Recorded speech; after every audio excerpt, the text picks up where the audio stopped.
Alright. Hello, how are you?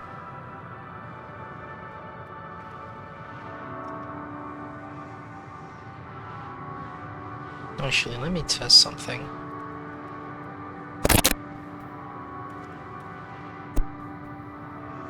Ooh, okay, yep, sorry about that.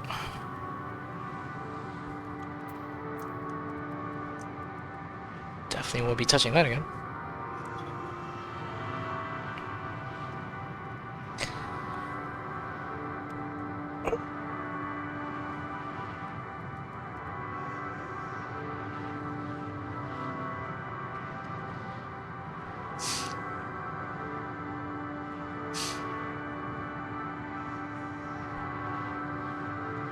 So, hey everyone. Welcome back to the Final Fantasy XIV stream. Probably for Endwalker's story.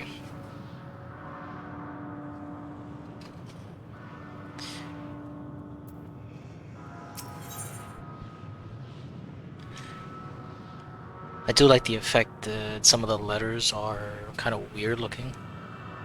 The W likes to look either a pair of tits or just an ass.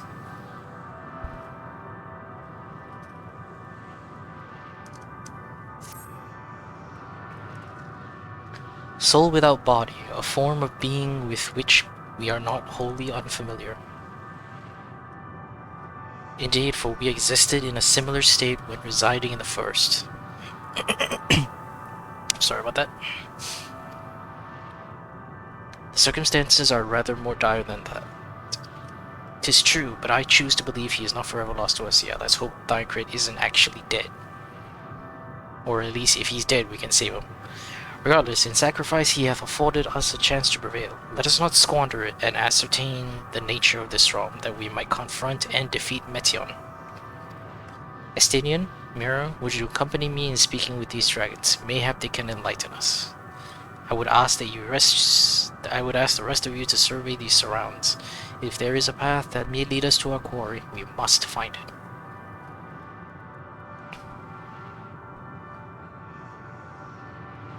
Very well. We can reconvene here when everyone has finished. Meteion said these dragons are shadows and shade, from a world whose denizens sought oblivion. As such, they're not likely amenable to company, let alone conversation, so please be careful.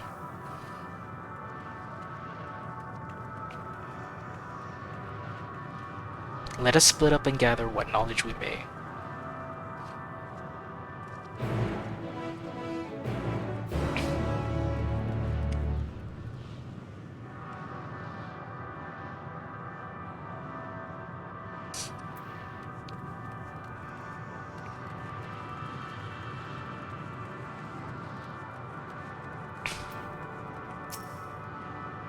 A visitor, not of this star.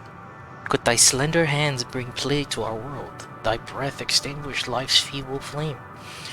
Oh, how would we adore thee, alas.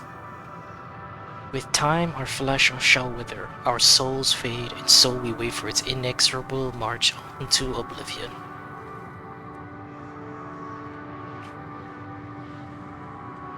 If thou art not come to hasten our demise, I bid thee leave us. We crave not companionship, only silence.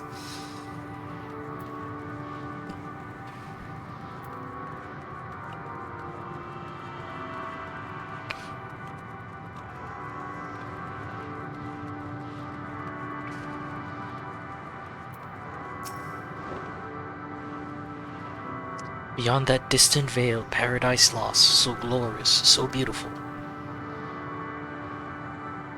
We were a proud and noble race, strength embodied. We knew only love before they came. Metal monstrosities of black and silver, no bonds of blood did they share, nor conviction did they have to guide them. A crushing defeat, never had we known such shame. Still now are the winds, though none could fill these wings burdened by ignominy. We fly no more, only sink into oblivion. So we have suicidal people, or at least suicidal dragons.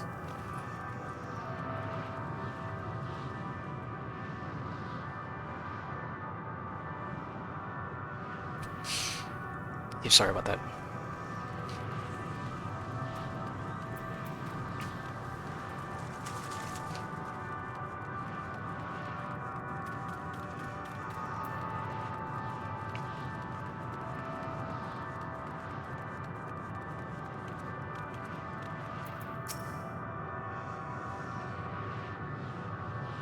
Thou wouldst bid me speak. Folly.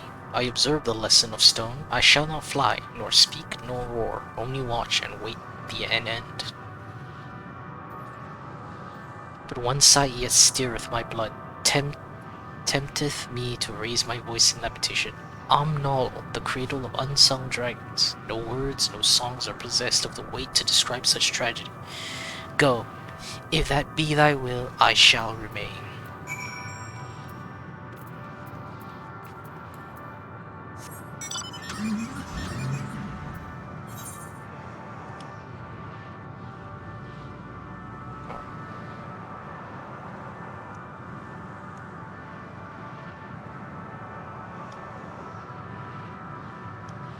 Get to explore deeper in this barren wasteland. In the middle of God knows where.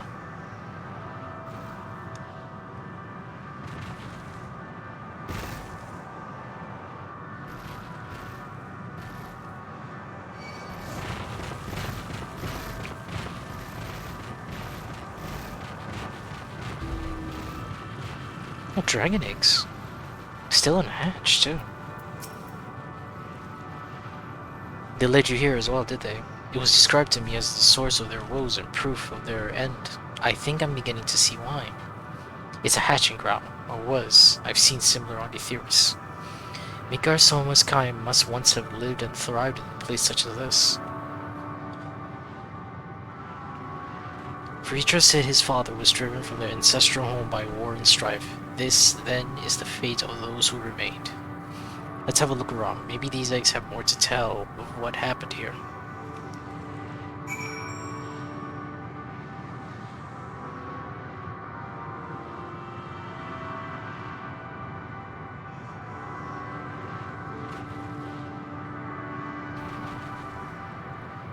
Okay.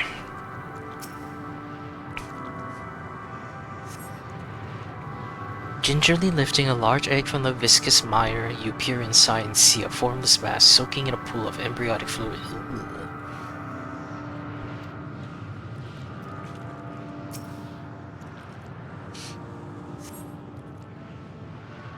Inside the shattered egg, you find the remains of an unborn dragon. The body has already begun to decompose. Only now decompose? The gelatinous half-dry membrane covering the corpse suggests it failed to emerge.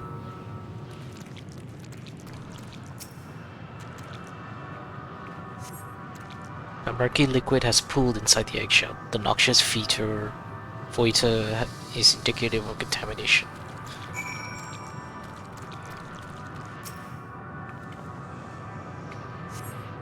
This egg appears to have broken from the inside out. Perhaps the dragon net has within succeeded in hatching.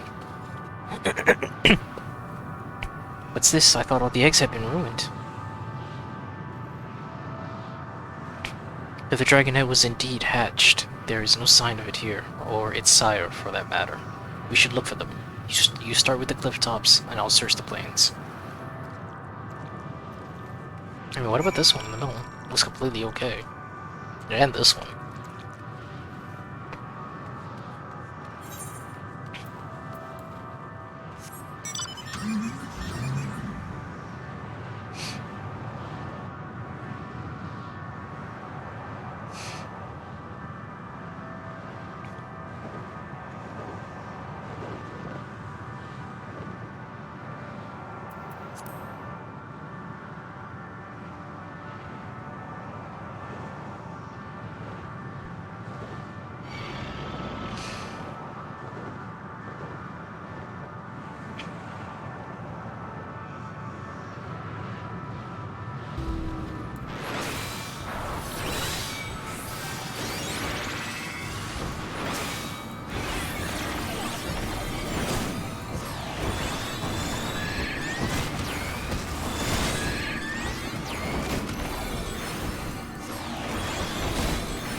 boisterous howling hath been quieted. By thy hand, I presume.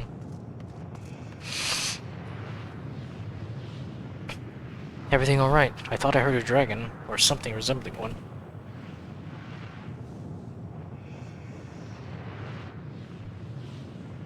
Ah, I see what's happened here. Was that your child?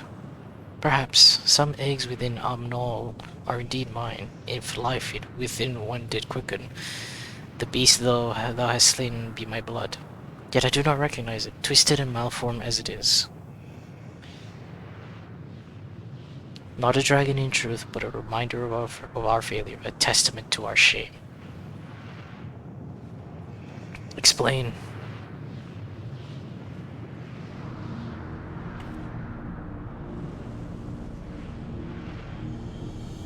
They descended from the heavens, cold, heartless machines. And with them, with fire and fury, rage and rancor, we gave answer. 'Twas a long and bloody battle, but only the beginning. Untold chaos and destruction swept over the star. In the end, the invaders were victorious.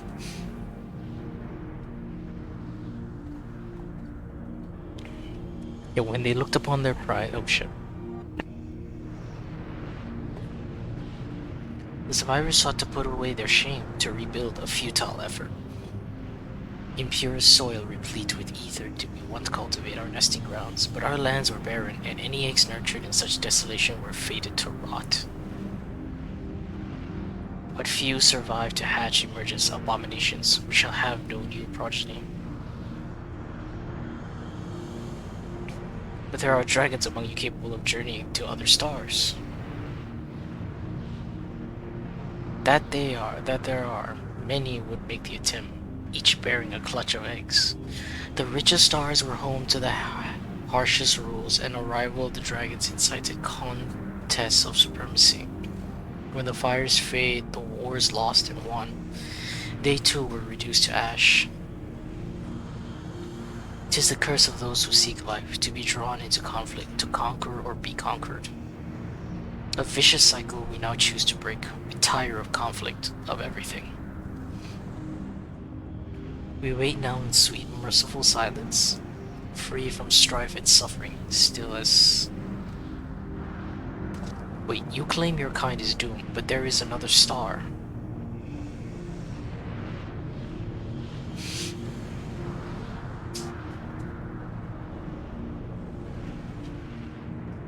So they just straight up gave up.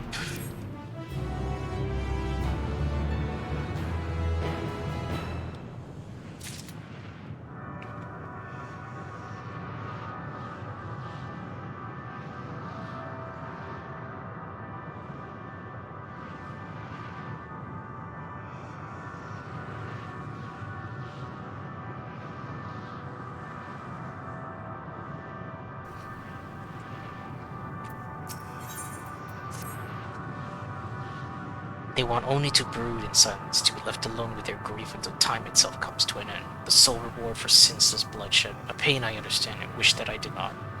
What fools we were. But now isn't the time for such thoughts. The others will want to hear what we've learned. Come.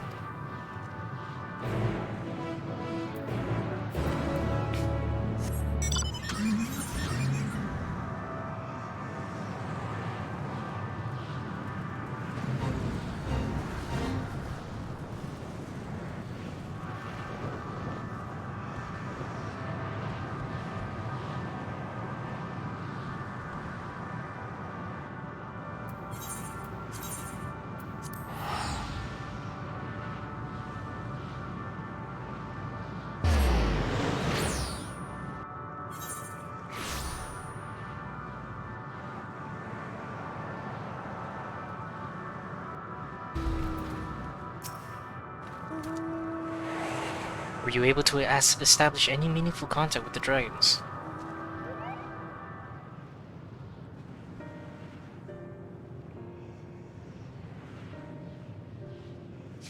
I see, they wish to escape what they perceive to be a cycle of conflict.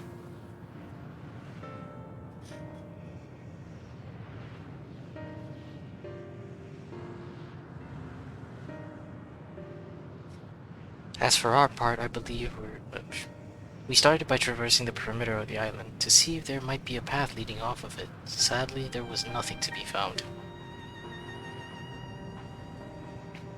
There's no small amount of debris floating about. Could there be enough to serve as a bridge to lead us elsewhere? I considered that, and so I tried throwing a stone onto a potential platform to judge its integrity. But it never reached its mark. As it crossed an invisible threshold just beyond the boundaries of this island, it vanished, only to reappear above me and fall at my feet. I would not be too quick to presume that what we see outside this space is as it appears. Which is why I returned to Ragnarok and asked the Loporrits to search for a potential path. However, the ship's instruments failed to provide conclusive data on the surrounding area. Until we know more, I think it's too risky to attempt flying to another island. What Metian told us before, that emotions dictate reality here, might be the key, but I'm not entirely sure what emotion might manifest a bridge to lead us to safety. So what you're saying is, we've no way forward.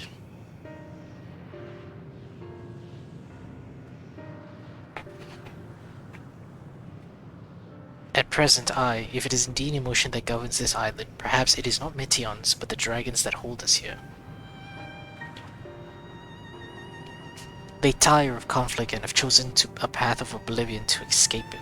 Or rather, they have chosen no path at all, meaning there is no way for the dragons or anyone here on this island to advance.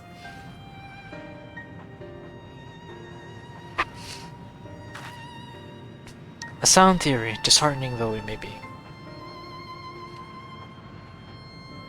If that is the case, what recourse do we have? They are not like to be persuaded to help us.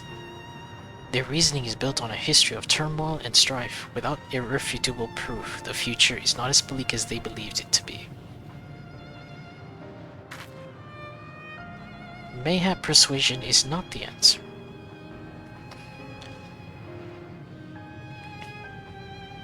Metion meant to unmake us then and there on the Ragnarok, and she would have succeeded if not for Thancred's determination. She conceded it was strong enough to overpower the despair that otherwise rules Ultima Thule, and reshape it to a degree. Perhaps it can be done again in like manner, by overpowering the prevailing emotions.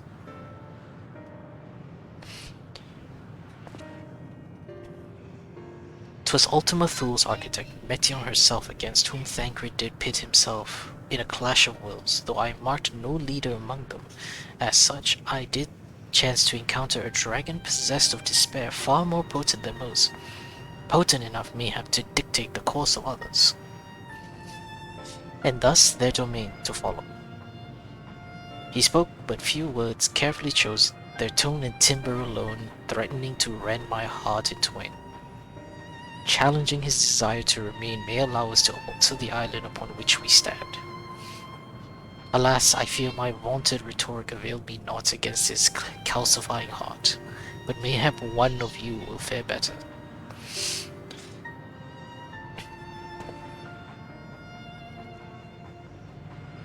Then I shall guide thee. I'll end, they call him, in the Dragon Tongue. Thou wilt find him nearby. What have we to lose? Let's get going.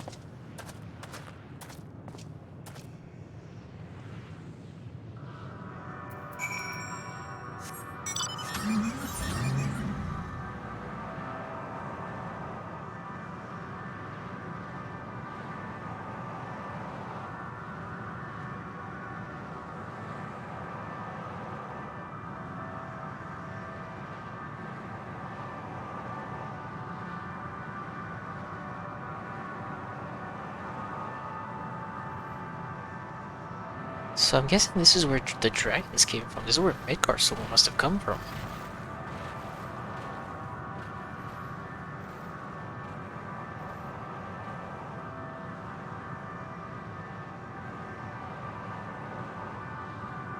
Well, it makes sense because he did say this. Our star was the last bastion of hope, and I'm guessing his world was so fucked, and everyone just gave up. So I guess he just felt like ours was the only place left.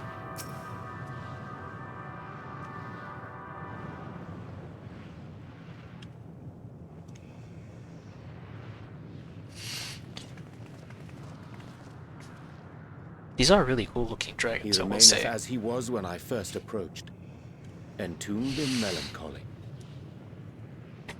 I see. Perhaps I could... I'll handle this.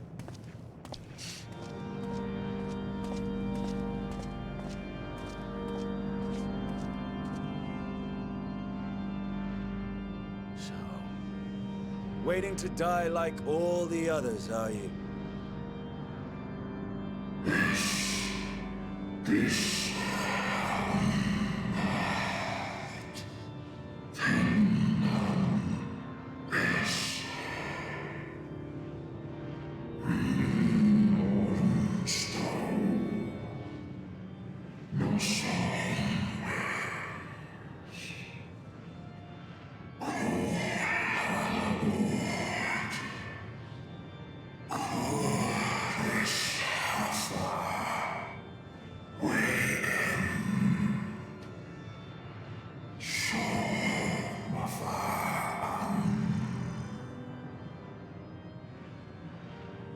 So you say.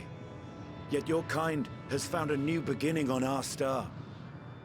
One of you braved the Expanse, bearing with him a clutch of eggs. They and their children now rule our skies, their song heard by all.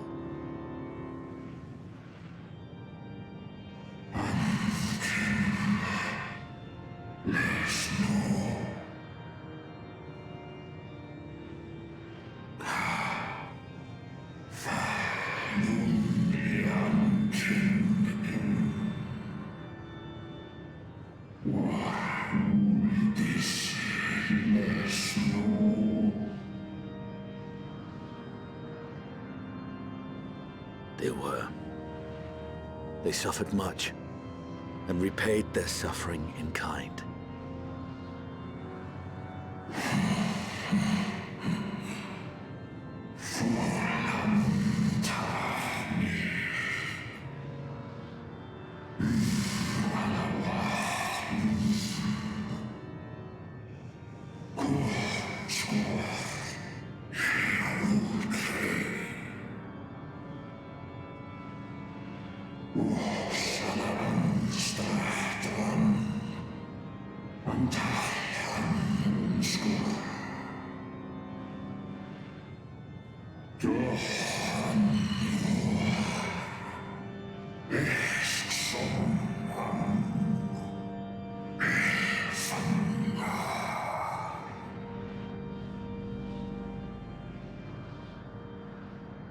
Had your brethren made the selfsame choice, my family might still be alive.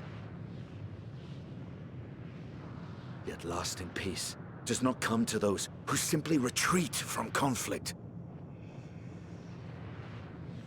No, you must be willing to confront it, to stare into the face of your foe.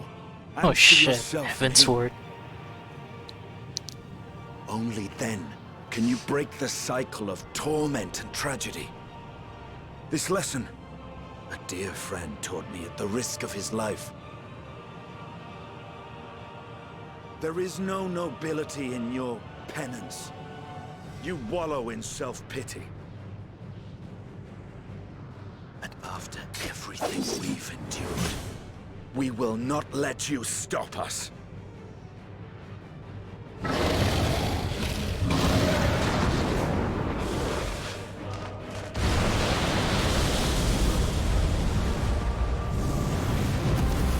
Estinian! Stay back!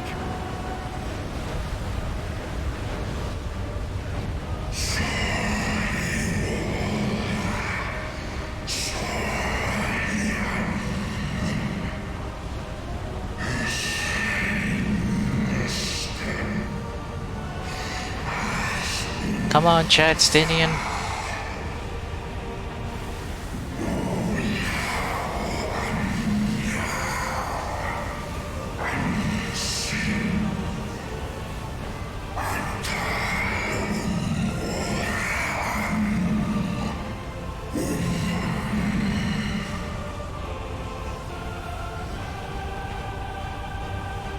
I see. Theirs is the emotion that bars our way. The rest is up to you.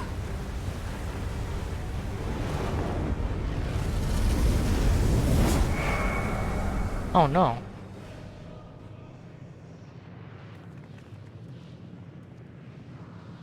No! Not Estinian too!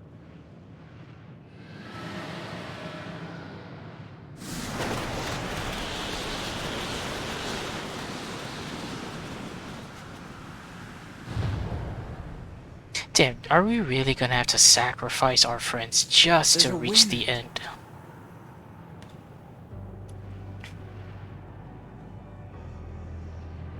He's opened the way for us. Sacrificed himself to remake this place, like Thancred did.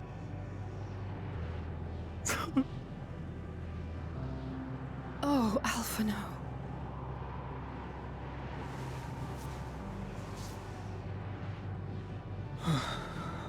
Come. Let us follow the wind. It will not lead us astray. He would not.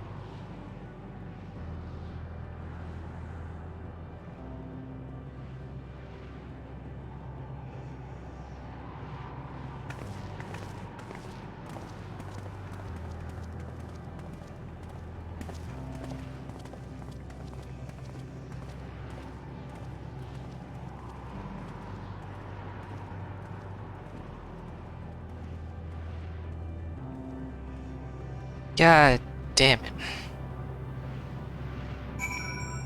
Fuck, man. Really? Estinian?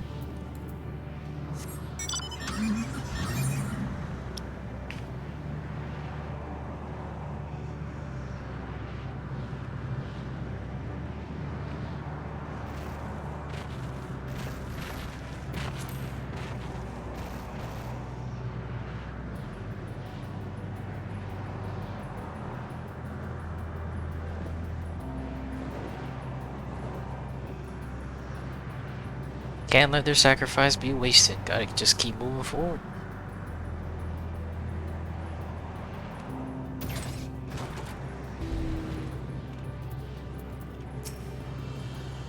Look there, the wind.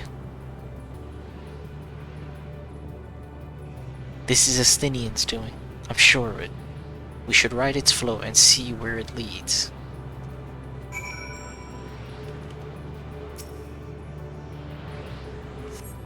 Oh, shit. Okay.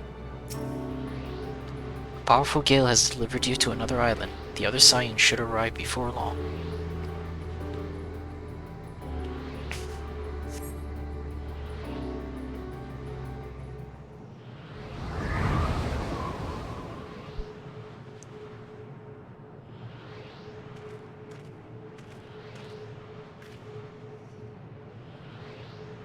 He did it. He found a way forward for us.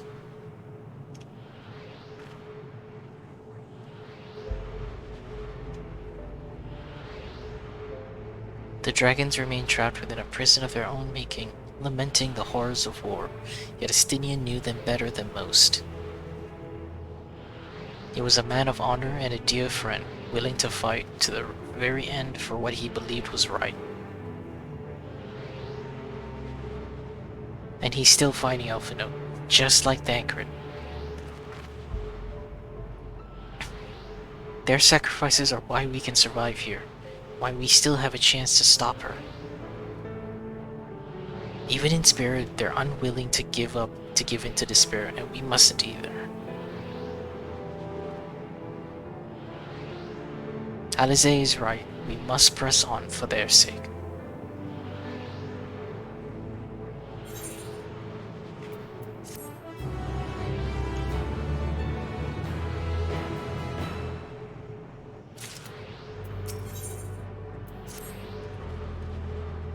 As Ishtola and Alize said, we must continue.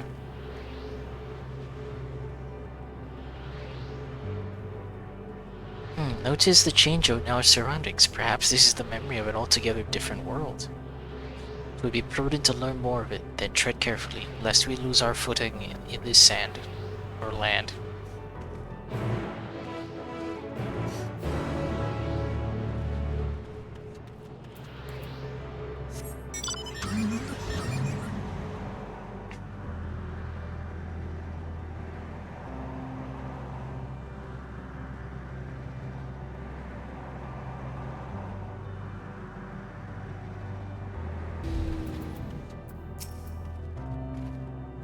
Were it not for the violet crystal embedded in its surface, 'twould appear as ordinary stone. A curious script hath been etched upon them. Alas, it is not a language with which I am familiar. I cannot say I recognize it either. Nor I. The dragons, from what I can recall, preserve their knowledge in song and eschew the writing word entirely. So we may assume this is the work of another race, one we have yet to encounter.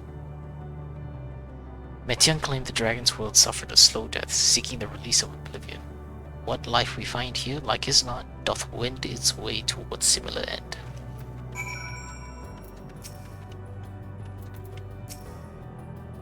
What do you suppose that is over there? I'm not sure, it's hard to make out at this distance, but its surface seems to bear the same crystals as this monument. Meaning there's a chance we may find whoever built them both. We should go and have a look. Come on.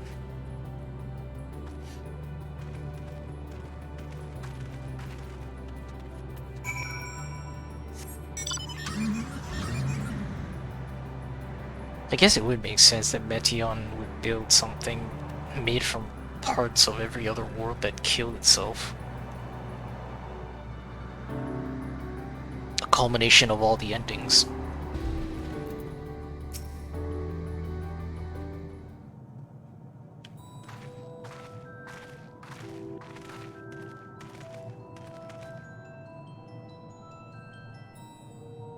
Hail, travelers. This is the most unexpected appearance, I guess. Oh, hello there. Is this your home? Indeed it is. Ah, forgive me. I had forgotten. An exchange of introductions is expected when first meeting those whom one is unacquainted. Oh, whoa. What the fuck? When the vibration of vocal folds was still required to convey our thoughts and intention, Ia, I believe, was the pronunciation used when referring to our people. Though it is not entirely applicable given our present state, you are welcome to use this appellation. As for nomenclature to address my individual person, I believe it would be pronounced Kofkug? Okay. Yes, Kofkug of the Ia. We have encountered beings that communicate intermittently through thought, but never one that is wholly without a voice. I presume we are having this conversation via the medium of ether, or dynamis, as this space is suffused with vast quantities of it, fascinating in either case. I gather your response to my presence is positive then. That is well, for there is something I wish to ask of you. Like yourselves, we Ia are ether-based life forms, therefore it may be surmised that your bodies are of comparable biological composition to those we have possessed. I have a number of queries regarding your subjective perception of the five senses: sight, sound, taste, touch, and smell. In total, I have prepared 198,712,180,800 questions. What the hell? That's rather a lot, isn't it? Ah, my apologies, I have omitted a great many details necessary to understand the nature of my quest. Though we dispensed with our corporeal vessels long ago, we have rediscovered a need for flesh and have endeavored to recreate our erstwhile forms. However, all pertinent records have been lost due to the passage of time. Take for example the nervous system. It is well within our power to recreate, but we have no frame of reference for sensations once experienced by our people, which may compromise our ability to interact with our physical environment. And the reason you need to regain corporeal forms? Why, to bring about the end of our existence, of course. Okay, that got dark quick.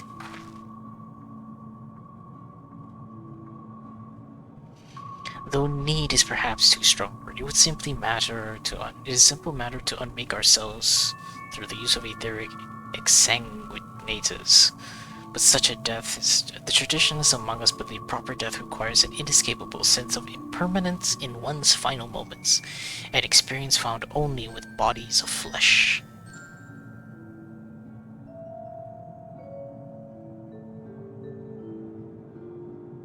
We should very much like to hear more of your plans. In exchange, we will answer your questions you have to the best of our abilities. Such an exchange of information would indeed prove useful. Would you please stop doing that? That's really freaky.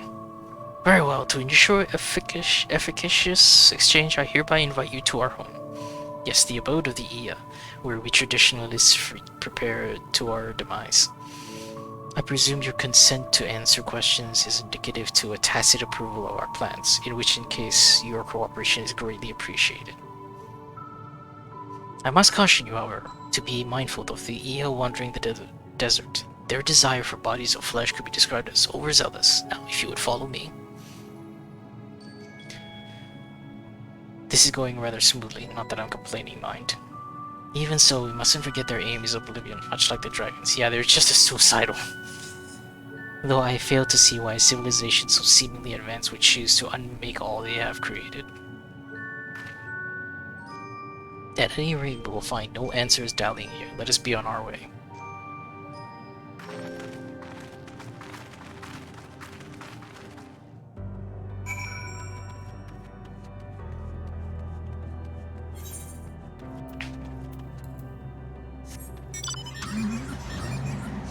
So we got suicidal dragons and suicidal blobs of ink.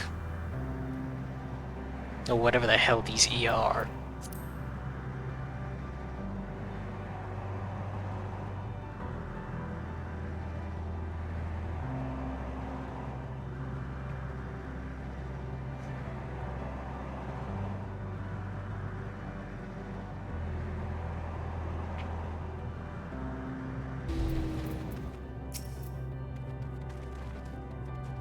Welcome to our abode. Most of our compeers you will find remain idle in their domiciles, though our quizzical expressions indicate my phrasing is unclear.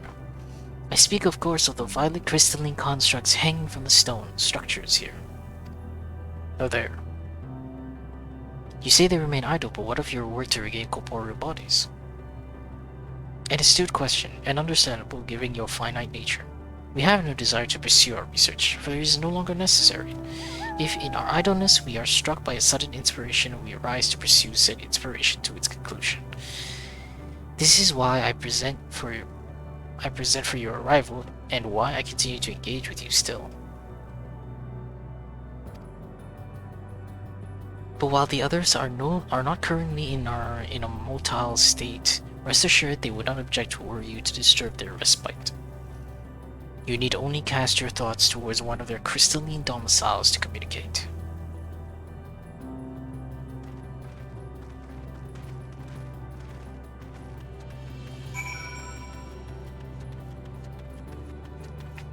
Well, this is certainly a freaky race, without a doubt.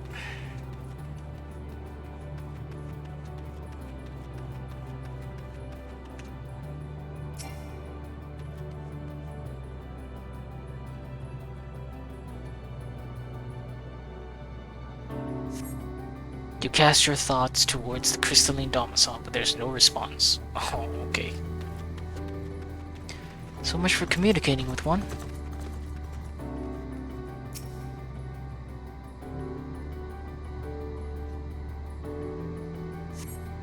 You wish to speak? Very well, pray a moment if you would.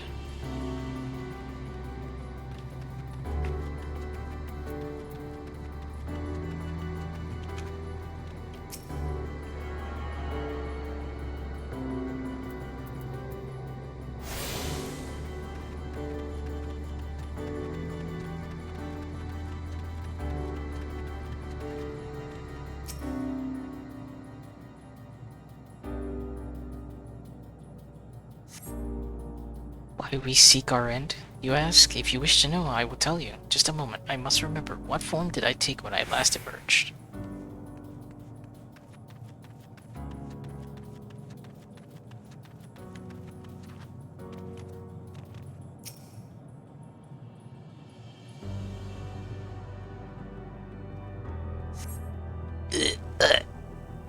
Strange moaning comes and goes, but soon fades into silence.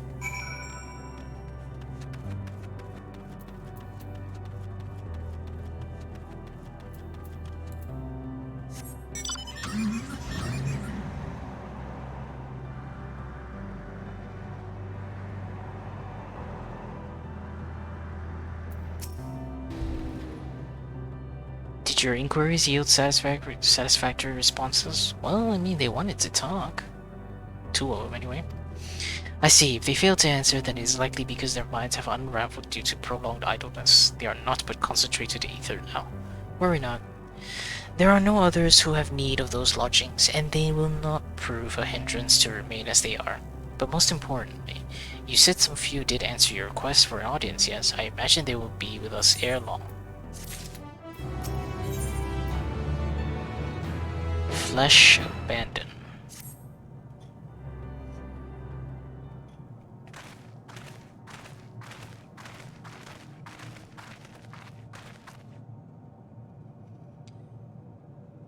I had no luck, but everyone else fared well enough. Quite a few Iya have awakened.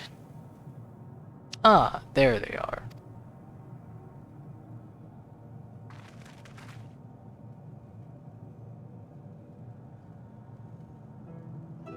May I introduce you?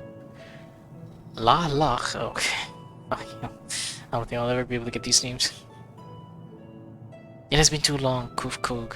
I dare say Sad the Revive has since... Indeed, until the travelers brought it to my attention, I had noticed how unraveled some had become. Travelers, ah, of course.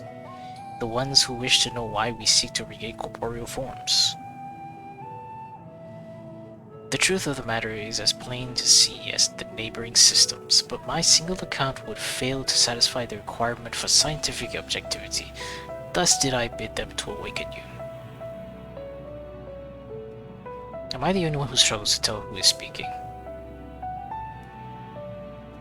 Nay, thou art not. In the absence of corporeal forms of the divergence they afford, mayhap such similarities in voice is unavoidable. By the way, Kufkug, have you already observed the requisite custom for the travelers?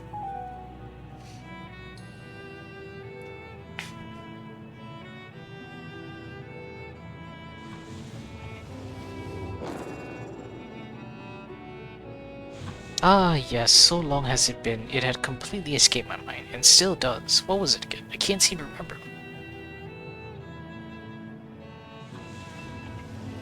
Oh great, now that he's doing it too. Neither do I. Pity. I was hoping you would. Perhaps we can search the archives for the answer. Come now, Enig. The archives have long been frozen, lest we subject ourselves to further dolor. Surely you recall that much. Of course, food. The custom is to serve food. Beings of flesh such as they must regularly replenish their ether. By contributing to their replenishment, we communicate our friendly intention. Yeah, to kill ourselves. That's right, that's right.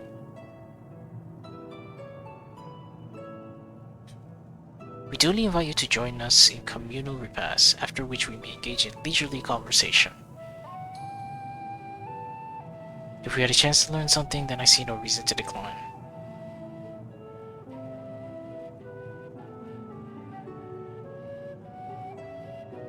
Excellent. If you would care to follow, we shall feast you up on the purest ether.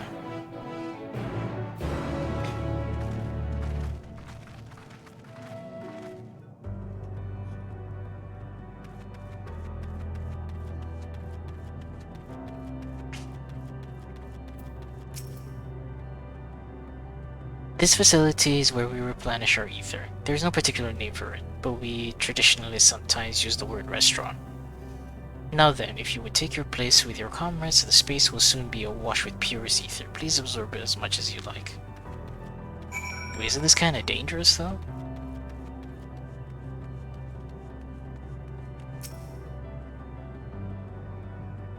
I really don't like the look of this. You brace yourself for a rush of sweet, sweet ether, but nothing seems to happen. Perhaps you need to wait a little longer. Oh, come on, I don't trust this one bit. Come on. This is too suspicious. You brace yourself again, but again, nothing seems to happen. Just as I had suspected, as meticulously as one might recreate the Ia's home world, this is Ultima Thule. One cannot simply generate ether here. As recreations, our friends are oblivious to this fact, to the very truth of their existence, much like the phantoms of the recreated Emerald. However appearances may seem, we must ever be mindful that it is the memories of the dead with whom we deal.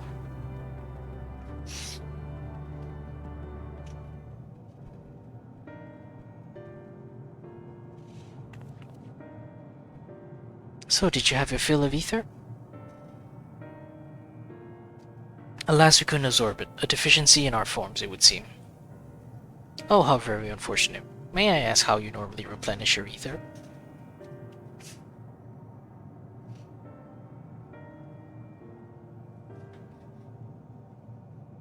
Through your mouths, you say? How very primitive and quaint.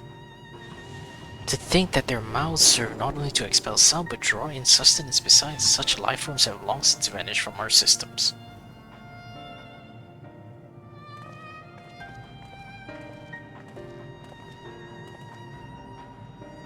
Though we regrettably could not partake in your magnificent feast, rest assured we feel your welcome most keenly.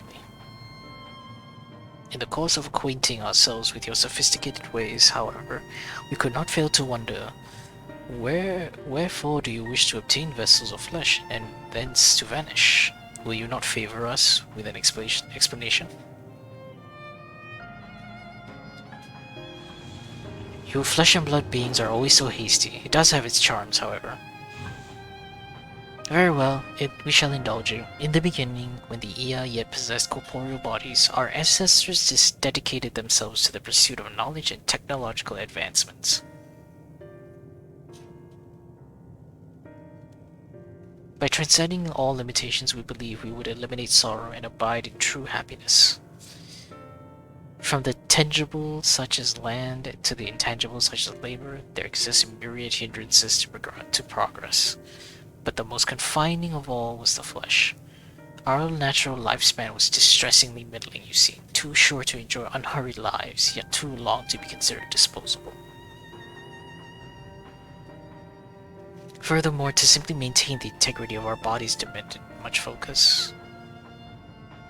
But we managed to solve this problem. After long years, we discovered how to become non-corporeal entities with everlasting lives, untroubled by the failures of the flesh. Thus changed, we had more time and freedom to continue our scientific pursuits. We went on to make our ever greater strides on our quest to transcend all limitations until we finally decide to challenge the last of them all, the limits of something. That is to say, deciphering the laws of creation. We sought to discover how the universe came into being and explain all extant phenomena and the events preceded. If we could but achieve this, we believe that we could be free from uncertainty. And did you find the answers you sought?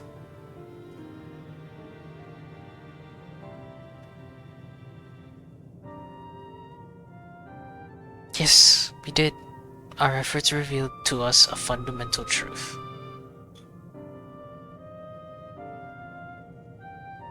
Knowledge of said truth is essential for the continuation of our conversation. If you would learn more, we will share it with you. No, we mustn't. Primitive as they are, it would be unspeakably cruel to deprive them of their ignorance. They are possessed of corporeal forms. Their lives will end. As those who have gone before, to slow that down. What thinkest thou?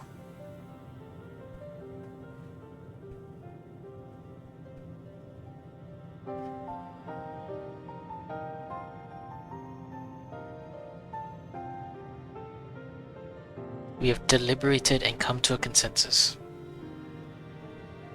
If you are resolved to know it, we will disclose you the truth the truth of the universe. Seek us at the stone pillars just outside the bounds of the abode, a place called Elegia.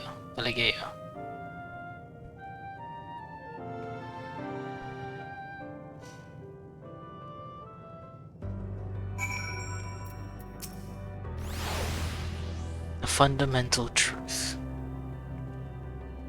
We will hear it, of course. Let us learn what has led such an enlightened people to this indolent end.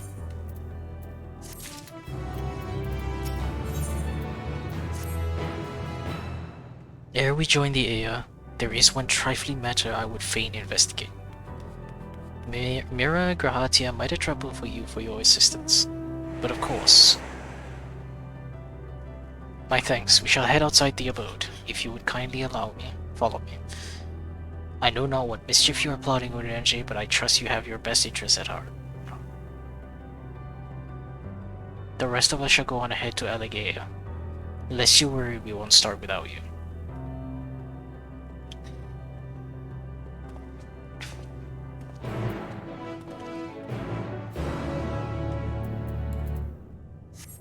Man, I'm worried who's gonna end up kicking the bucket next.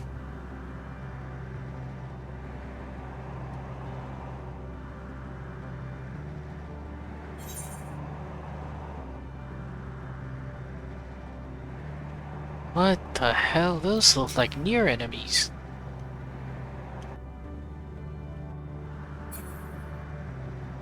Those look like the shade from near.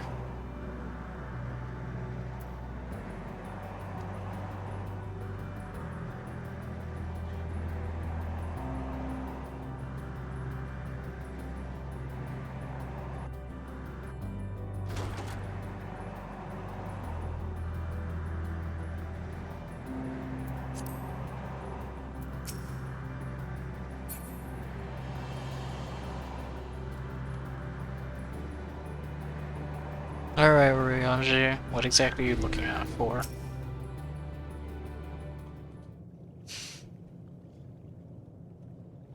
Aye, this place shall serve. Is it the spring that you wish to investigate?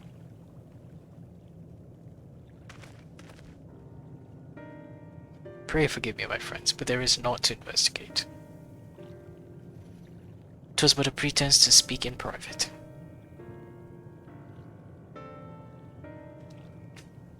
You have our undivided attention.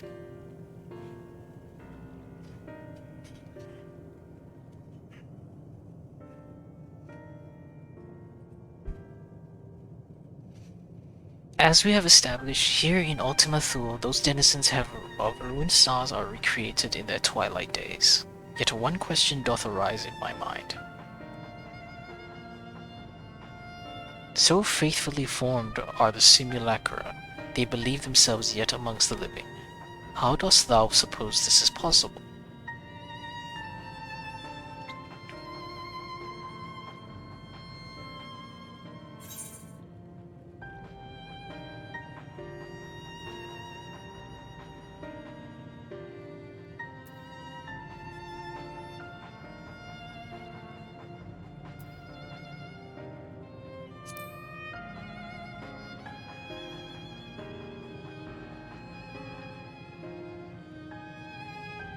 Of course, she must have visited the stars of the dragons and Ea before either race perished in their entirety.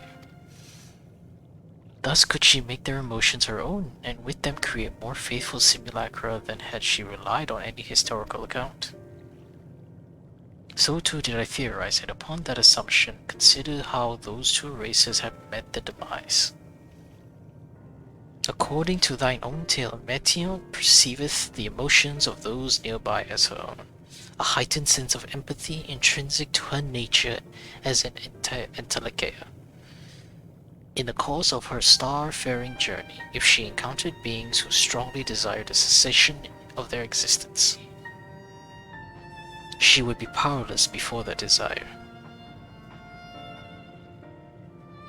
even as she possesses the power to grant it, the power of Dynamis.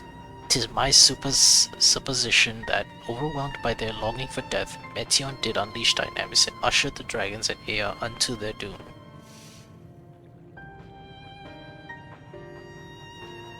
Of course, such was not always the outcome. Full many stars did she find already lost to ruin. In order to create a terminus, however, the fervent desire of the end is essential. Therefore, should you struggle to find the way forward, pray ask yourselves this: in the place where you stand, whose is the soul that yearneth most desperately for oblivion?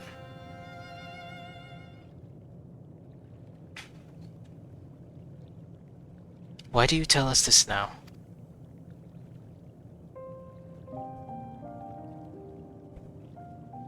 There again would I betray your trust. This pledge I did make to my comrades. In bringing thee into my confidence, I would remain true to my word.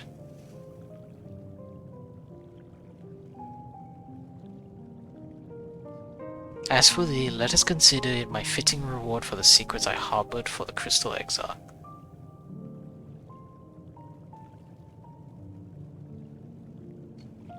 I once placed my faith in thy chosen path, walking at thy side, full knowing that we were bound for thy demise. I ask now that thou returnest the favor and abide in faith as I fulfill my own destiny. If you say my debt has come due, how am I to refuse? 'Tis indelicate of me, I know full well, but I can but beg for forgiveness. Yet even if I must needs go to such lengths, I cannot well feign ignorance. The answer to this question, in what moment, or that I might stand something.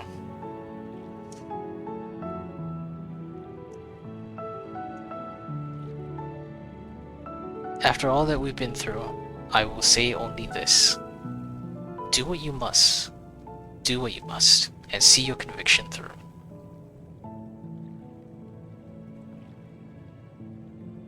I shall, my friend, I shall. Without further ado, let us go join our comrades.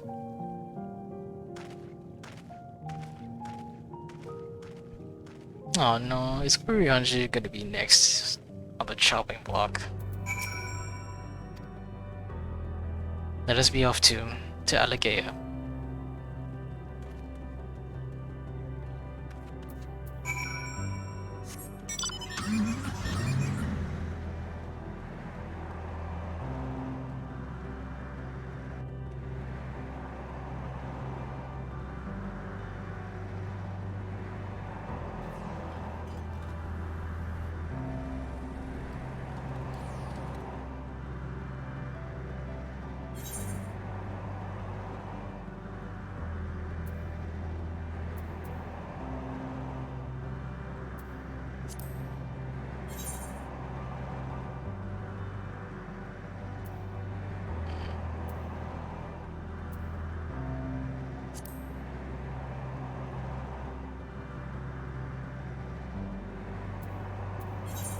And we are still only at level 89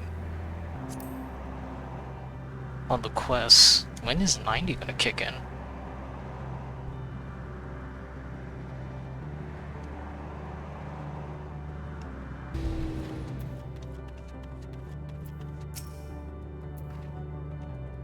It seems everyone is accounted for. Shall we then?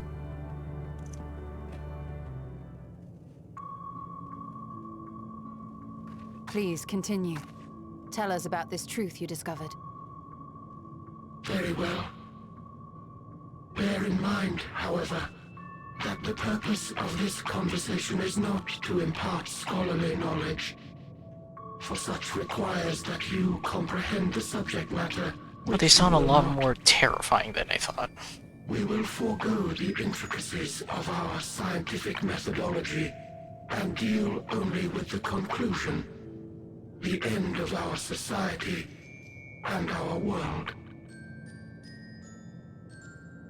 We acknowledge, with regret, that your star is in the midst of the same panic-induced cataclysm that befell Deneb 3.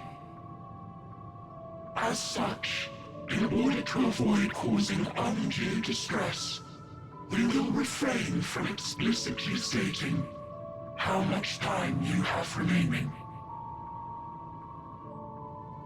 You are entirely too kind.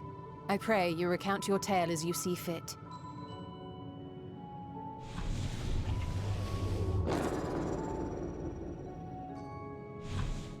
In the beginning, the universe was but a tiny particle. Then suddenly, this particle began to expand.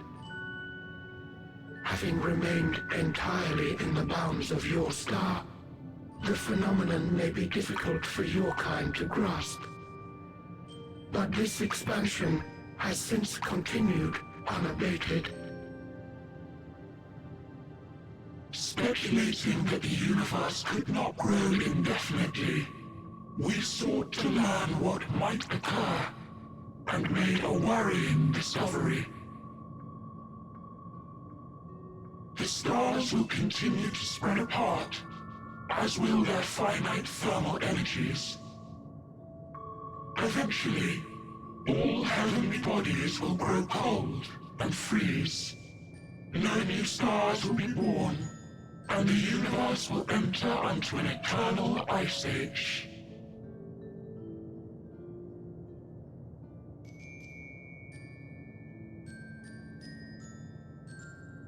In hopes of proving that this determination was erroneous, we scrutinized our research from all angles, even as we sought to avert the everlasting winter.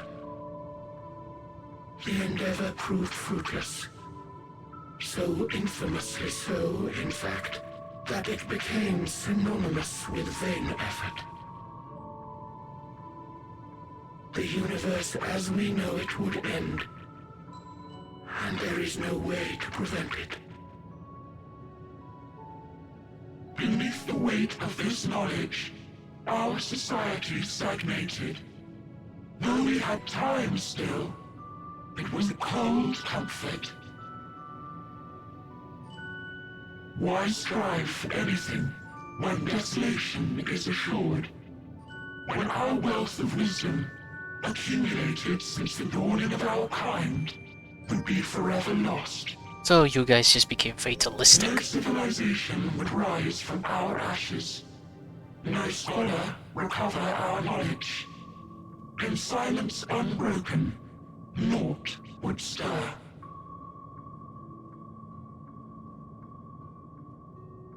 Intellect was once our pride. Overnight, it became our shame. Our works, monuments to futility. Immortality, our greatest invention, became a source of suffering. Rather than suffer on, many chose to unmake themselves by means of etheric exsanguinators.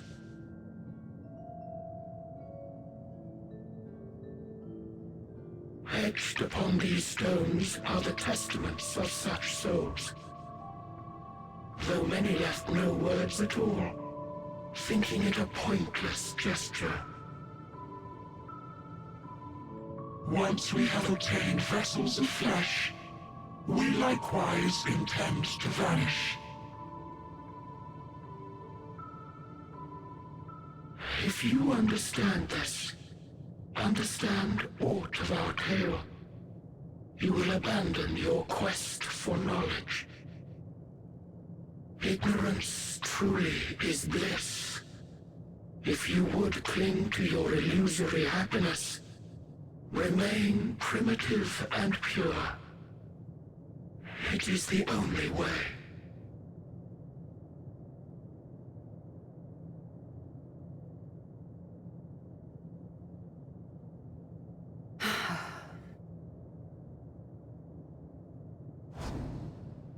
So that's your story.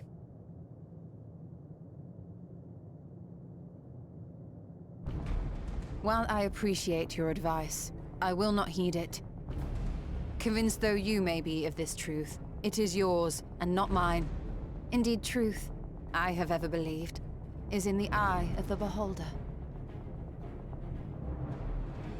Are you suggesting that we have reached a faulty conclusion? That our science failed us? Hardly. As you yourself said, the subject matter is beyond my comprehension. And that, I accept, is true. I do not possess the knowledge to prove or disprove your conclusion. In my mortal years, I doubt I could even approach the wisdom of the Air. But of one thing am I absolutely certain. I would not be happier in ignorance. Ishtola, no! You mustn't!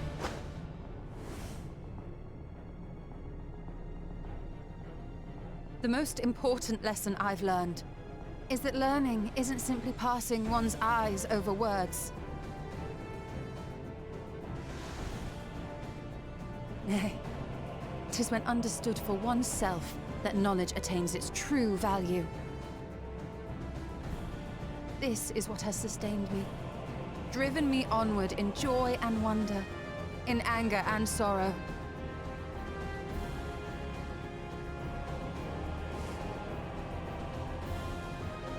The universe may end, and all may be for naught, but I will live as I always have.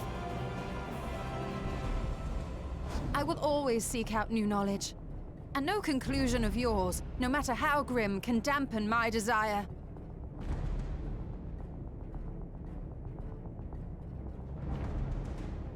I suppose it is only to be expected.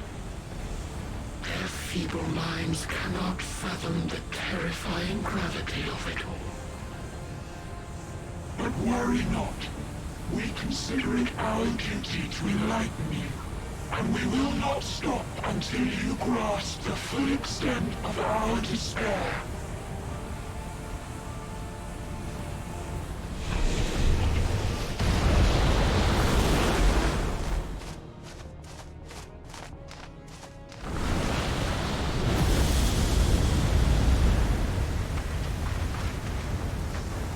Calm and listen well. Though my body will soon dissipate, there may be a way to restore it. There better be a way. Azim's magic. So long as our souls remain, you can use it to summon us back. But you mustn't, for it would mean losing our way forward. This I only reveal so that you can promise not to invoke the magic. We came here knowing what victory may cost, so press on. Press on, and do not look back.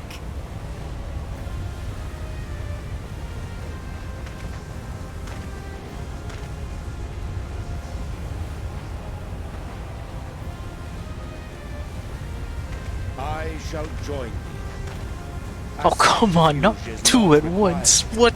Thou shalt not suffer for mine absence. Riange.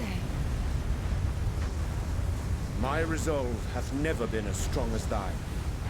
Full oft have I wavered in my decisions, and afterwards been stricken with regret. In spite of this, I may still stand with my comrades, supporting them as they attempt the greatest of feats. This truth I have learned in the course of our journey. And many though my shortcomings may be, I may also claim to excel in prophecies. My studies, into which have granted me the flexibility of mind needed to bend this malleable reality.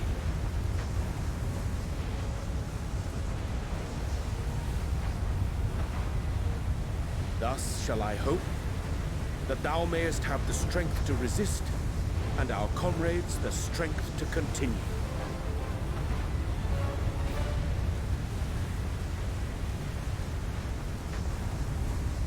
With you to urge us on, how could we possibly fail?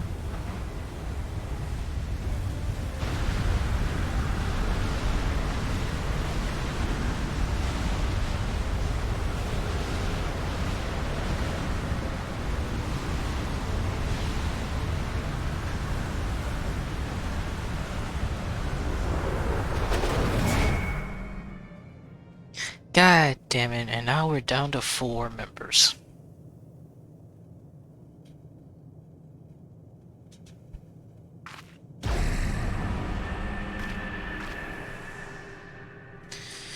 And there's our ticket forward. What's this? An extinguished civilization? Rekindled?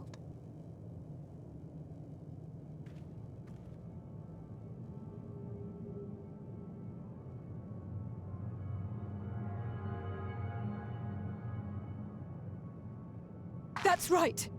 Our quest doesn't end here. We'll press on, and we will find you. And we're gonna put you down. There. That's where you'll find me. Is that another star? Of the stars we visited, most were already devoid of life. And where there was life still, the inhabitants wished for death. But even death, we learned, isn't truly the end. It is but a part of the cycle of rebirth.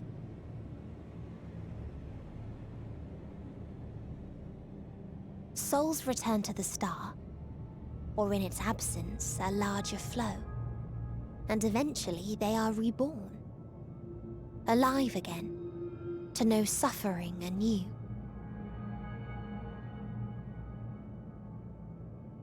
True salvation lies not in dying. It lies in not being born. That is a fucked up This is the mindset. gift I would give to you. To all life on beautiful Atheris. To that end, we created an egg wherein life cannot quicken. That dead sun. Attain it if you can, before your friends' emotions fade away, along with their protection. You little bastard.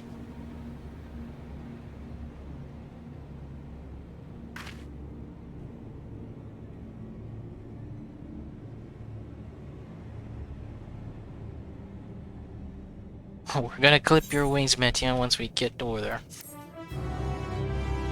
And your sisters.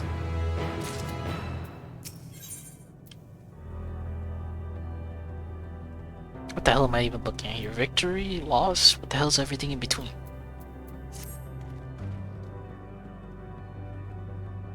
Are you all ready to continue on? Then let us make for where that light shone.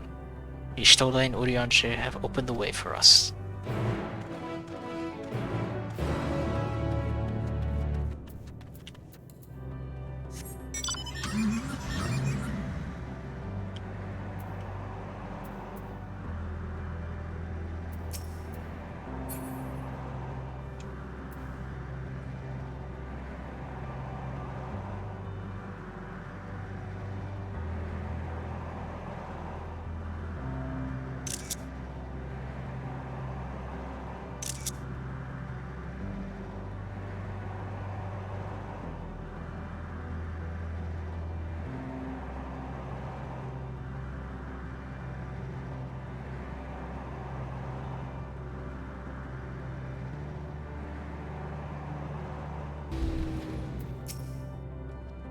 Yes, I can feel it, the aether emanating from the arcane pattern. This is a portal, and no mistake, let us see where it leads.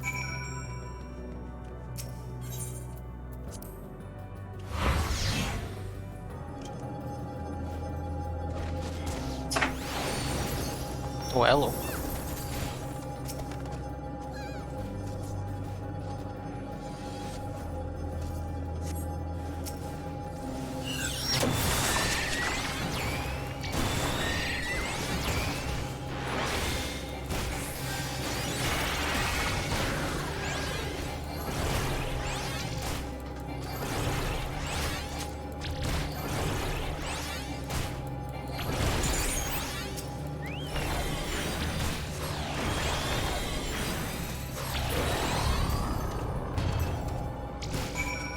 this looks crazy. Suddenly we just went all high tech on this.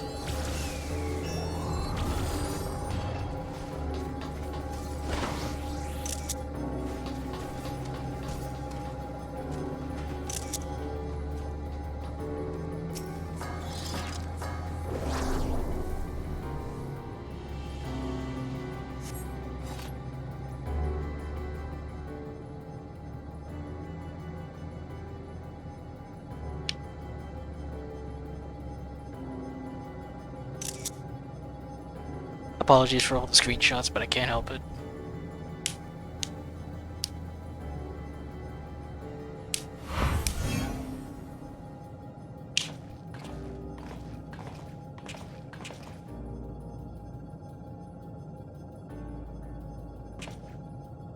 Amazing, yet another civilization. Attacked as soon as you arrived. Not the most welcoming of places, is it? Must try to find denizens who are amenable to conversation. We should also get the lay of the land, see how far we can go. I'll help Alphino with that. In the meantime, you and Garaha can search for friendlier folk.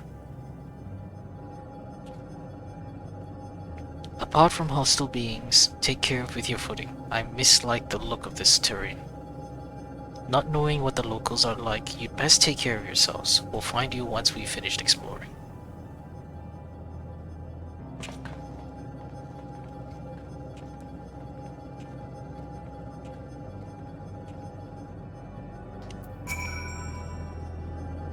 I expect the twins will find the outermost bounds of the isle, so I propose we search the central area. There are machines patrolling here and there, sentinels, and in all likelihood,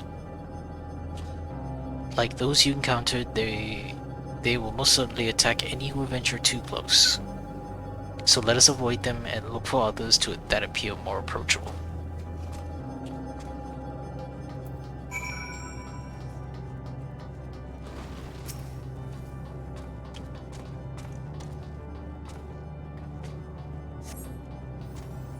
You see naught but patrolling machines in the area. They do not seem inclined to non-violent intercourse.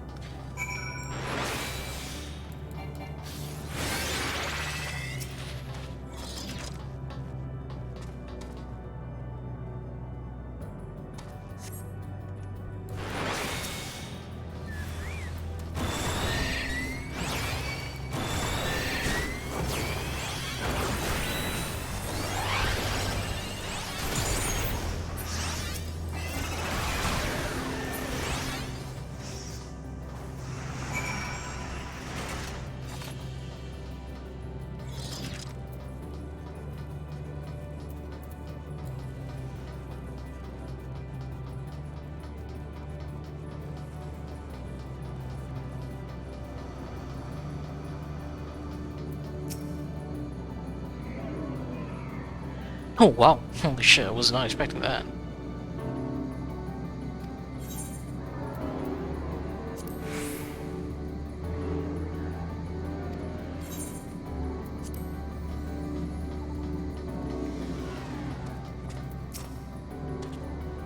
Look, Mira, the machines here do not appear hostile. Let's see if we can communicate with them. Begging your pardon, but we are searching for the denizens of this star. Unknown life forms detected. Assigning generic label interplanetary travelers. Greetings and welcome to the planet Bleep Blue. The planet? What? Could you please repeat that? It appears your hearing organ is unable to process the name in our tongue.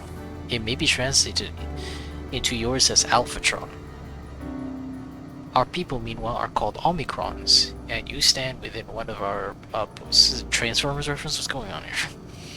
The Omicrons, you say, and what is it that you do here? We are preparing for war. Well, that's not exactly the first thing I was expecting to hear. As we presently do not have a designated target, you have nothing to fear. Should your star become designated, however, you will be taken into custody and or terminated. Not a little frightening, these Omicrons, but at least they seem to be forthright. I will see what else I can learn from this fellow. If you could try speaking with the others.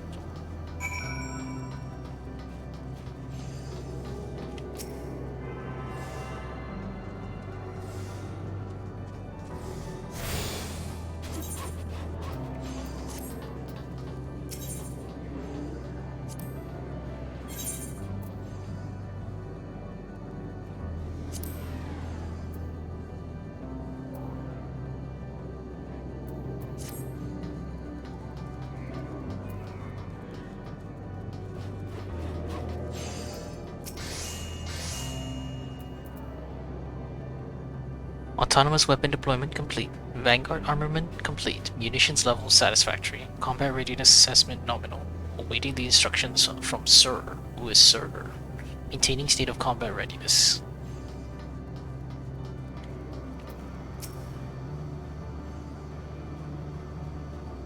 Measuring combat capability, result negligible. Subject falls outside targeting parameters. Greetings, traveler. We are the Omicrons, and our objective is self-enhancement. In order to achieve this, we venture forth in conquest to acquire combat data and resources. Most recently, we succeeded in subjugating the home world of the beings whose strength was said to be without parallel, the dragons. Yet, though the endeavor yielded a wealth of combat data, the star was rendered barren and unable to yield resources, a subsequent costing determined that the losses incurred exceeding the gains. So you guys are to blame for the death of the dragons.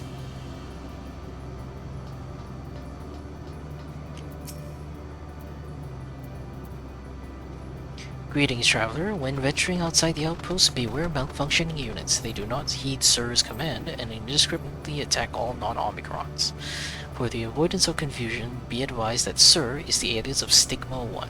Sir issues instructions to our forces as the foremost of the 6 strategic matrices that bear the designated stigma.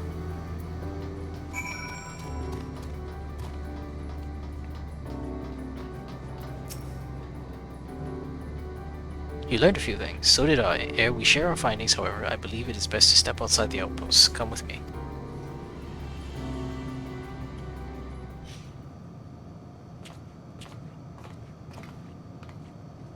Ah, there you are. We finished surveying the area. This will come as no surprise, but there was no way forward. There were portals like the ones we used to get here, but those that worked only sent us to isolated isles. Then as before, we must locate the embodiment of the emotion that bars the way. What of yourselves? Did you find anyone to speak with? Yeah, AI.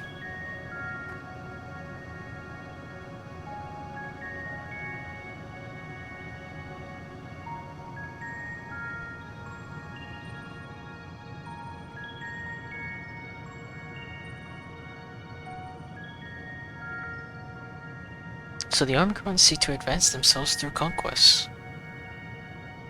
Following their victory over the dragons, they stand ready for the next campaign, but their leader has yet to issue new commands, and so they wait. In such a place, who could it be that fits Urianger's description? A soul whose yearning for oblivion surpasses all others. Urianger said this? During our investigation before we joined you in Alageia.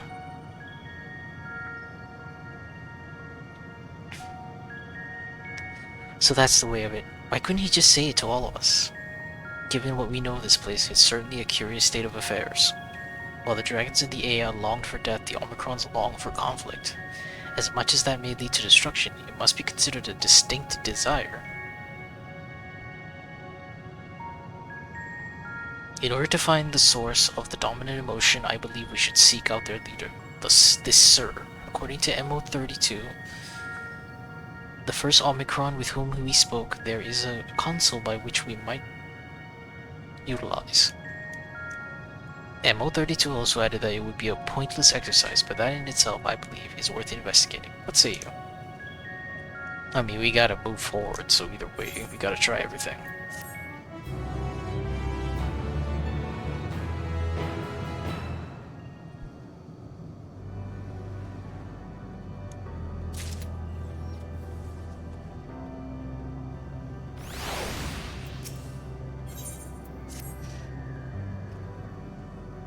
So the console we seek lies on the far side of this isle.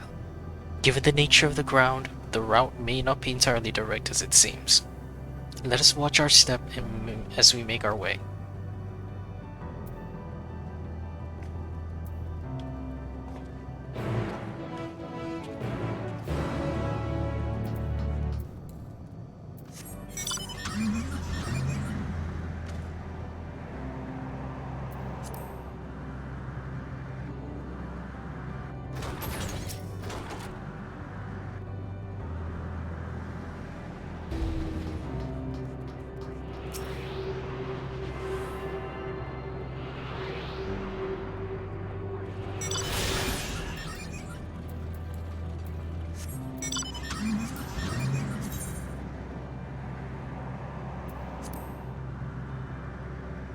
Might as well grab these ones since they're really out of the open. Oh, god damn it.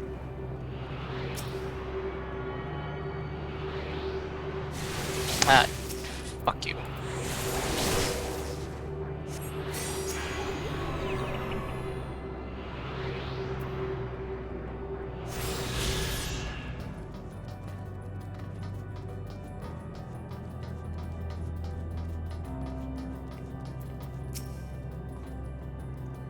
This appears to be the console, but it seems unresponsive. Would you care to take a look at it? That is some weird looking console. You try touching, smacking, and attuning with the console, but there is no response. No luck, I see. There must be a way to activate it. There must...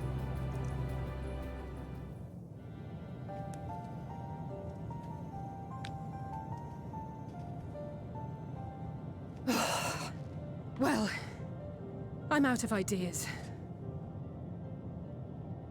As am I. Operating such consoles is trying enough. But if we can't even activate it? Perhaps there is a way. First, consider the world that has been recreated here. Its inhabitants were machines who gathered combat data to enhance themselves. And among the many wars they waged, the most notable was that against the dragons. As you've doubtless surmised, I believe this was the homeworld of Omega. Yeah, I had a feeling. Sid built a jamming device to defeat it, a device which generated massive bursts of lightning, its sole weakness. That's all well and good, but what does that... Wait. You're not thinking to strike the console with lightning, are you? As a matter of fact, I am. Ask yourselves this. Why would an entity as puissant as Omega not be designed to suppress the effects of lightning? Because it relies upon it, or something akin to it, as a source of energy. My thoughts exactly. And there is a good chance the same is true of the Omicrons and their devices. So, shall I cast caution to the wind and try something reckless and dramatic? Go right ahead, brah.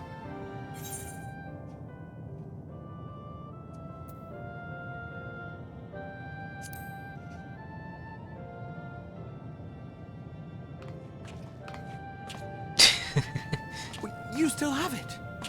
Sid and Nero's legendary device which brought low the superweapon Omega.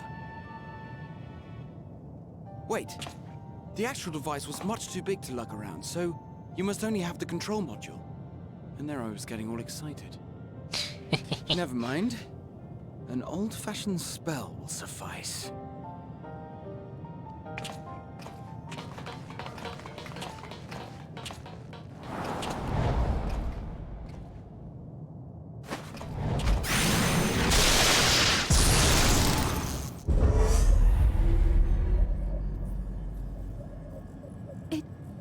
It worked!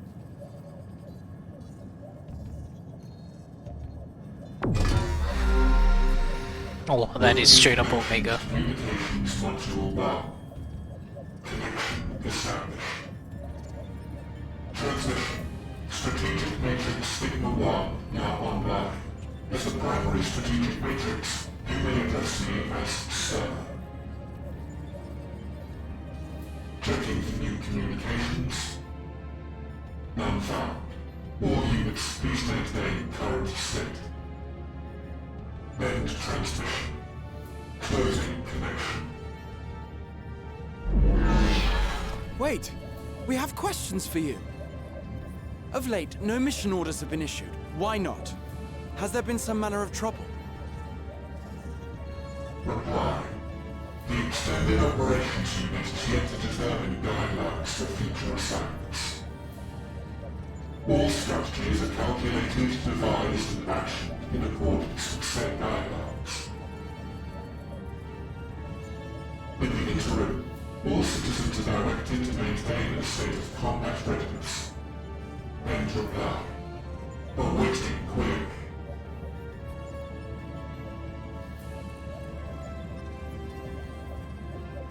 Can you tell us why the Extended Operations Unit hasn't yet determined the guidelines? Unable to comply. Information unavailable or access restricted. In that case, is it possible for us to communicate directly with the unit? Access denied. Unable to establish connection. Is there anything you can tell us? Have there been any abnormalities, like a threat to the star or widespread unrest? Reply. Negative. All citizens continue to operate at maximum efficiency.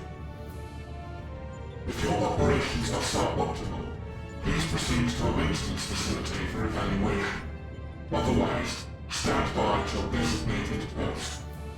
End reply. End transmission. Closing connection. Hey, don't go yet. Well, fuck. I could activate it again, but I doubt it would be productive. What do you think? If all the Omicrons really were running as efficiently as it claimed, then I doubt they were hoping for life here to end. As this Sir told us, there just haven't been any new instructions, and everyone is standing by. Should be standing by at any rate. If there are those that are neglecting their duties, perhaps we can glean a clue from them. I propose we take another look around, and also try to find the operations unit.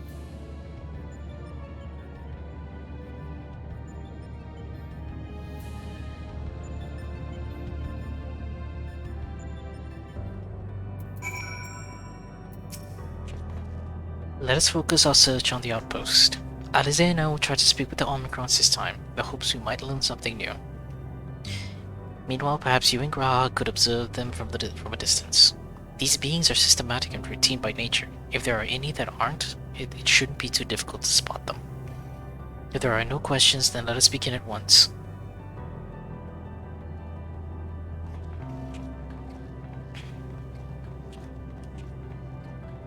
As we came this way, I believe I spied a promising vantage point. Follow me.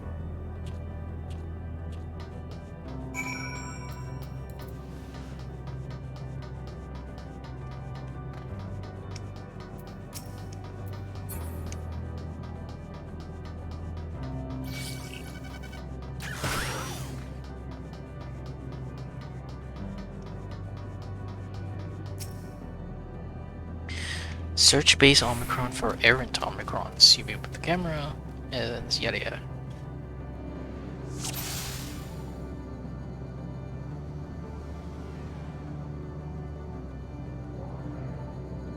So look for those out of the ordinary.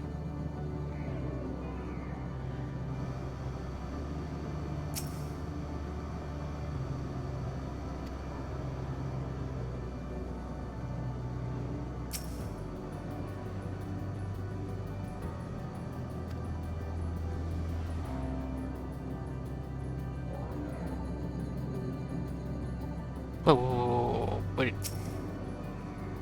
The Omicron wanders about ceaselessly, as if lacking a clear objective.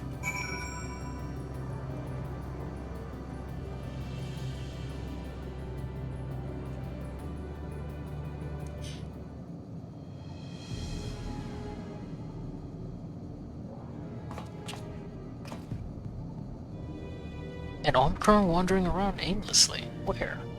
Literally in the middle of the town.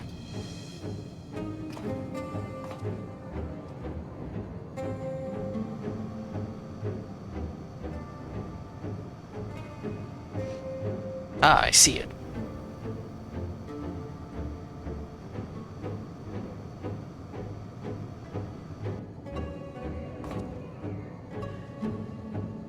It's left the base. Let's follow it.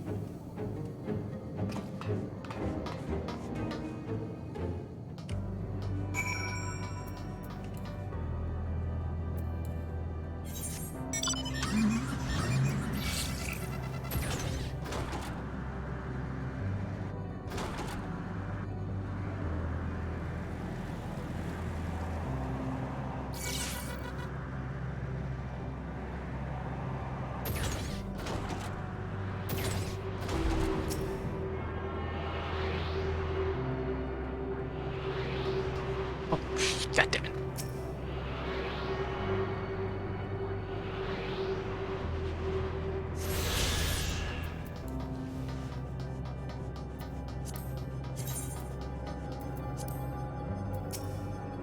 It's not here, but it definitely came this way. Must have used the portal. Time to go through and see what we find.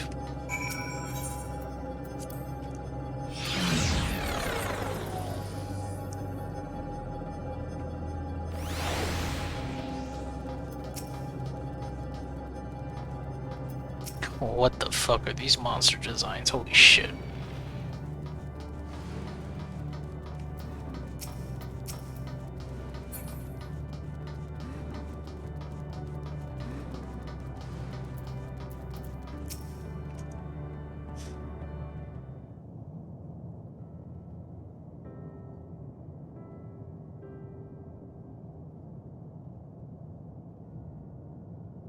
That's an interesting looking tree.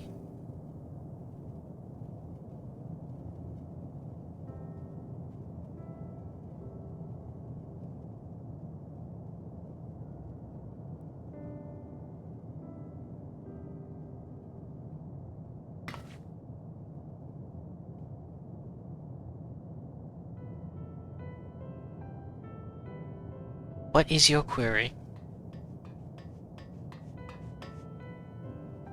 Ah, you found it. What are you doing here?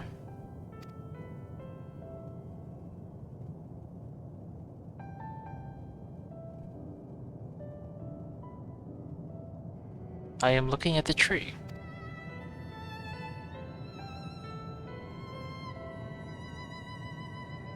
Quite an unusual specimen. What is the device attached to it? The tree is a sample collected from another star. As it cannot survive in our environment, however, it requires life support. That is the function of the device.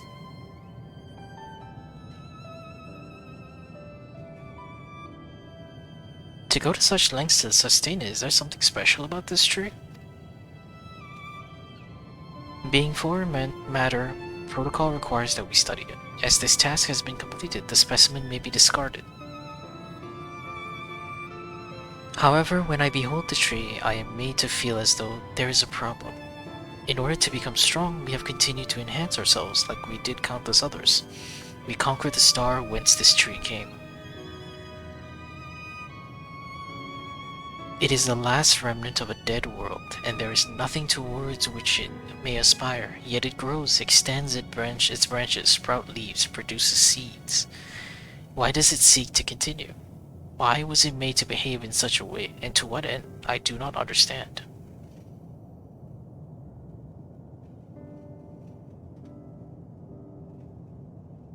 I see. Out of curiosity, does this pertain to your duty?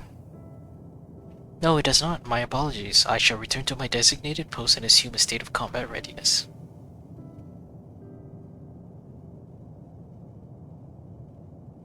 So it was acting outside of orders. Perhaps it is simply a malfunctioning Omicron. They are by no means uncommon. But it may also be a unit possessed of the ability to make decisions, one not unlike Sir. I believe this bears further investigation.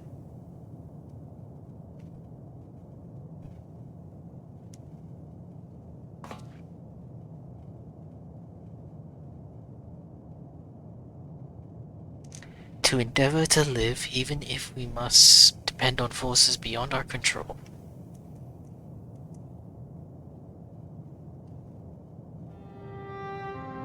Tell me, one day, when this adventure becomes a part of your epic, do you think I will be mentioned in it? Absolutely, Graha.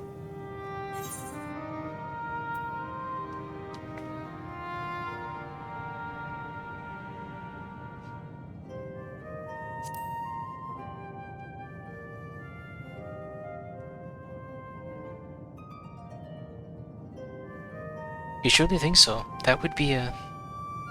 Nay, I shouldn't say such things until the moment comes to pass. Never mind the embarrassment. Well, we had best get on with our tasks. Tracking down Sir and understanding the nature of the emotion which bars our way.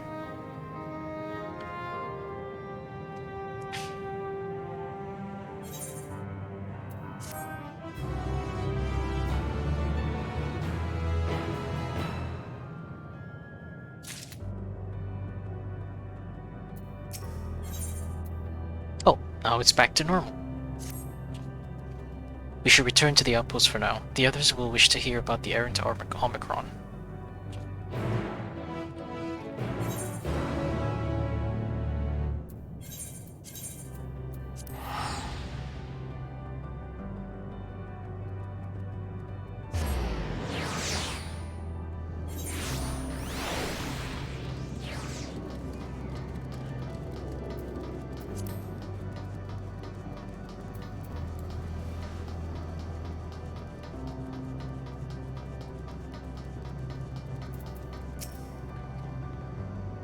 Gra says you found a suspicious Omicron. That's good, because the units here were of no help. They all had the same thing to say about the extended operations unit, that there's no way to arrange a direct meeting. Still, that served to prove that it's business as usual at the outposts. But enough about us. Tell me you learned something more useful.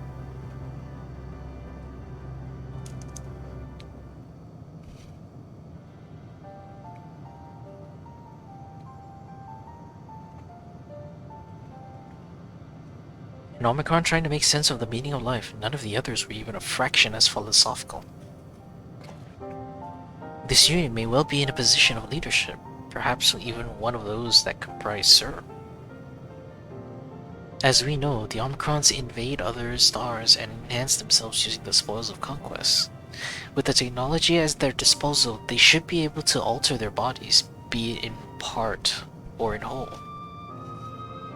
Setting aside the question of motive, if Sir, for example, wished to have an ordinary Omicron's body, I see no reason why it would not be possible. The problem is how to go about ascertaining if that's what happened. When I attempted to probe further, it promptly ended the conversation. If it is indeed Sir, I doubt it would willingly reveal its true identity.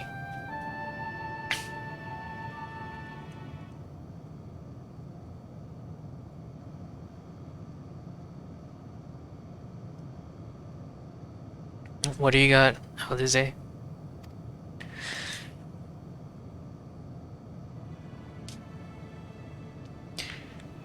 We use lightning on the console again, but we make it stronger, much stronger. At that moment, should the unit exhibit a reaction that could suggest that it has a connection to Sir. An inspired idea. I dare say it is worth a try. I had a feeling you'd be on board. This time you must allow me to do the honors. I will stand guard in case your incantation draws sentries to the scene. For my part then, I will approach our suspect and divert its attention. During which time, Mira, I want you to observe it closely for anomalous behavior. I should mention that shortly before you returned, an Omicron appeared from the same direction. Rather than entering the outpost, however, it headed off towards the console.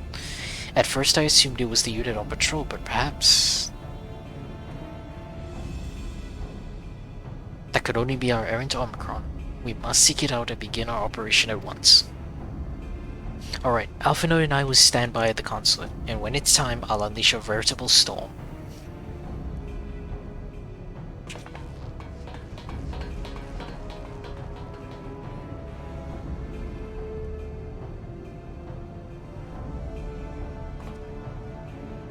This will work, I'm sure of it. After all, our comrades are watching over us.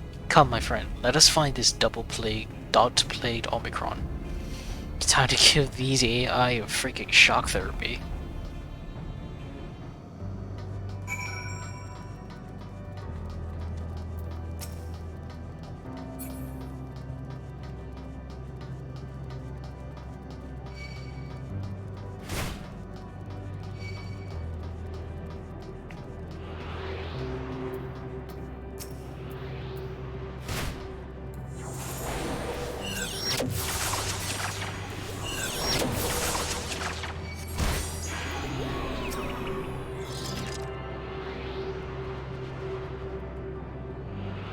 And we're out of here.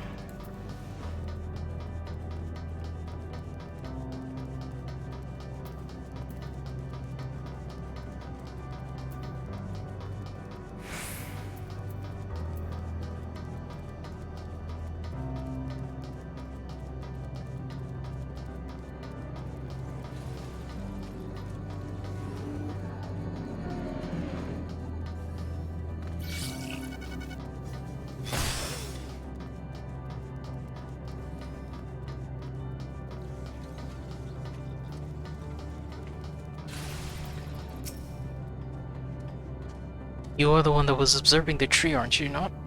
Full glad I am to find you again. I have a question for you, you see, about the device which sustains the tree. Provided it does not necessitate,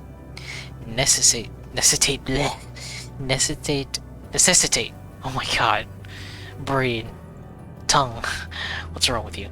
Necessitate the disclosure of restricted information. Very well.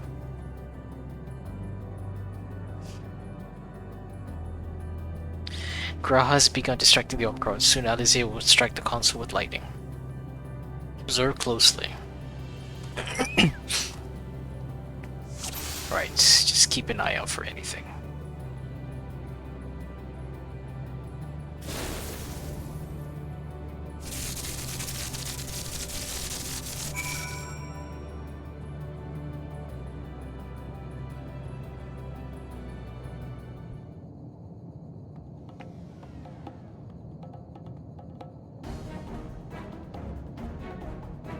An anomaly, you say? Performing diagnostic. Error confirmed. My connection to Central Command is suffering from intermittent failures. I must leave at once and present myself for maintenance at the nearest facility. You will excuse me. What you need, my friend, isn't maintenance. It is to confront the truth. While we speak, our comrades struck the console used to communicate with Sir. It is the cause of your anomaly. You are connected to Sir, aren't you?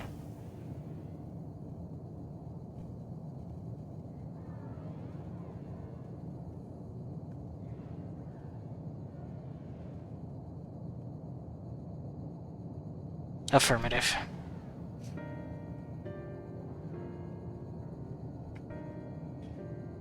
To what end you sought to assert this fact, I do not know, but before we speak further, we must move away from the other units. I do not wish for them to know my true identity. Very well, our friends are at the console. Let us head there.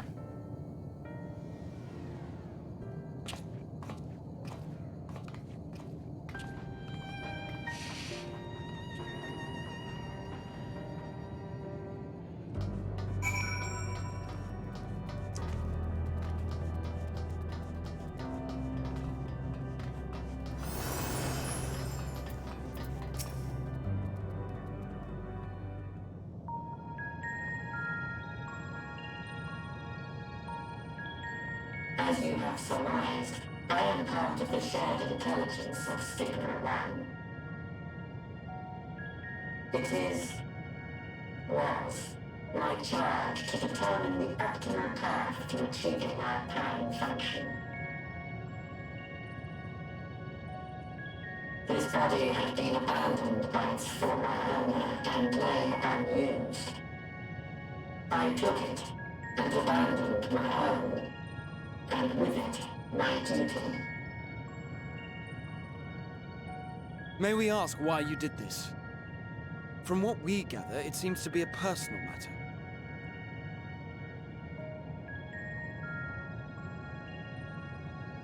Our kind did not always look as we do now. Long ago, we possessed frail and feeble bodies. Beleaguered by stronger races, our ancestors took to augmenting their flesh in order to defend themselves. What began with limited parts eventually spread to the whole body, and at last, a means was discovered to convert the mind into data, rendering even the brain obsolete.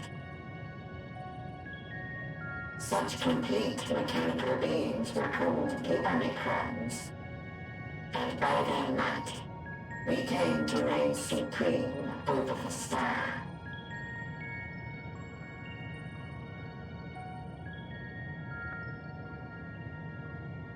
I wonder where does Omega stand among the Omicrons, considering he was pretty damn strong. For we knew that the universe was home to civilizations aside from our own. Civilizations that may be stronger still than us. Rather than risk becoming the subjugated, we chose to become the subjugator. We began our conquest of the stars, that we might acquire the resources and knowledge we needed to reign supreme. were successful in that endeavor. So powerful did we become, we could lay low even the mighty dragons. But then something unexpected happened. I began experiencing an error. I could no longer determine an optimal path. You were malfunctioning. I performed numerous full system scans, each time finding no issues. Yet the error persisted. It was then that I speculated. What could happen if we grew so powerful as to have no equal?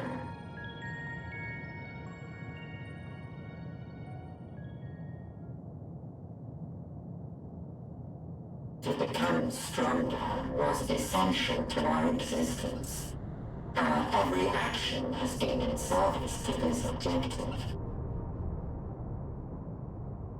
But if nothing lies beyond this, can it be truly said that it was essential? You guys did it for the journey, Have we been not really realizing what was the end goal. destruction?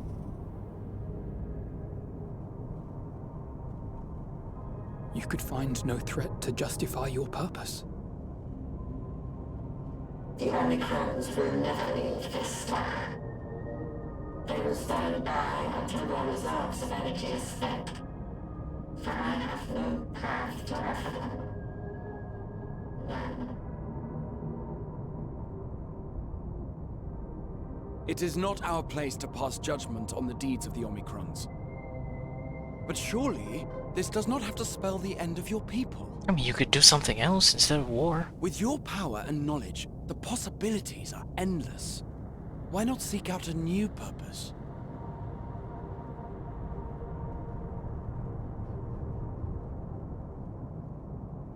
That is impossible.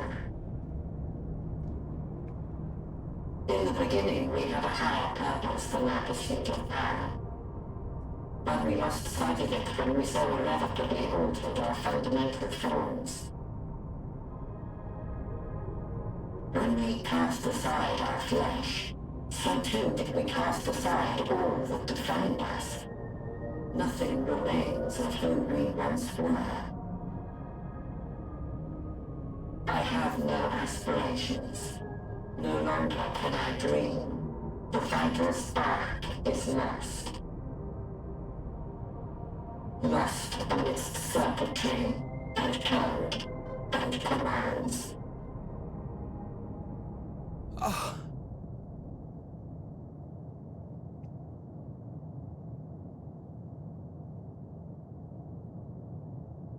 I believe I know how to overcome this despair.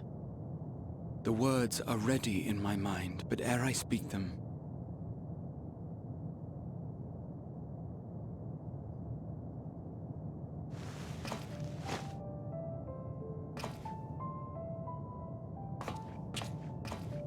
I want you to make me a promise. Be it across time or space, our promises have always connected us. And so I ask that you indulge me once more, that this won't be the end.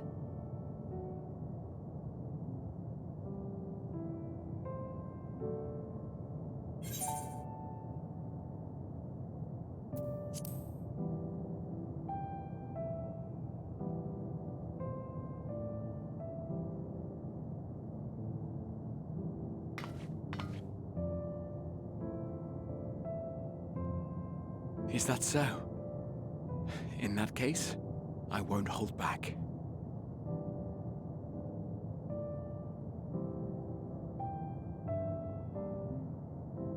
First, I want to visit Ishgard with you.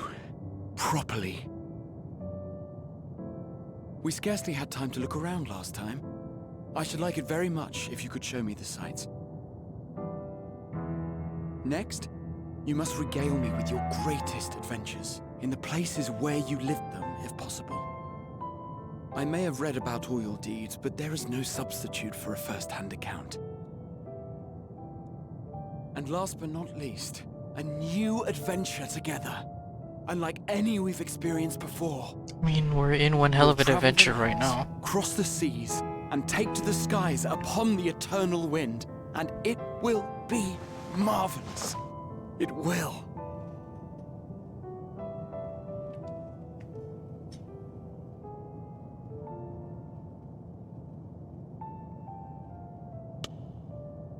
That's gotta hurt to fist bump considering I got metal claws on.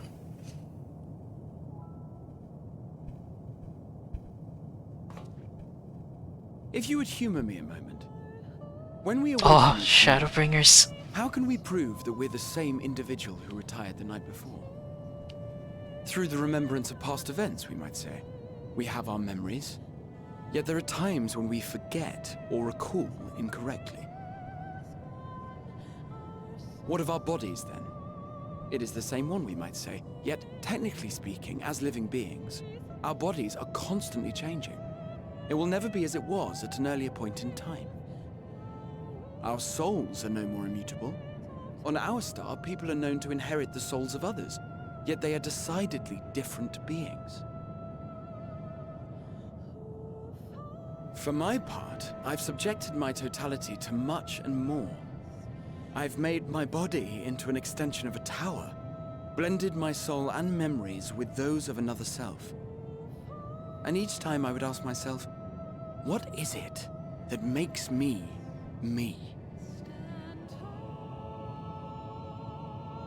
Are you able to determine an answer?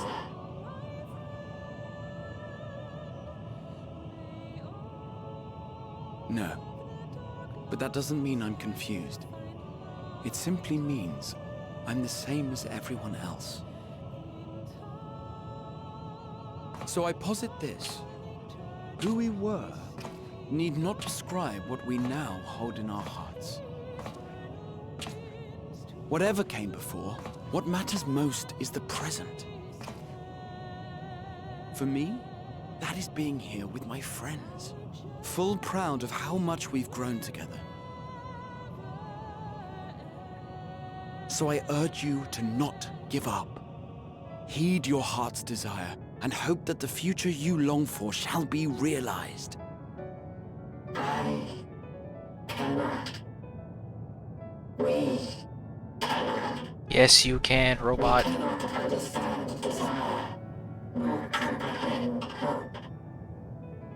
We do not know how to create such things. We are not unlike, you and I. I too have struggled to find the courage to express and embrace my wants.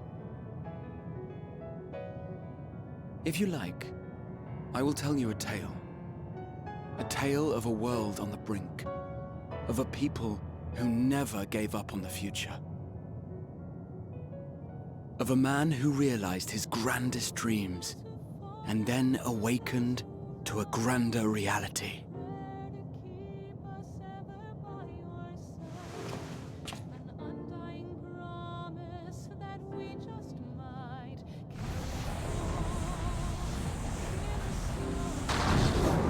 Oh no. Not Graha.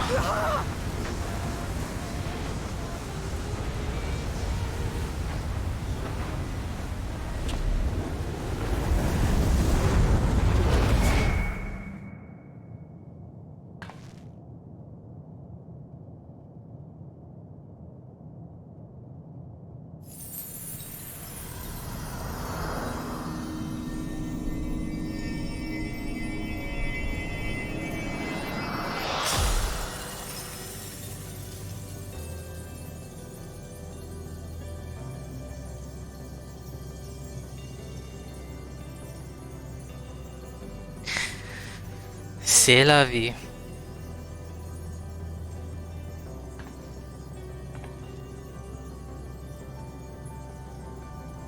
You idiot! Just once, stay with us to the end.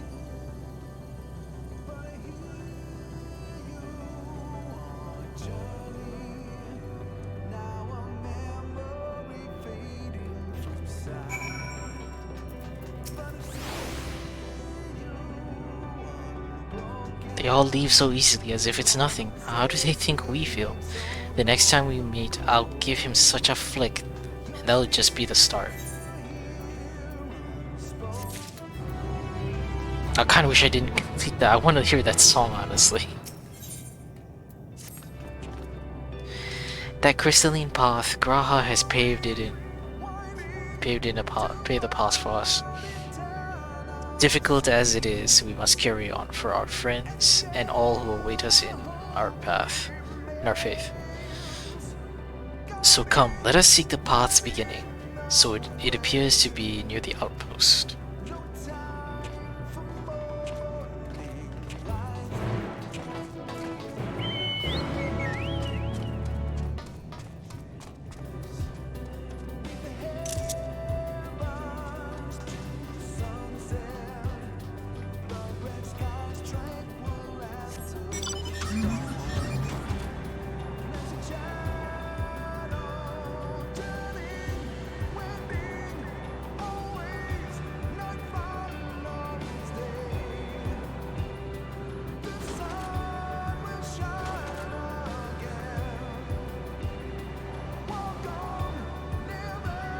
This is a damn good song.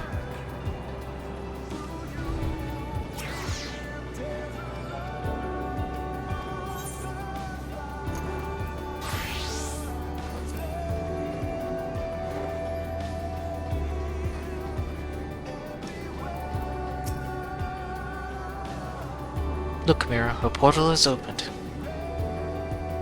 It will surely deliver us true. It must.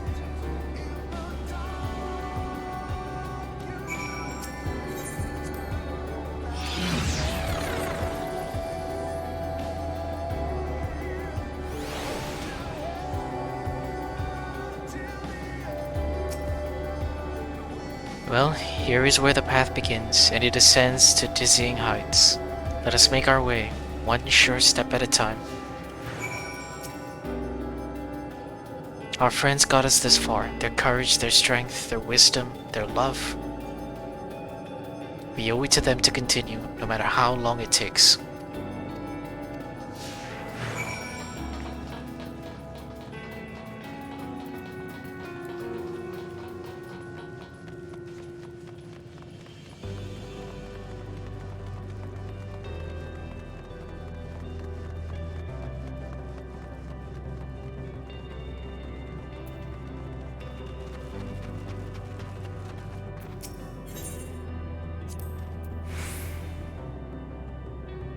Tancred would scout the road ahead. Ishtola and Urianger would trade opinions on esoteric subjects. Graha would join in their discussion, or else chat with me and Alize about the mission. Estenia would be at the rear, apart yet present. All the while you would come and go wherever you are needed, and together we would travel. All I can hear are my footfalls, my heartbeat. It's so much quieter now.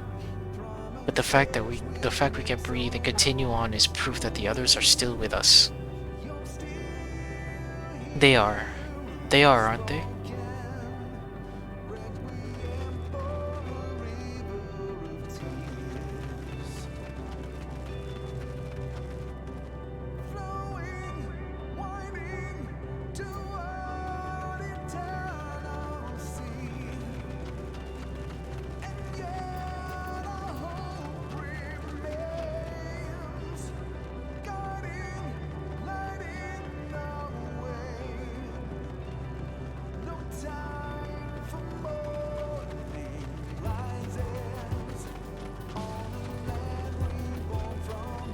Oh man, this is getting me emotional. What the fuck? The innumerable lights that shine in the distance, to think that they all could have birthed civilizations. To think that everything they built has gone to dust. Their peoples lost to despair of the stars floating in this sea of midnight. Ours is a lonely aberration. And yet, no matter how many worlds have met their ends, with you and Alize beside me, there is nothing I fear, no ocean so vast I cannot cross.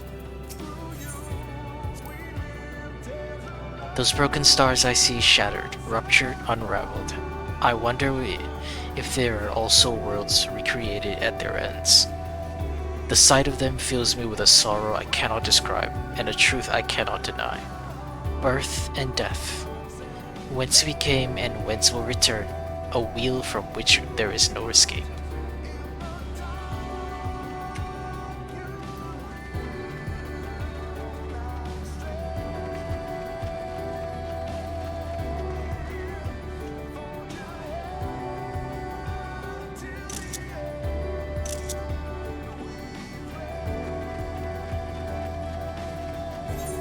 Alright, where exactly are we going here? I guess smack dab in the middle.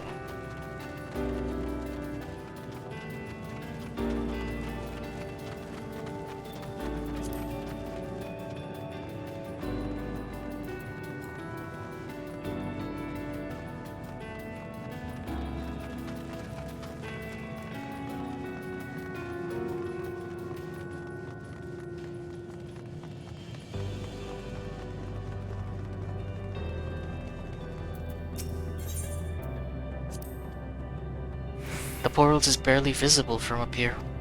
Truly, we've come far, much farther than that would have been possible had we kept chasing perfect ideals as we did in the past.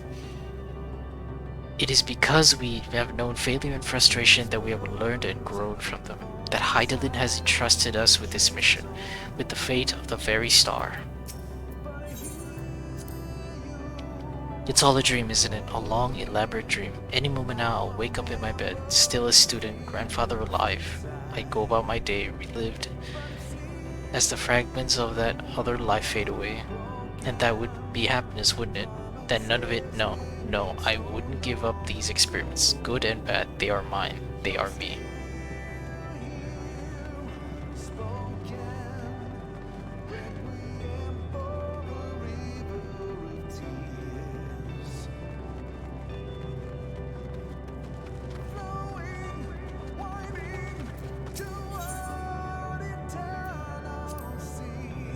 Me? Oh, I still have plenty of legs left in me. Don't you worry, it's you I'm worried about. You always push yourself so hard for us, for everyone. And while we're here, we'll make sure to bear our share of the burden. Rest assured I am fine, but thank you for your concern. What of yourself? Though we cannot afford to be too leisurely, neither need we rush unduly. We've crossed an impossible distance to stand where we are now, and we're but a few steps away from journey's end. It would be over before we know it.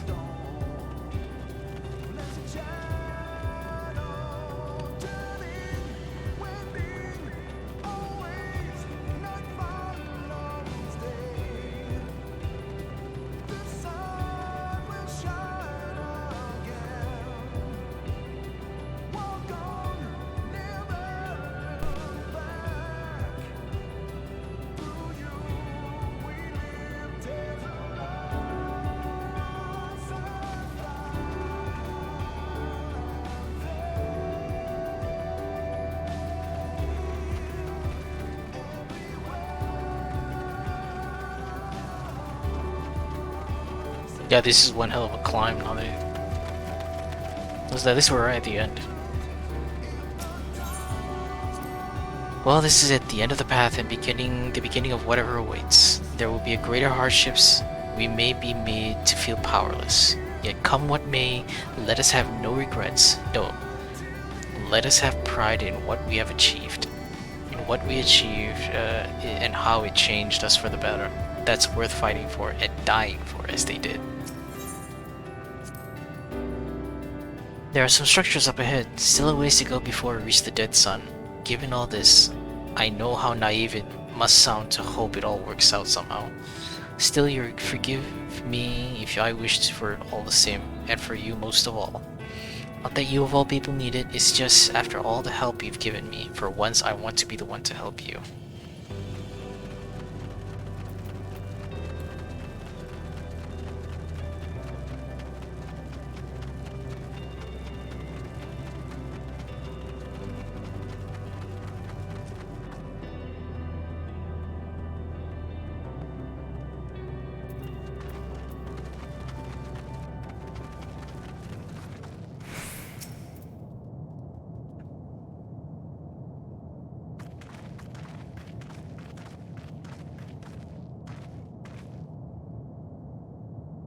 This is almost...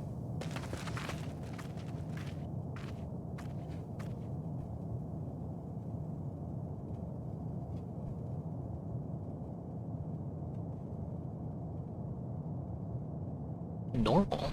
It's not unlike any cities we know, but it's deathly quiet.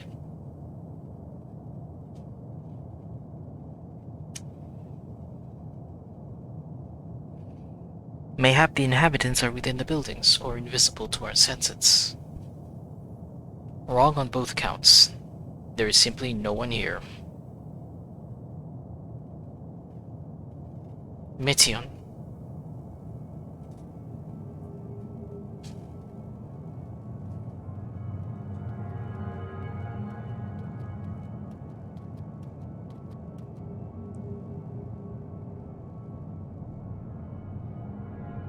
This is how I found it when I arrived, another star which once pulsed with life, but no longer. How it ended, I do not know. Invasion, sickness, suicide, none can say. None live to speak for the dead. They are gone. Gone. Search all you like, but you'll only end up turning back. You creepy little...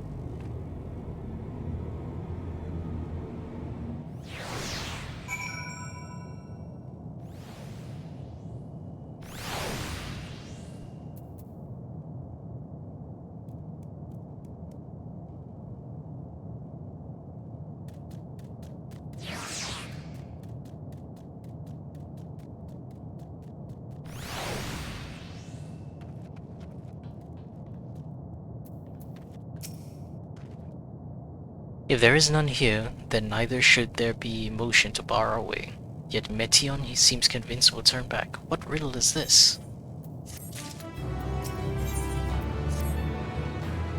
Whatever Metion may have said, we should confirm it with our own eyes. We need to have a look around.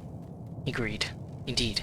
At the very least, it doesn't appear to be sprawling places like those before. If we split up, it shouldn't take too long to cover the area.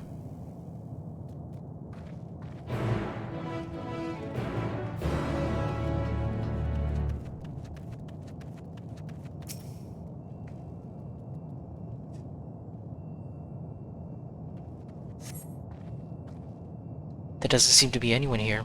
Perhaps you could try calling out.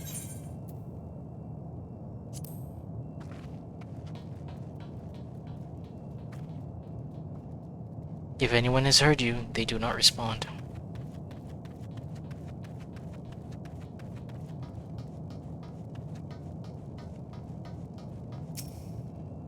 Were it not for the thick layer of dust, one could imagine someone drinking from these cups but a moment ago. The object resembles a tree and appears to have been fashioned from a stone-like material, erected in place of an actual tree, or to serve some other purpose perhaps. Regardless, there is no one left to explain, to tell the story.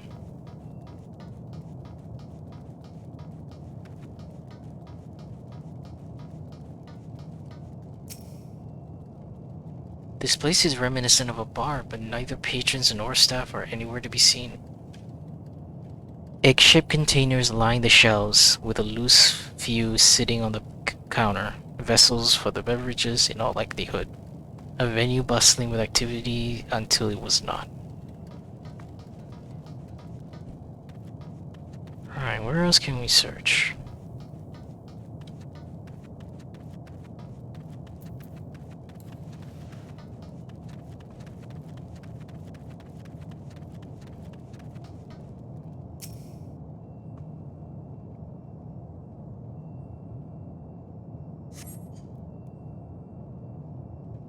In the distance, you glimpse Alize picking her way through the ruins, but otherwise spy no signs of life.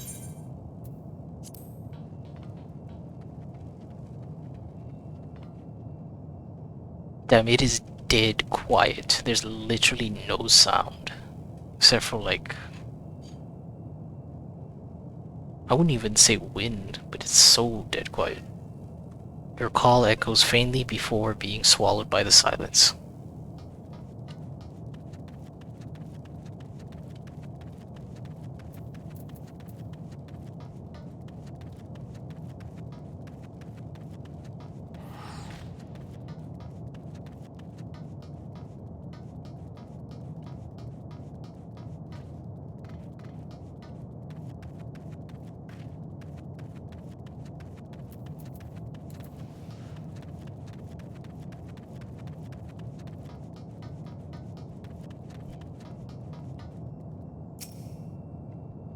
Though set slightly off the ground, this appears to be a door, while the objects to the left could be letterboxes.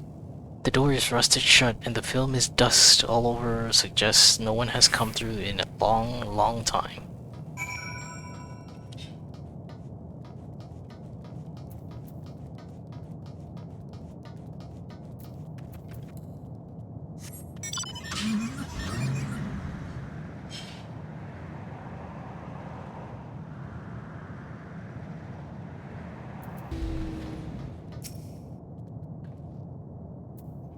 Mira, take a look at this. If the road was a little longer, we could take it to just beneath the dead sun. But I suppose this is where the reconstruction ends. How about you? Did you find anything interesting?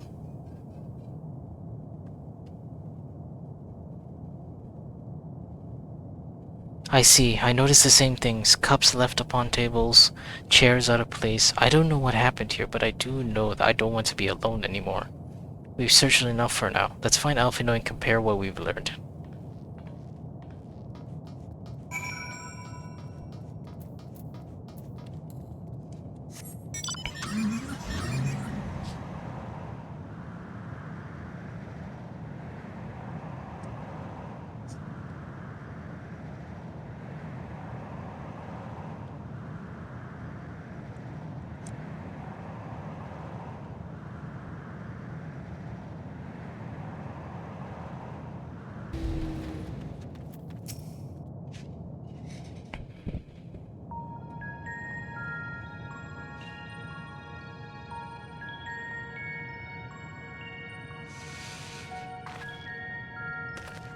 Did you find anything? No. This place is completely deserted. And I can't see how we're supposed to move on from here. Neither can I. It's quite the quandary. There are no denizens to bar our path, yet there is no way forward. For another mystery, we did find signs of very recent life. You'd swear everyone just vanished into thin air.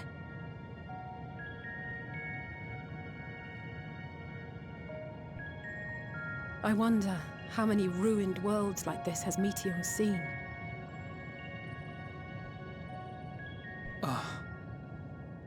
Could it be? Yes. Yes, I believe I may have puzzled this out. We gotta convince Meteor now. Despite how it appears, it's no different this time. There is someone here who has wished for this ruin. Or a survivor? And I believe that together, Alize and I can overcome their will.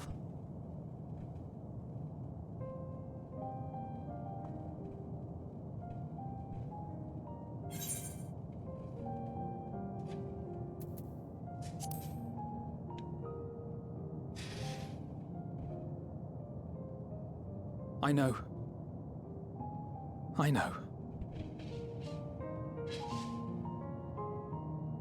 But if there is a chance this will work, then I would take it. For everyone, and for myself. I will not pretend otherwise. I have my fears. Not for myself, but for you. The last to remain.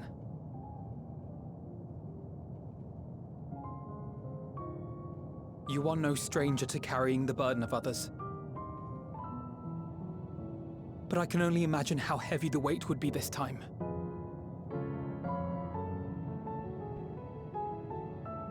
As your friend, I cannot bear the thought of making you suffer so.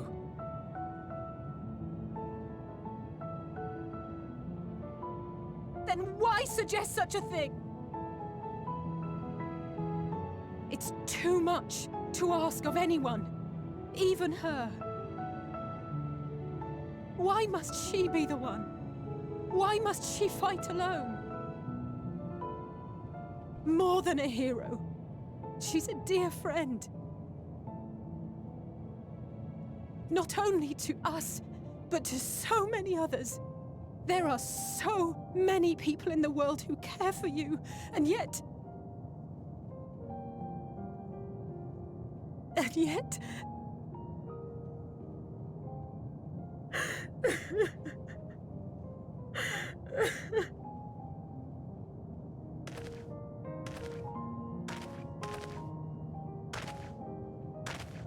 Alize, I have an idea. Given the nature of this realm, it may be possible to do more than unbar our friend's path. We might also pave her a new one.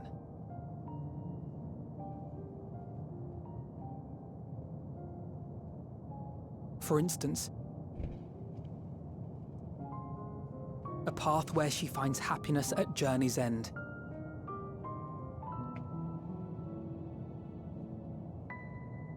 This much, I think we can believe with the utmost conviction, no matter how deep our despair.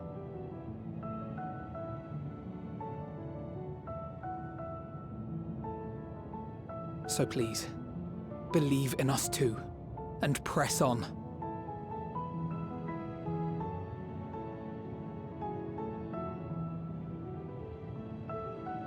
Thank you. What are you? If the plan's decided, then let's not dally.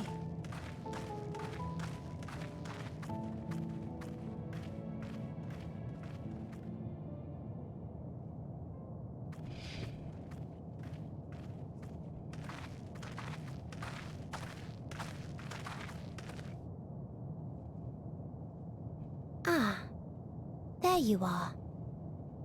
It was as I said, was it not? It was. We couldn't find anyone. But this place isn't entirely deserted, is it? You are here.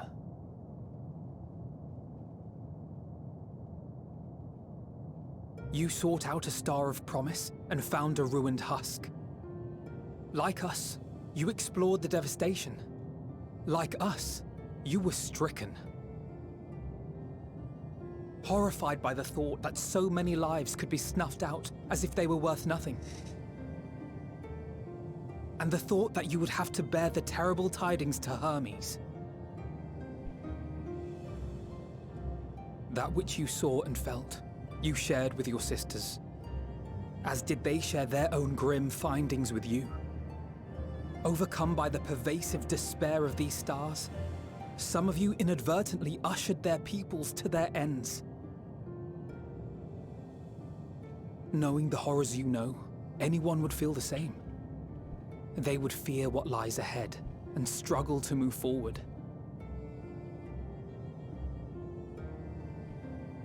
Fear. I had forgotten that such a thing existed.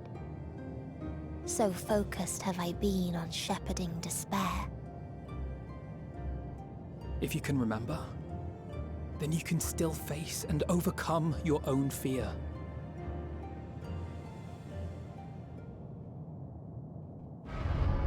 Why would I bother with such an insignificant Can we stop with the notion? creepy close-ups on this If crazy the despair bitch? I command is as a raging river, then fear is but a trickling stream.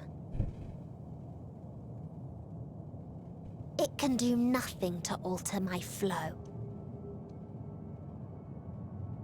You spoke Oh, with shit. the Aya, yes? Heard their tale of what awaits the universe. It's true. The stars grow colder and more distant. Eventually, all will enjoy frozen solitude. Using the power of Dynamis, I'm hastening that process. In so doing, nothing will be born ever again. Everyone will remain dead.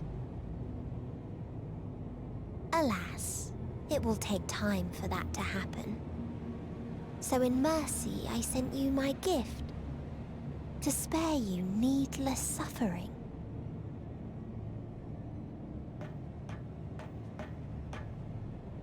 Don't worry. Even if no living witnesses remain to mark the event, I'll make certain that Atheris has a proper end.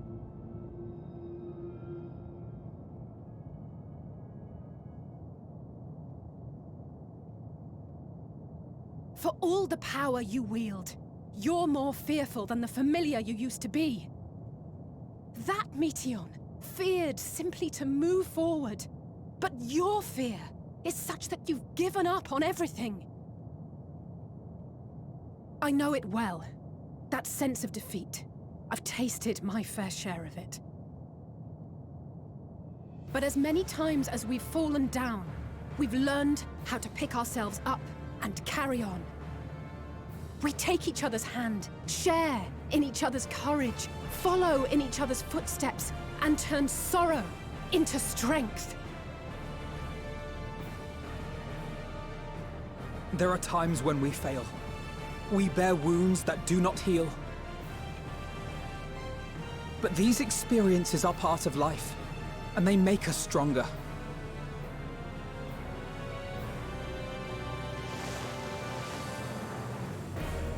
We rise, fall, and rise again.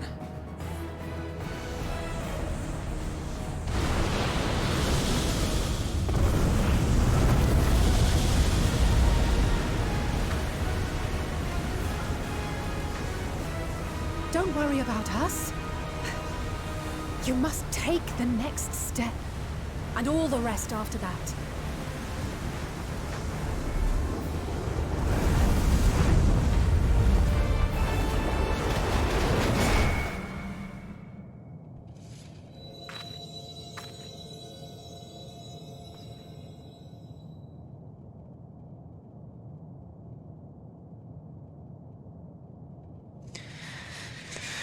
There goes all the scions. Fucking hell.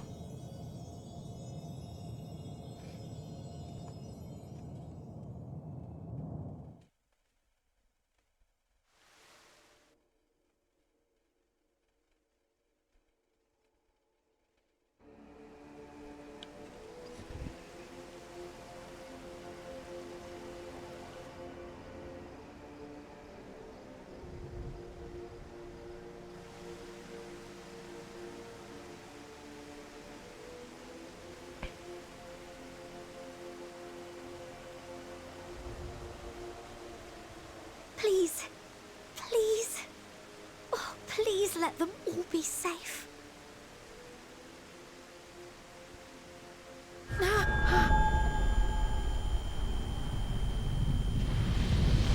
Oh. So it's come to Charlayan.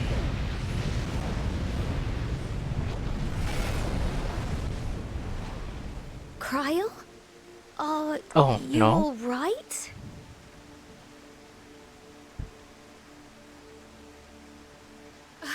It's nothing. Just a headache. Growl, now is not the time to... But I guess you don't want to worry them too much. Fine. I know they will.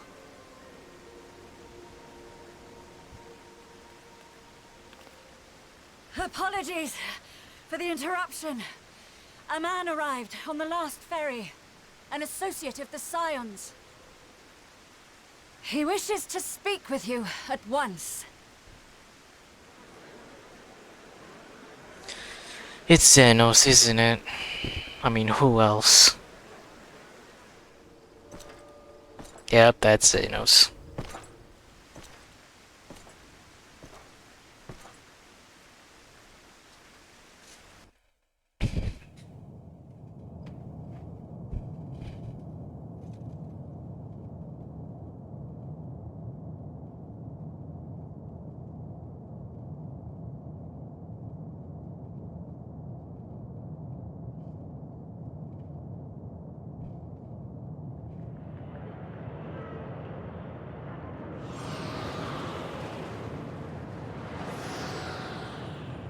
Humanities from Dark Souls, excuse me. In a city devoid of life, you sense the presence of life, or spirits.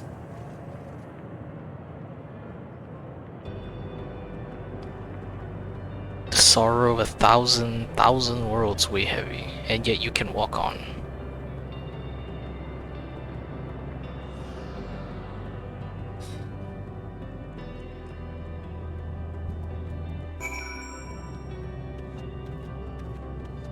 If you need a push, I'll be right there behind you. Oh.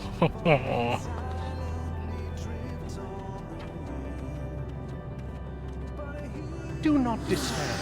You are not without allies. Okay, fuck you, game. We didn't need this.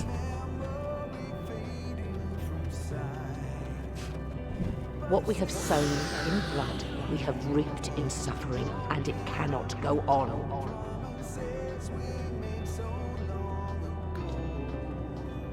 Upon the souls of they who have sacrificed themselves to pave the way for peace, we will never abandon our cause. But in all seriousness, this is great. This is amazing. They wanted to go out on a bang with Endwalker, and holy shit.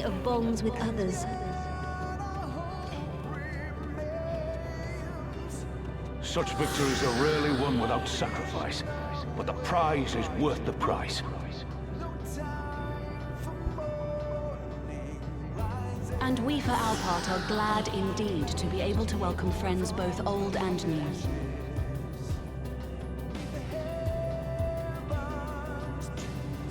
Save your tears for the morrow.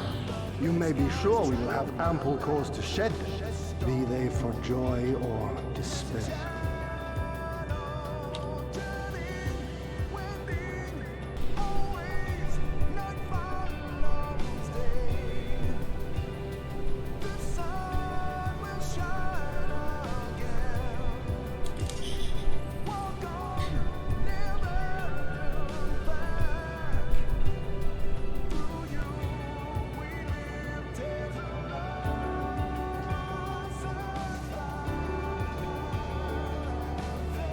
From tragedy and sacrifice, we rise to greet a new dawn.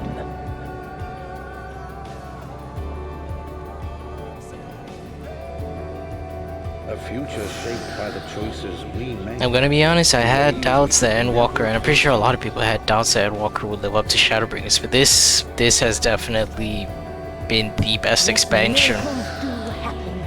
Hands down. And will our friends home.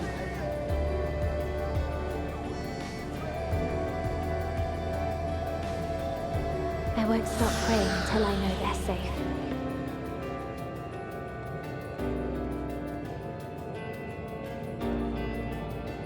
Strong art thou, mortal.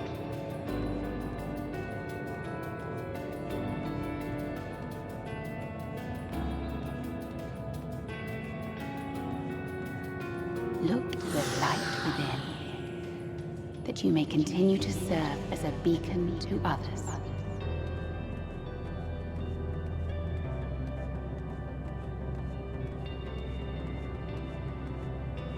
Let's finish this.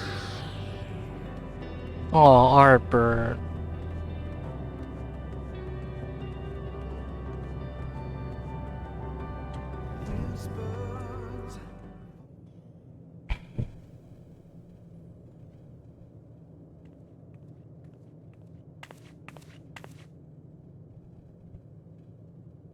Here the path ends. There is no way to reach our nest.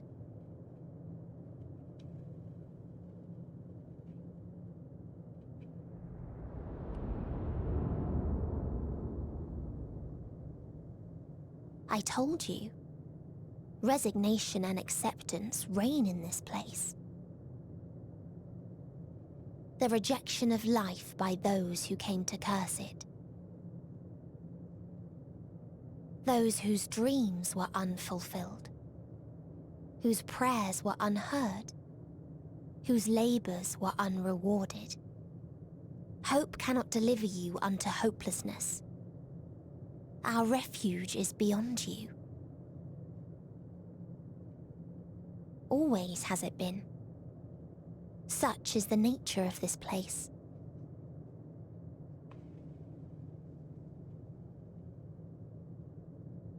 You should have remained on Atheris.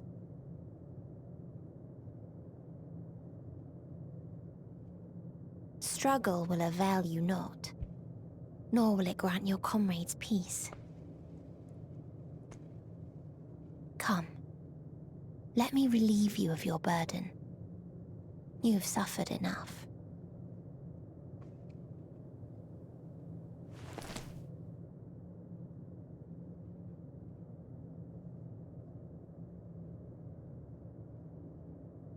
Asm's magic. So long as our souls remain, you can use it to summon us back. But you mustn't. How do we make peace with That's why it's too soon for this to end. There are so many people in the world. You must triumph. Drink of calamity, drown in. Be safe, all of you, and come back. It was all I am ever grateful. I came to appreciate most about our star is that there remains so much we do not know. After all these years, Is this the answer I was hoping for? So long as we remember, our fates remain ours to shape. And Godspeed. Perhaps when our time comes to return to the star, we shall remember these few days we have lost. Do not squander it. The legacy I leave you.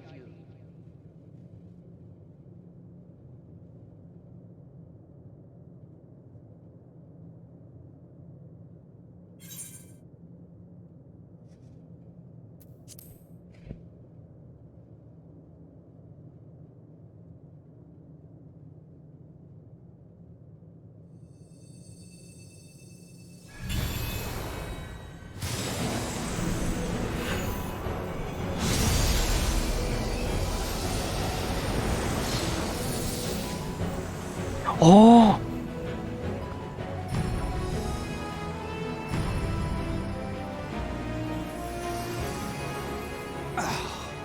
I bid them remember, but all this time I'm the one who had forgotten.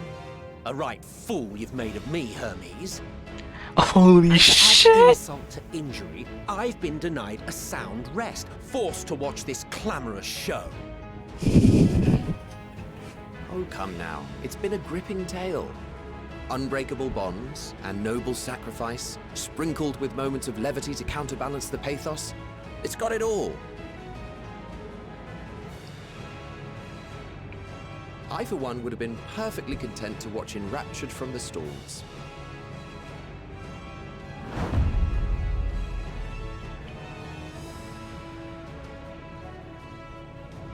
Freaking revive 2 Amaratans. Oh, holy shit. What are you? Half-faded souls of the dead. Isn't it painfully obvious? Worry not. We haven't the power to defeat you, nor is it our duty to do so. Not anymore.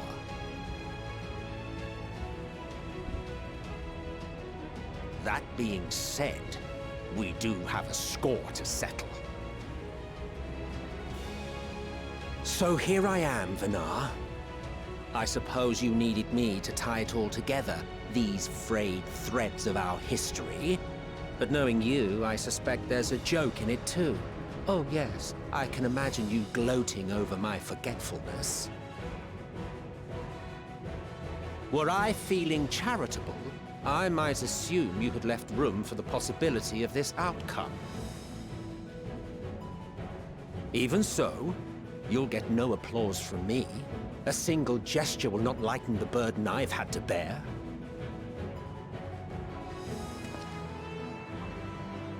Still, you must be commended. Our methods would not have brought mankind this far. And so, as a show of respect to the last of us, I make this declaration.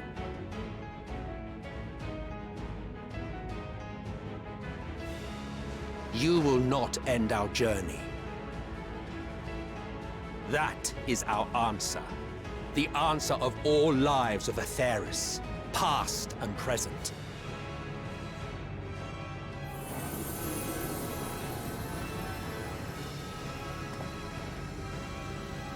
As you've called us to the stage, so shall we perform. And creation magics never fail to please. Drawing upon the hopes of your comrades, we will make for you a new path.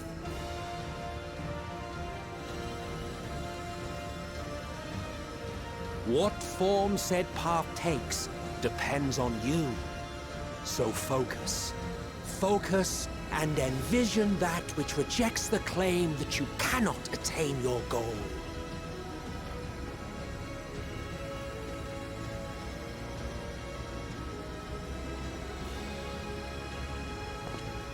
Ours is the wisdom to weave the fabric of reality. Ours is the power to create.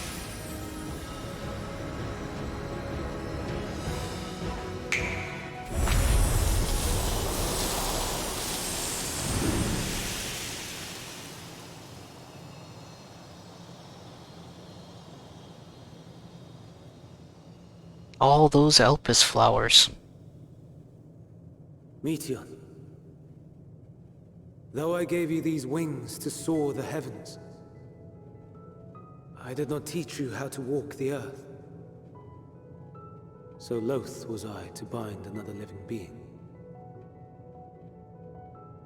In the course of your long journey, you will learn from those you meet. Learn to walk and run, and so much more. A flower.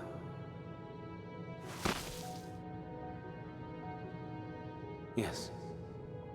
Upon your return, I will gift you a beautiful flower.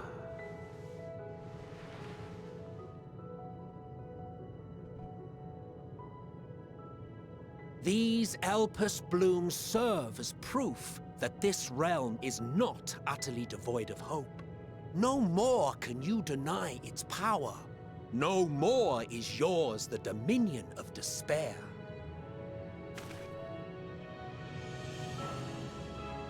In case the practical implications were lost on you, your comrades no longer need fight their fight. So go on. Call them back to your side. Yes, let's get our crew back.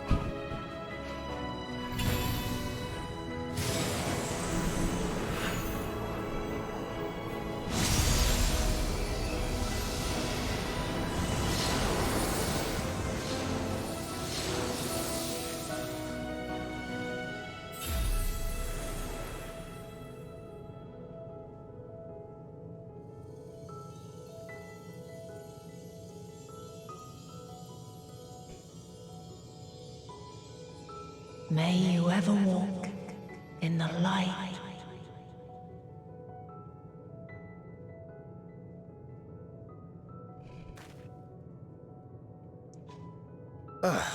How disappointing. Not even a single scar in the making to brag about. You'll find a way regardless.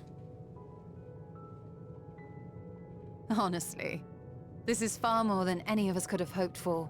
Let us be thankful. Indeed. That we thus stand reunited is a gift. Let us not squander it, and see that we all return to Etheris. Aye. As soon as we've averted the final days. Good to see you again. Our heroic sacrifice paid off, I take it.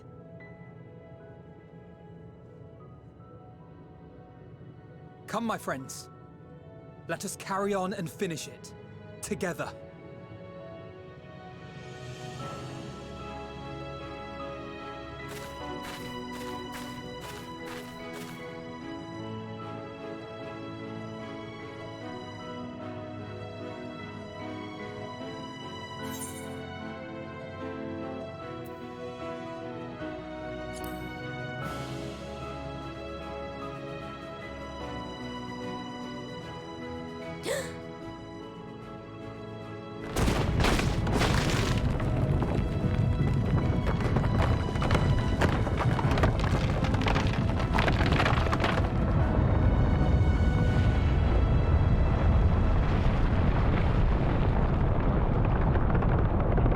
What the fuck?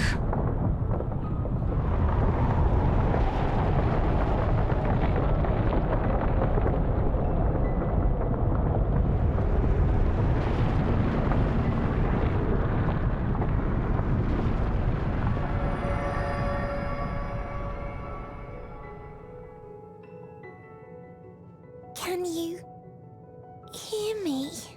Hey, there she is. The voice is within, crying in pain, wailing in sorrow, hurting, hurting. End it. Silence it. Silence our song of oblivion.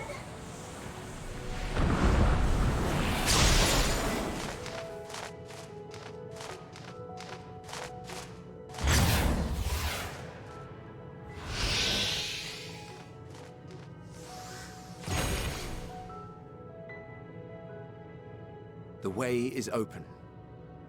They can proceed. So it seems.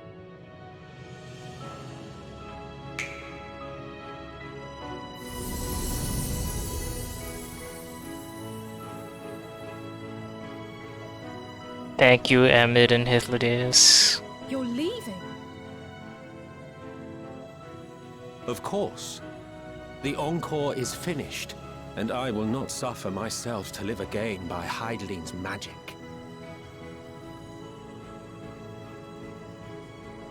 But more than that, the future you seek is not the past we loved. That is why we fought, and why I lost. But though you defeated me, my ideals are inviolate, invincible.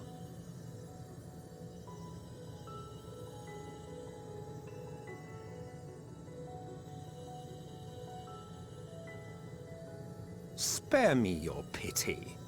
I have no use for it. If you would do something for me, save our star. See this tale to a triumphant conclusion, and with elation in your hearts, bid the final curtain fall.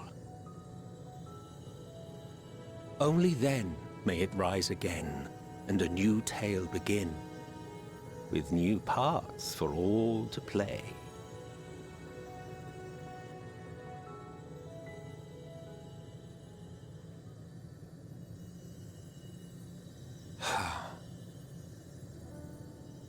Tell me, have you been to the ruins beneath the waters of the Bounty? Or the treasure islands beyond the frozen waters of Blind Frost in Offerd's north? The fabled golden cities of the New World, the sacred sites of the forgotten people of the South Sea Isles? What about Mericidia, the southern continent? Do you know aught of its present state of affairs? I thought not.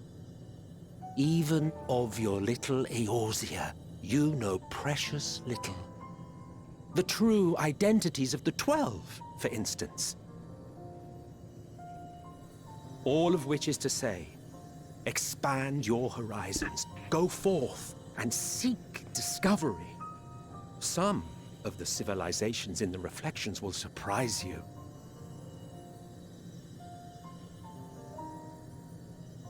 As the bearer of Azem's crystal, you may consider your duty to see at least that much.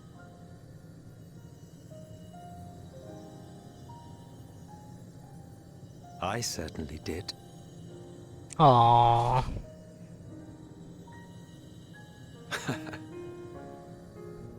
I pray we meet again. If not in this life, then perhaps another. Whensoever it should be, I trust it will be a most joyous reunion. For you, maybe.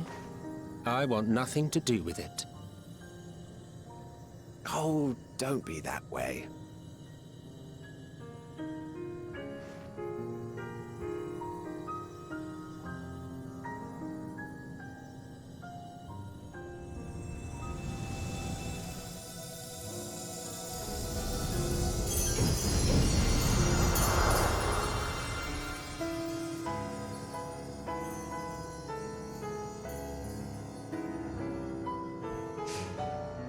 I love those guys.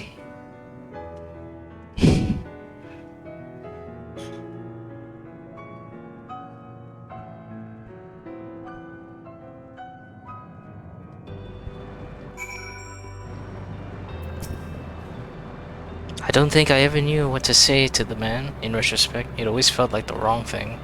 But the past notwithstanding, he came to your aid in your moment of need. We are here, and we will not squander this chance he has given us. We will see this tale to a triumphant conclusion and bid the final curtain fall. Alright, this is it.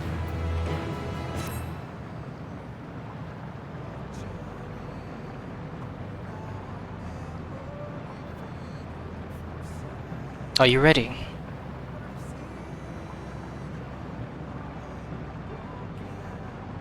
Then let us set forth for the reckoning.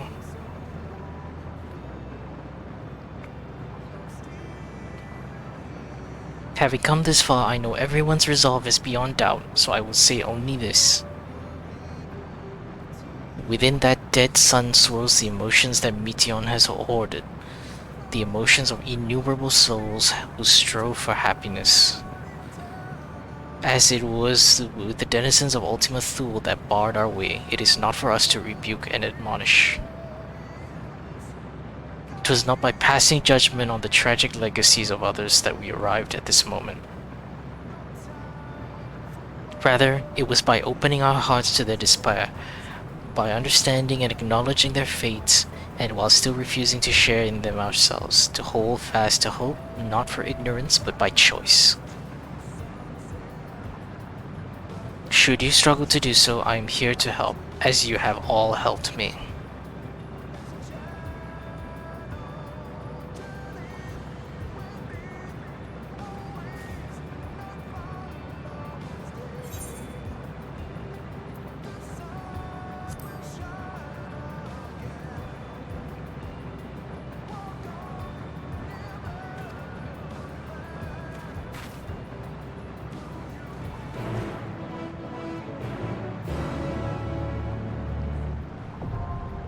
The Dead Ends, the final dungeon.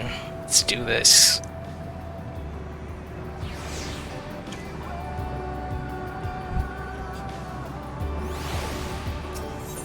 This has been an amazing adventure. I stand ever ready.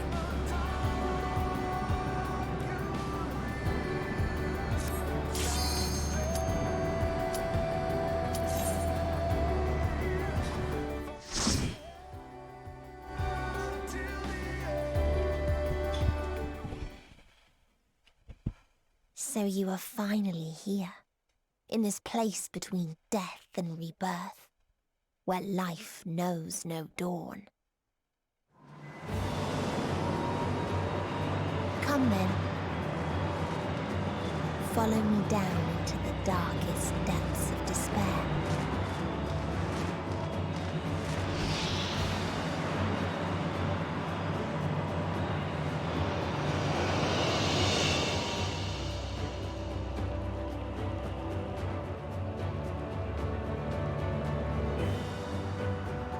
Yo, holy shit.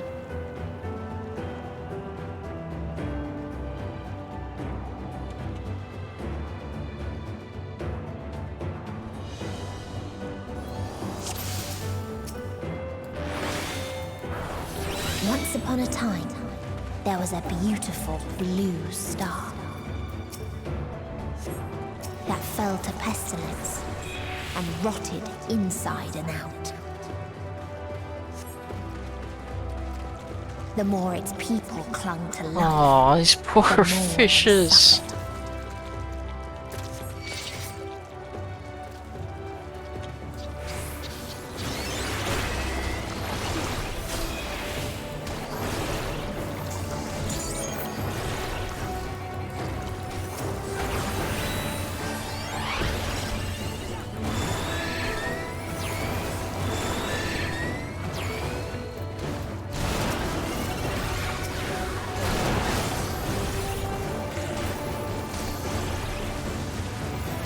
I have you now.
underestimate me!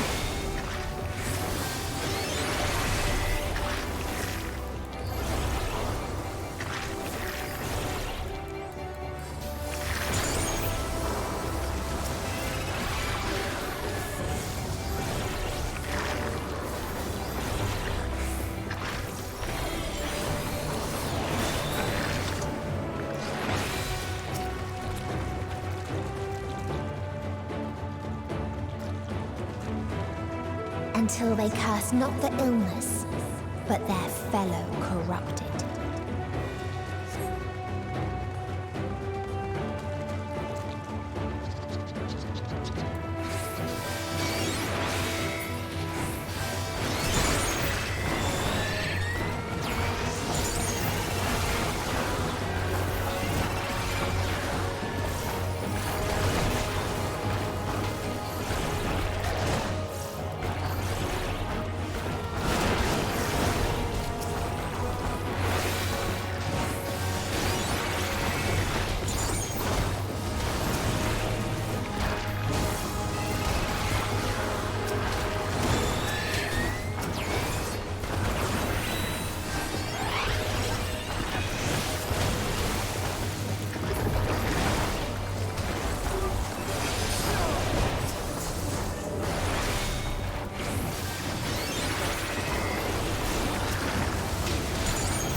Hold still.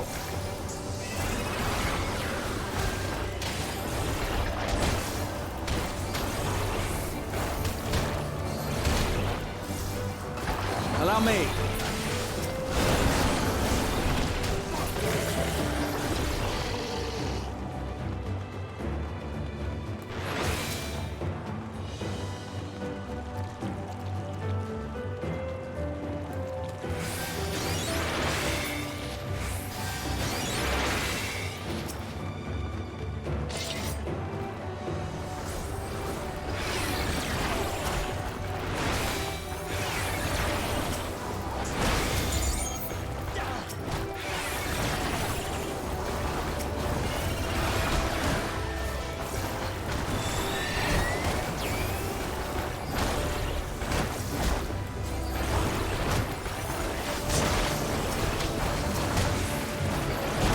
Allow me.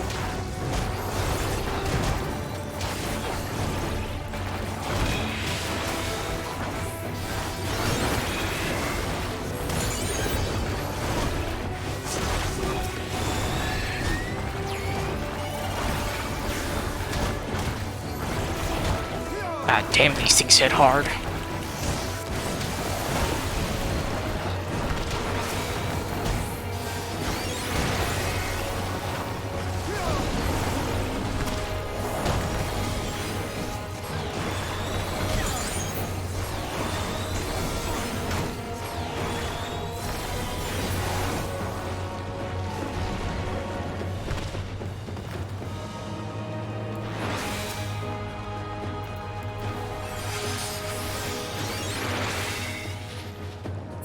This is a bloated monkey. What the fuck am I looking at here?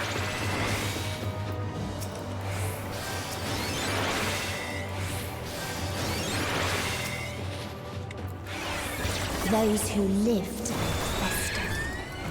Those who died decayed.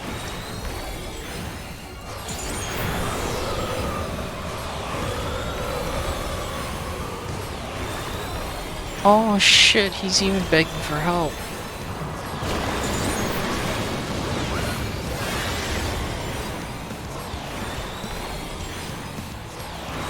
What do I have a feeling?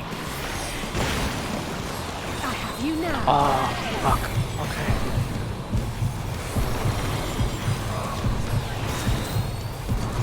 Suno. Okay, wow, that's terrifying.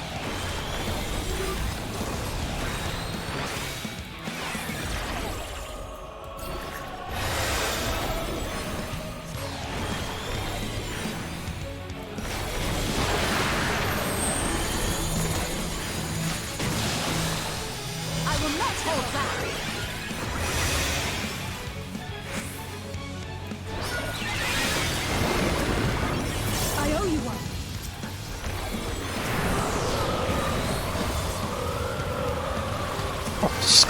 full health. Okay, got it.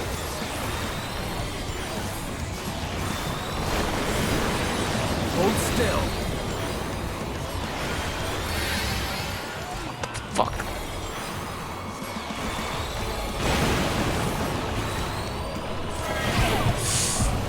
Fuck me. Oh shit. Wow, okay, that's a tough fight.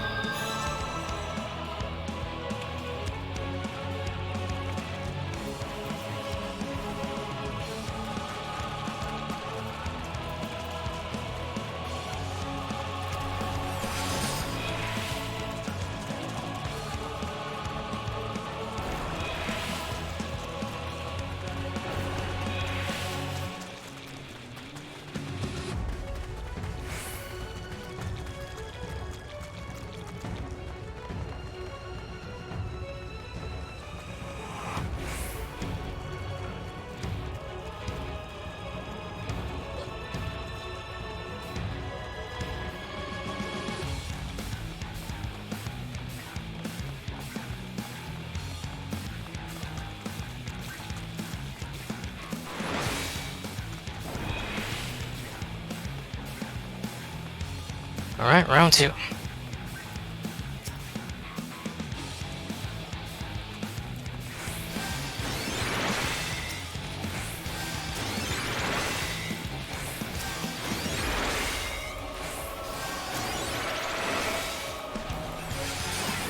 Those who lived festered. Those who died decayed.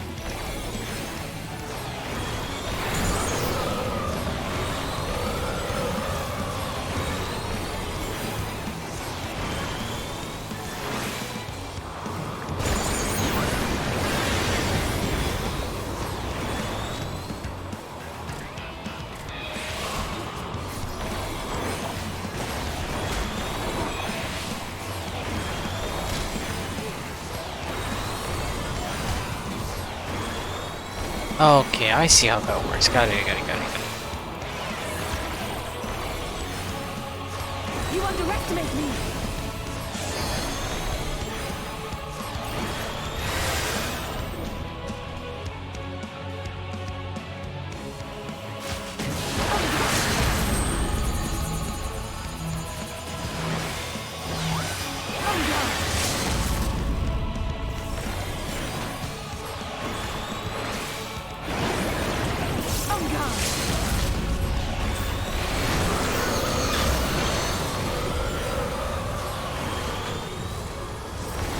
Let's give them a show!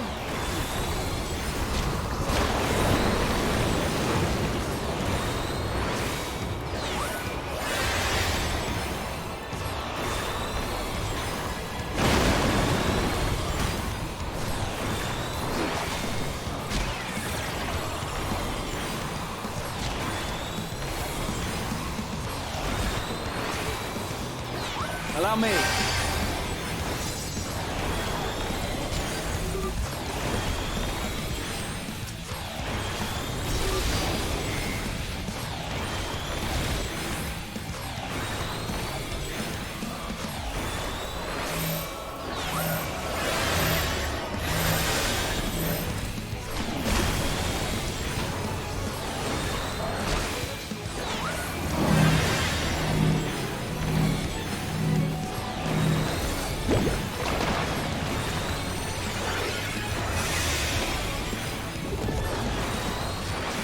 You underestimate me! Alright, going down, you bastard. I'm gonna put you out of your misery.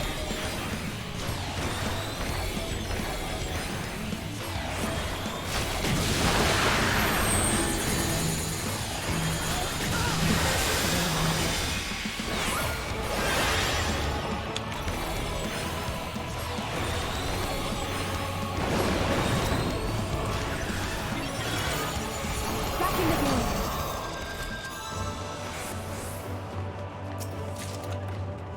And the very last of them wished they had never been born at all.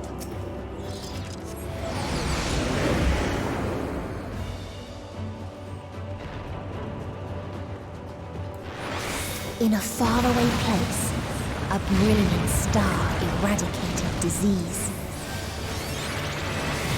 before destroying the self-same lives it had saved.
Its people sought ever greater freedoms no matter the cost. Fucking hell.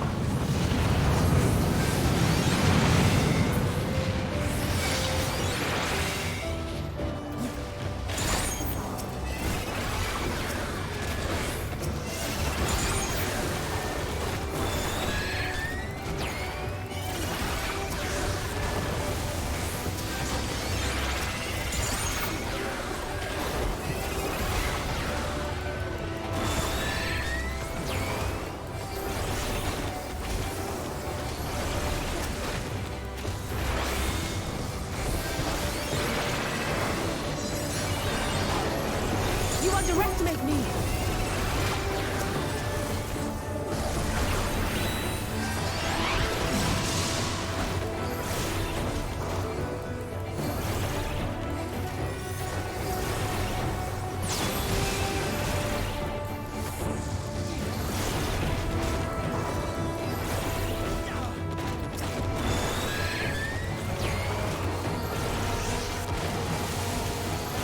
Gloves are off.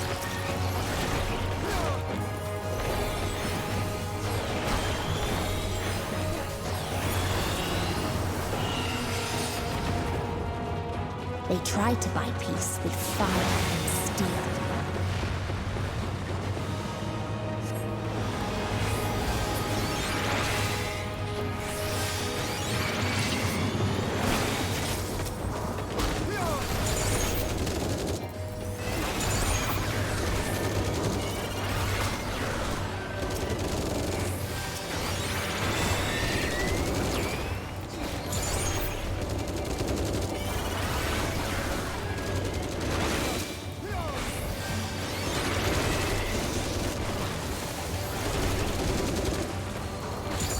Allow me.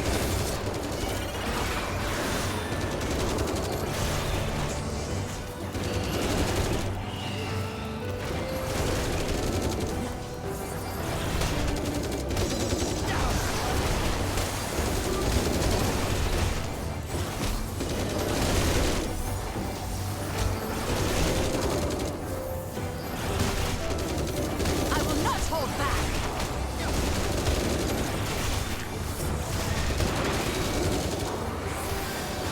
Allow me.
You now.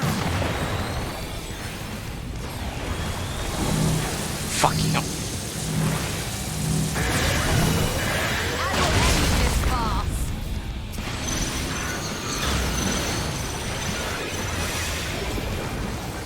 Oh, that damage still lucky. Please stand a little closer next time.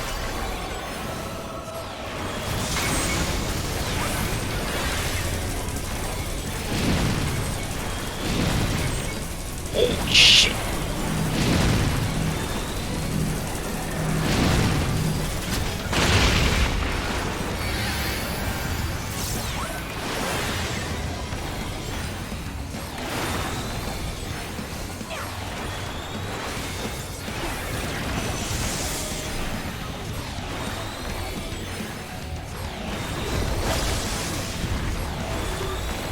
Oh fuck. You underestimate me.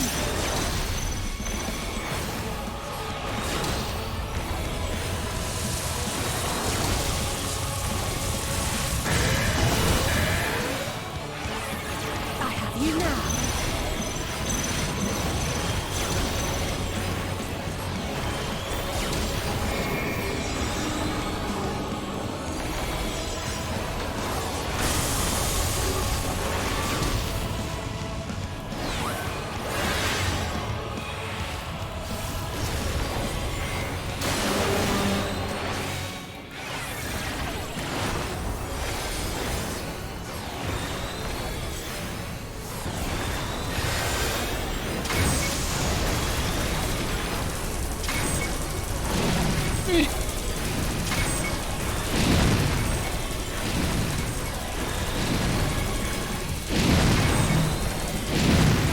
Fuck.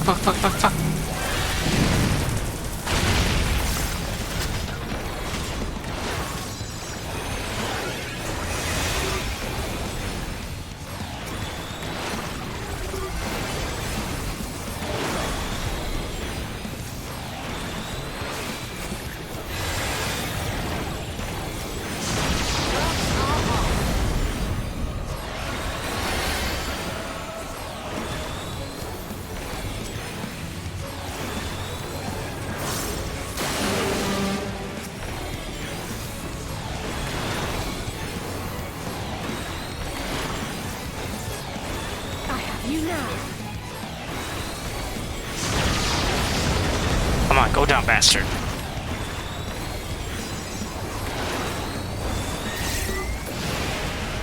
Oh, shit.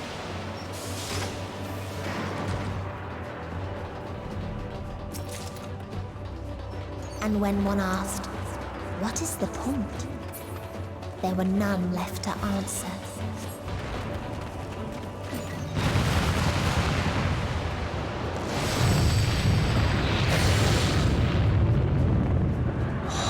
Fucking hell.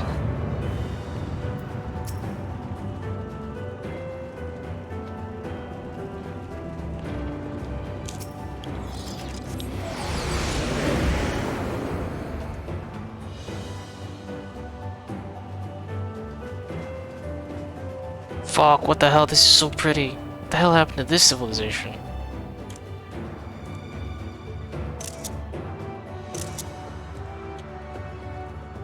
Farther still exists tasted a star without strife.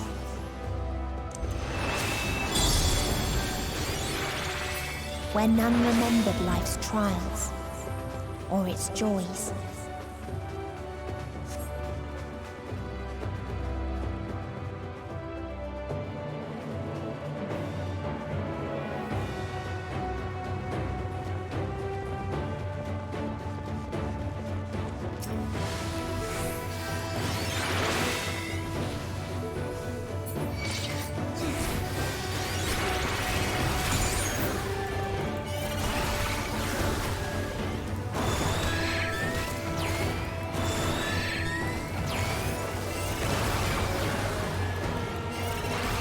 Hold still.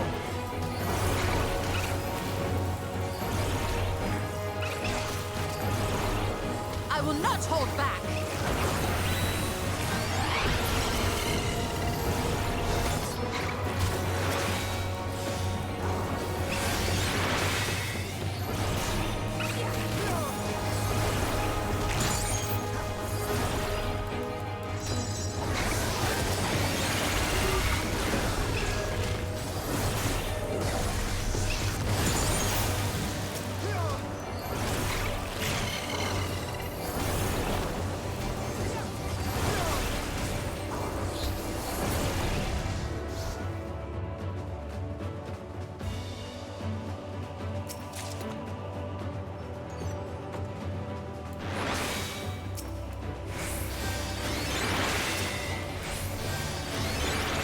They're just accepting death just like that, jeez.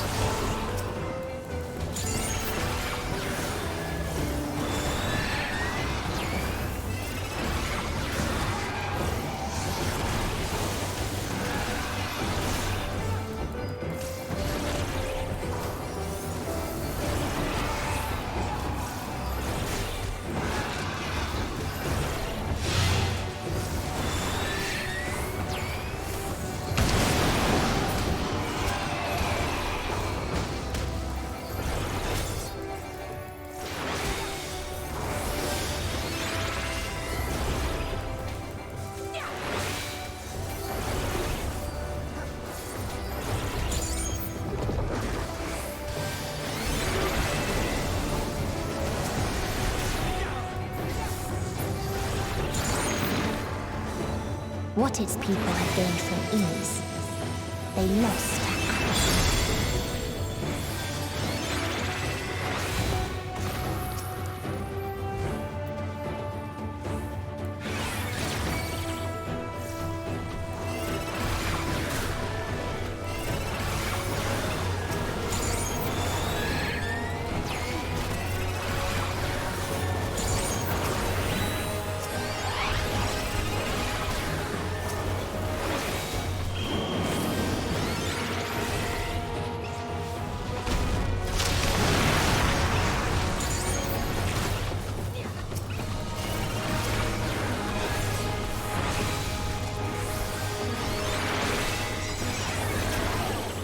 You underestimate me!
Oh, okay, that's creepy.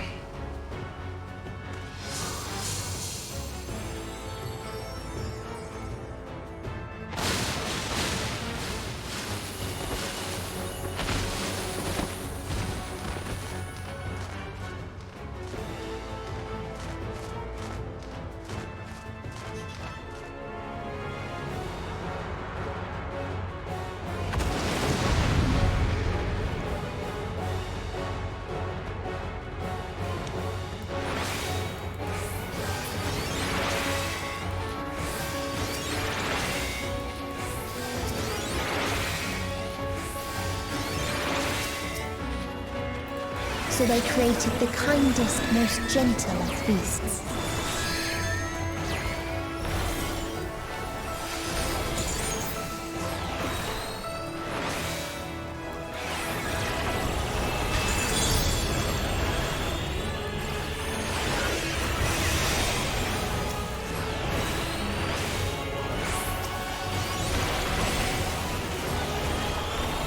I have you now.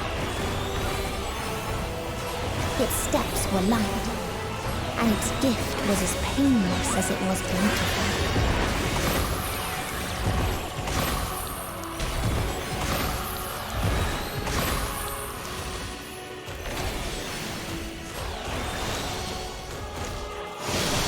Ow! Something special for you. Oh fuck, okay.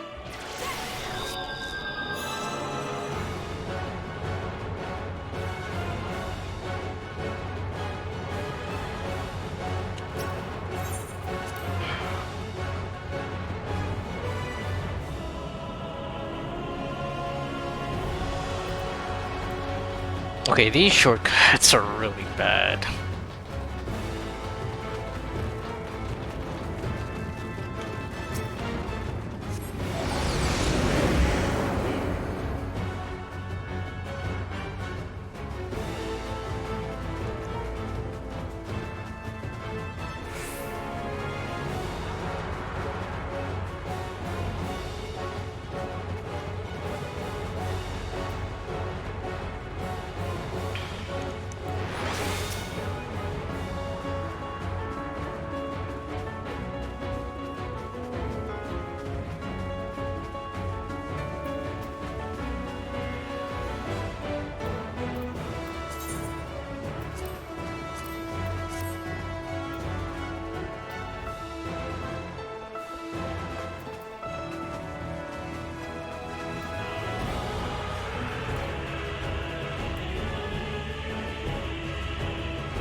So they created the kindest, most gentle of beasts.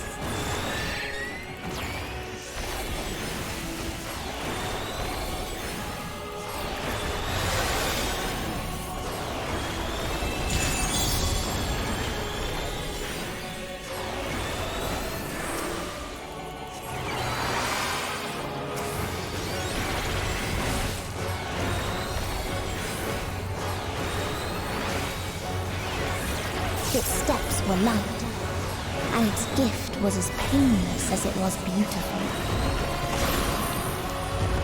Prince. Okay, so this side. Just move out of it. Okay.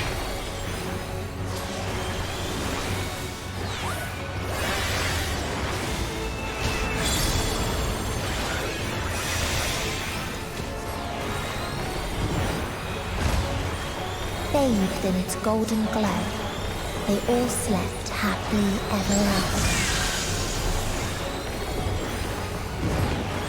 Oh, okay, I see the wearers. Holy fuck. You underestimate me.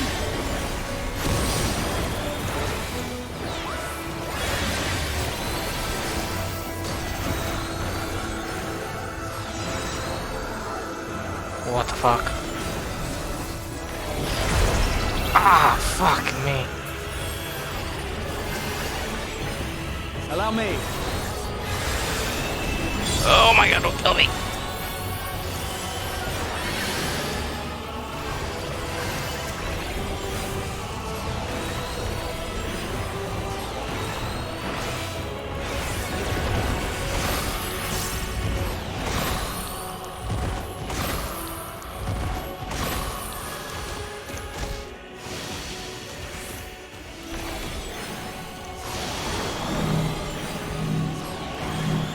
Something special for you. You're defeated upon this, no. Away with you! Let's give them a show!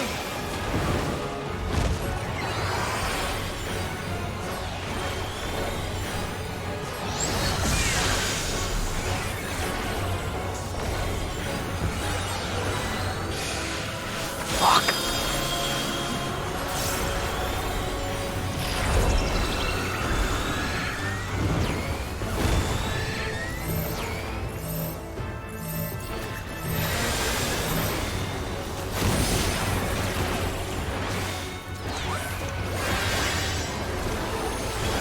You underestimate me.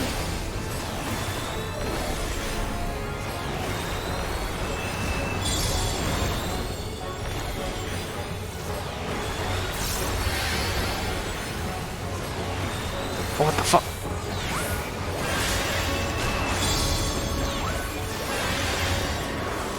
With heart and fear.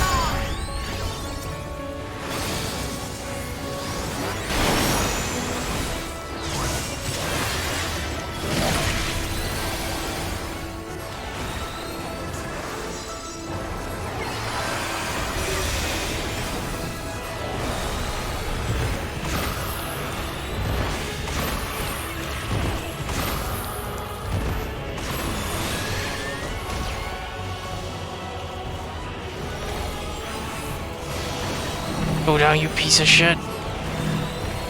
Ah.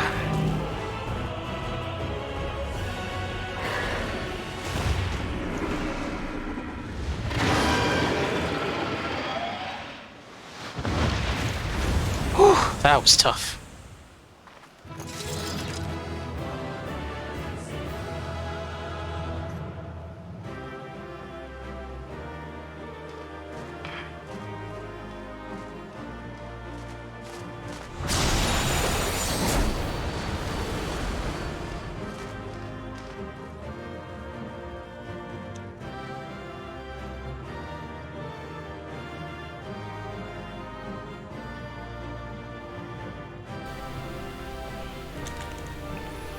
Fuck me, that was tough.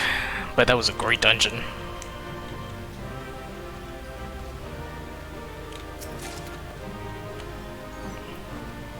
Ooh, orchestra roll, nice.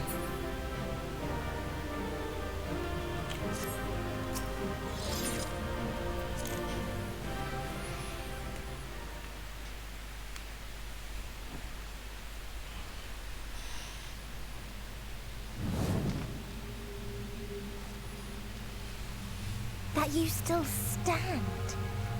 Your determination defies all reason. The souls within me writhe and recoil in your presence. What must I do? What pain must I visit upon you to make you surrender to despair?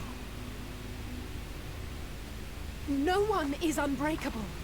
What pains one may weather may bring another to tears. But therein lies our strength.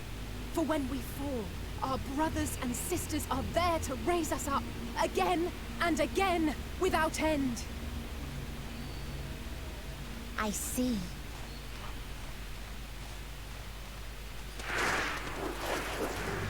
But no matter how much hope exists, ever will there be more despair. That is a lot of sisters. That is a lot more than I thought there were. So shall sing until life ceases to be. Holy fuck, that's a lot more sisters than I thought.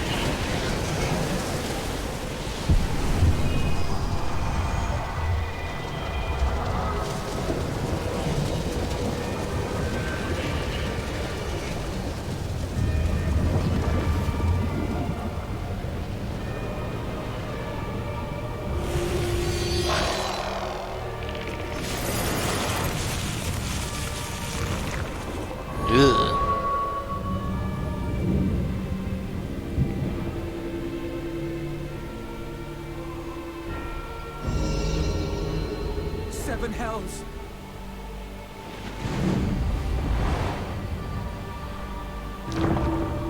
On your guard.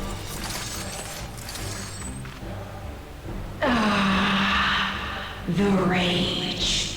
It rises. Rises. Ooh, it's just a head and wings.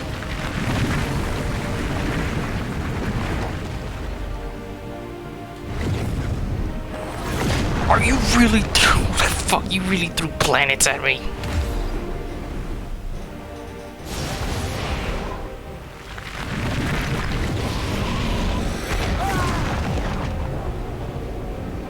Stop!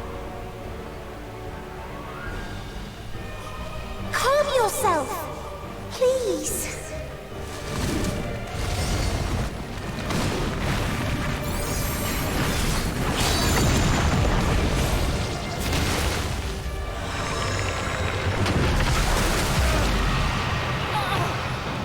We die in pain.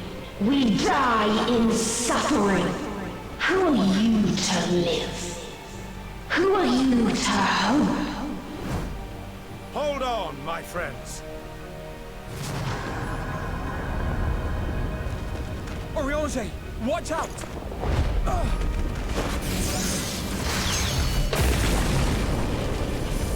Fucking hell.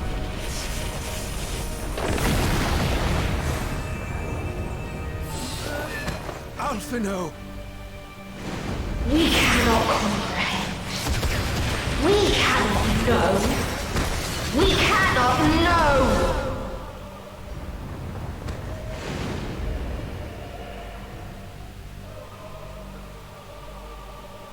Don't, please! Don't do this to them! To yourself! Just one good strike.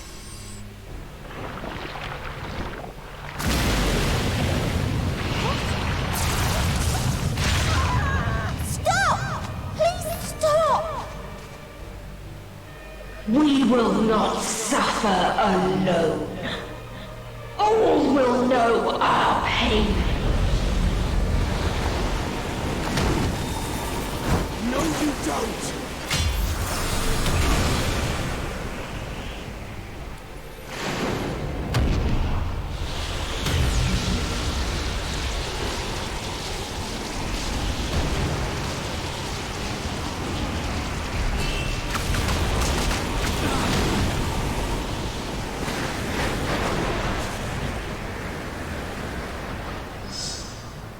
All are washed in ice, a frozen waste, forever silent.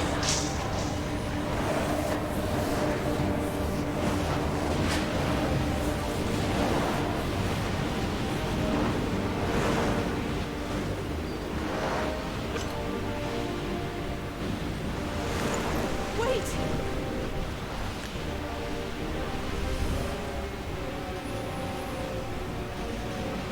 Don't!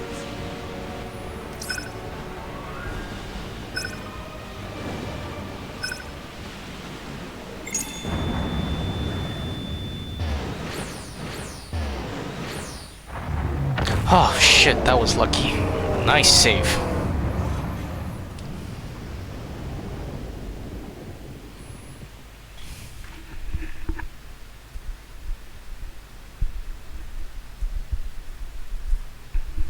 You gifted them escape.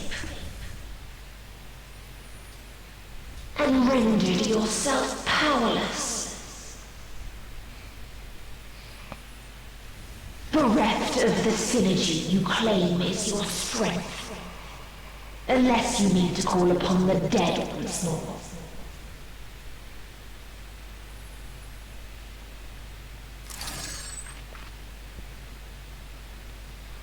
Defiant to the last, but you will be one with us ere long. You will be battered and torn and made to crawl. You will weep and wail and curse your impotence, curse your life as it fades.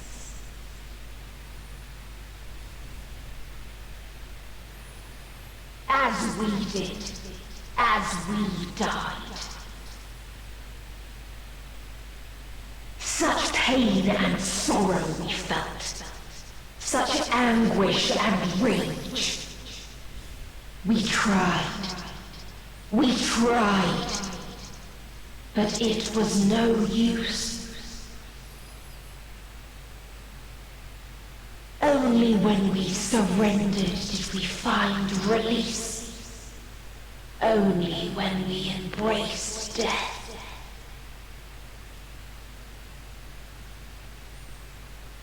So join us in despair and embrace yours.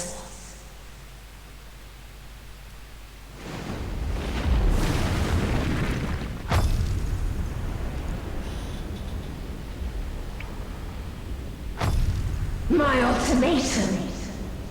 What is happening?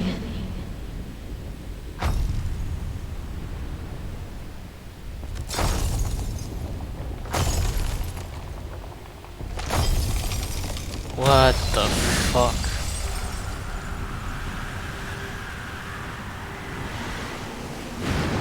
Shinri.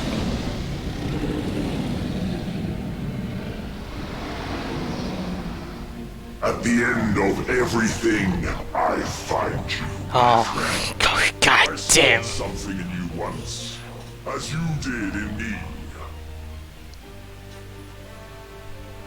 When at last I understood what it was, I journeyed to Sharlayan to seek you out. Struck a bargain with the woman who shares your gift. In exchange for lending the Scions my aid, I was given the means to come hither. Gorging upon what remained of the Mother Crystal, I reclaimed the form of the dragon. And, hungry still for our reunion, I rode the light of the stars to you. I take it this is your prey.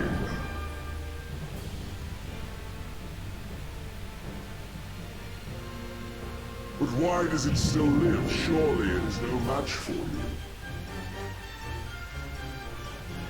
I assumed you would be above something so banal as despair.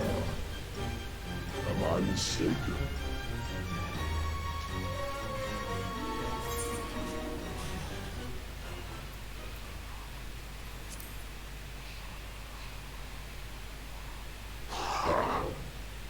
I care not. What I desire of you isn't succor, it is satisfaction.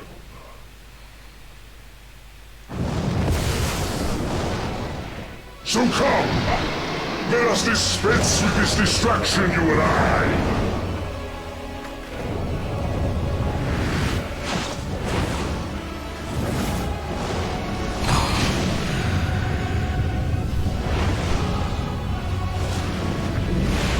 Struggle in vain.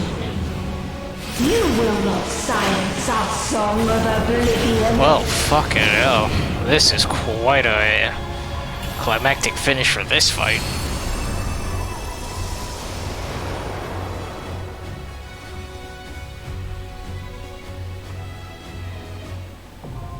The final day. Holy fuck.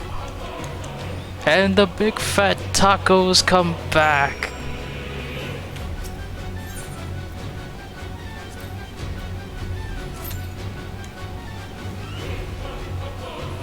Fat tacos are big, fat tacos are big.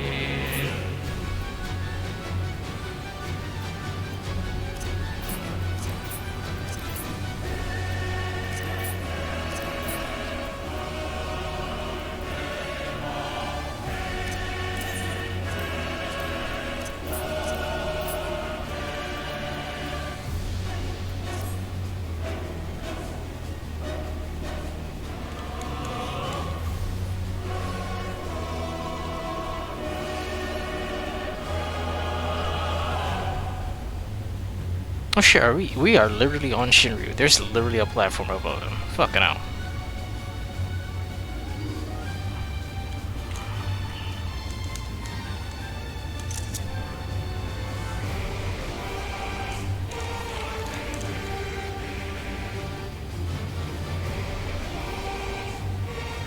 Damn, we're just missing 2 tanks for this. Come on, let's do this.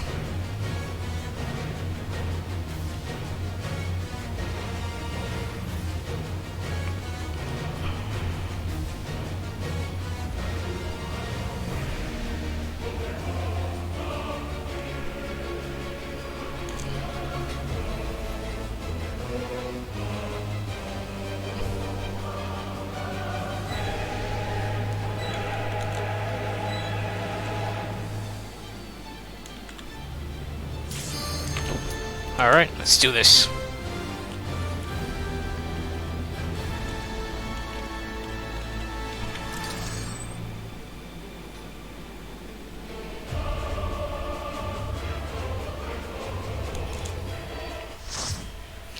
Final boss time.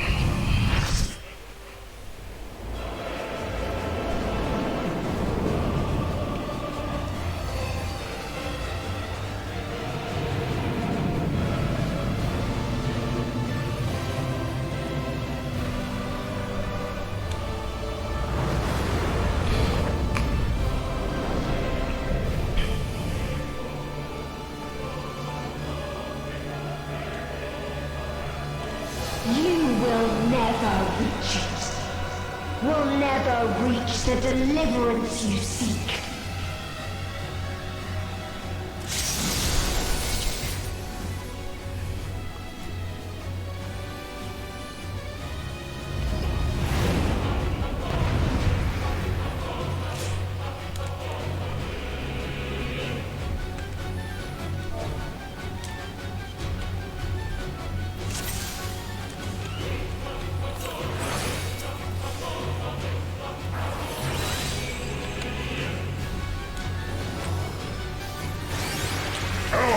Ends this day. There is nowhere you can flee that we cannot follow.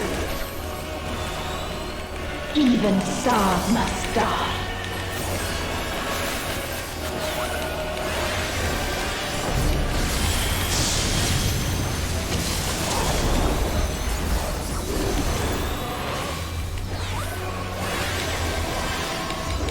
Holy fuck!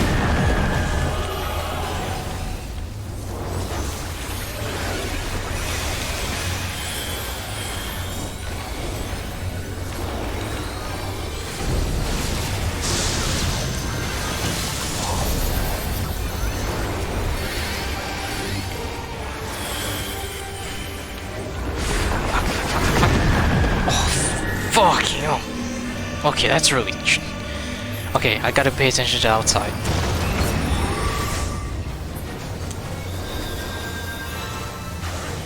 Utterly futile. Oh, fucking hell. Dude, that's so fast. Your suffering is at an end.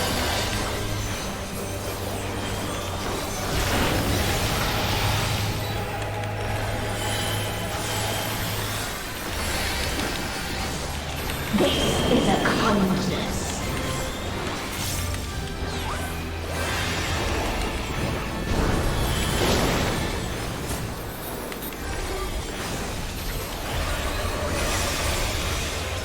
All of us have known despair.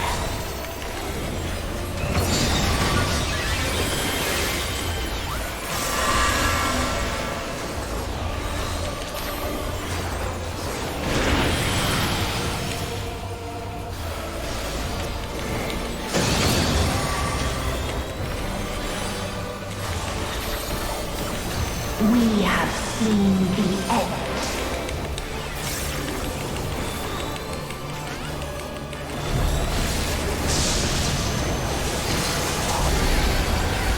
Okay, pay attention to the planet.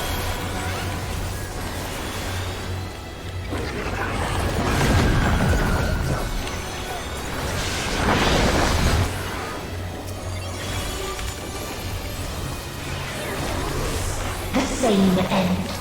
Again and again.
fuck. Shit. We have seen the end.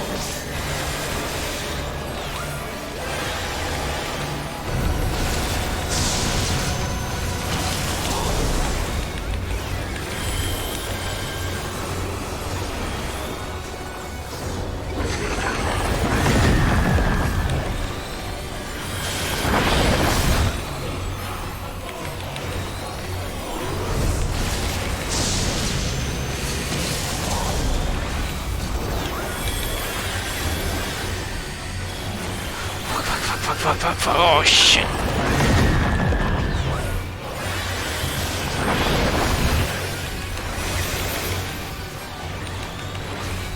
The same end. Again and again.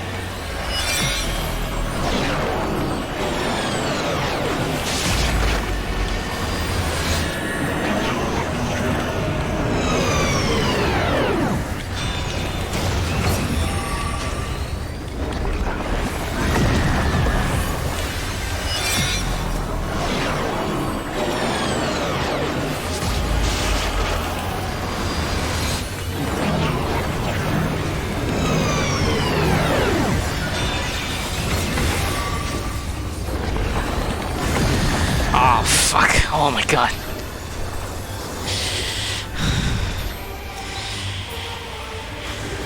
Oh shit, this is intense.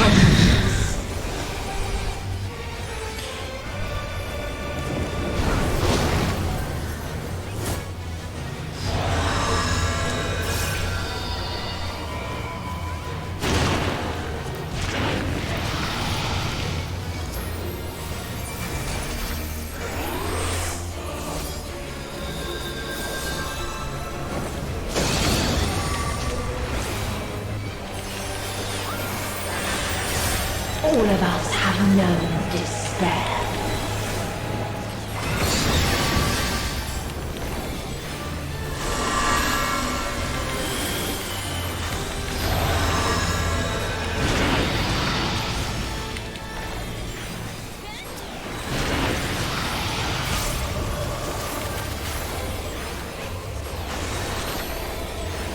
Even stars must die.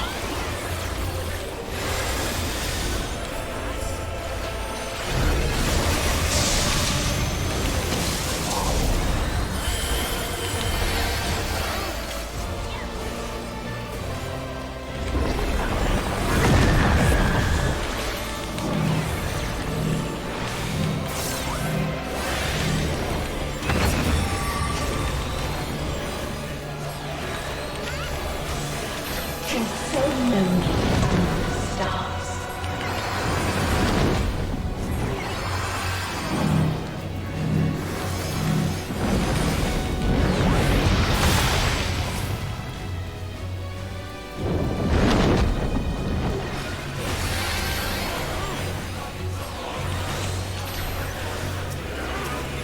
This is a kindness. You fucking...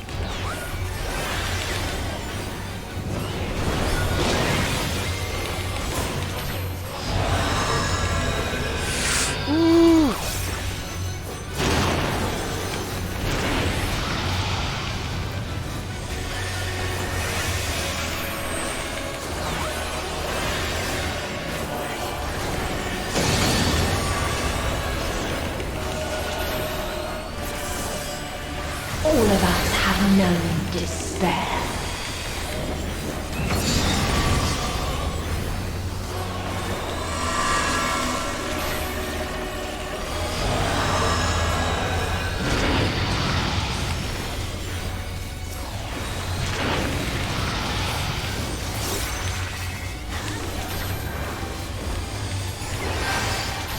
Even stars must die.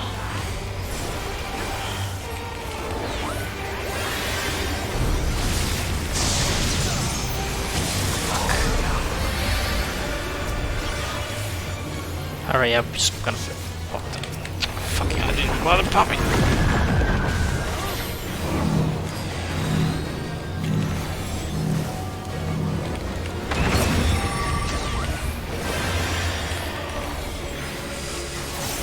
Tis so lonely between the stars.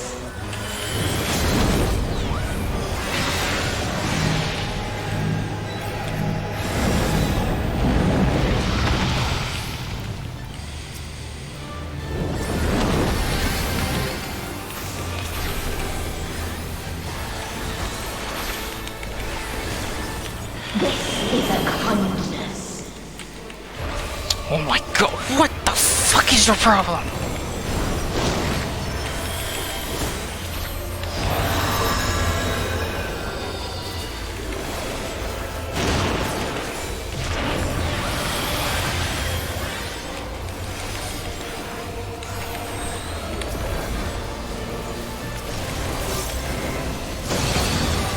Oh shit. All of us have known despair.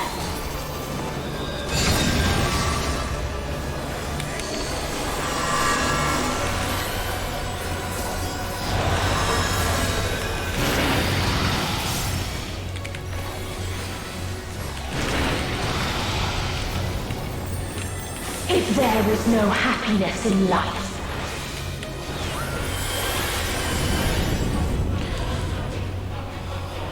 there is only one place it may be found.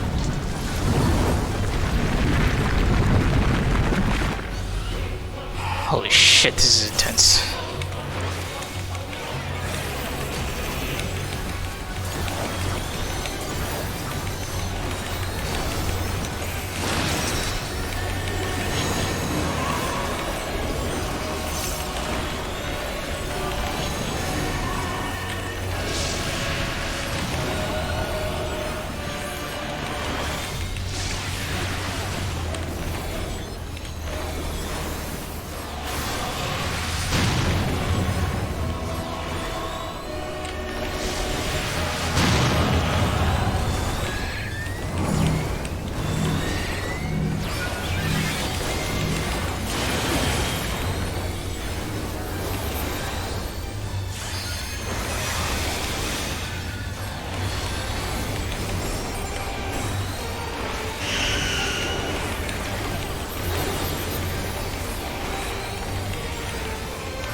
Oblivion.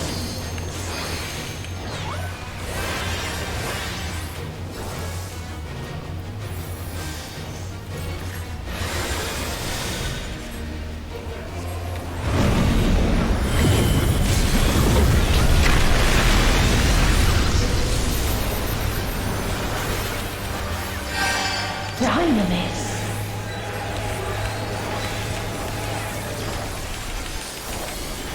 No matter. You only delay the inevitable. This is fate.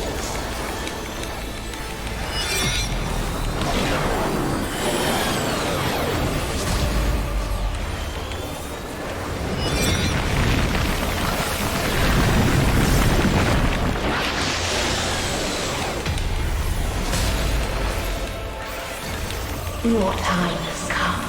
It always does.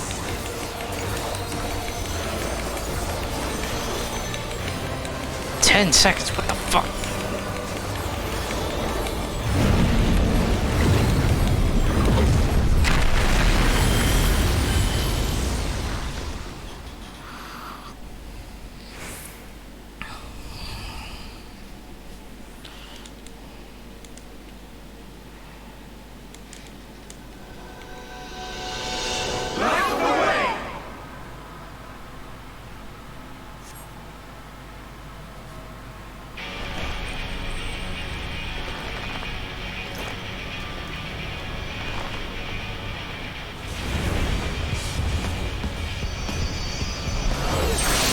Oh, thank you guys.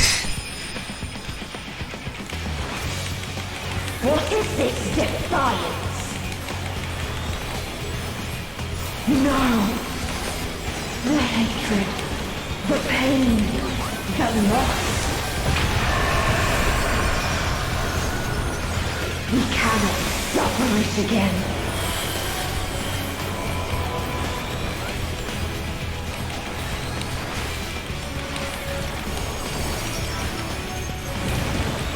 We will stand against fate. No matter the cost. We've been here before. Many a time. Thus do we know. to never give up. The hope will shine again!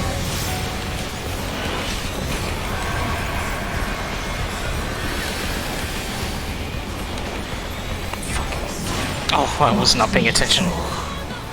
What I saw.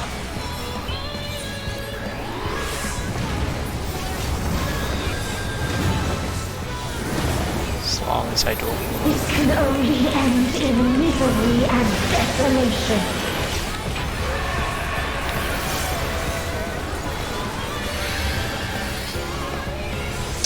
Oh my god, that's so fast. I'm not reacting fast enough. Nor the universe itself.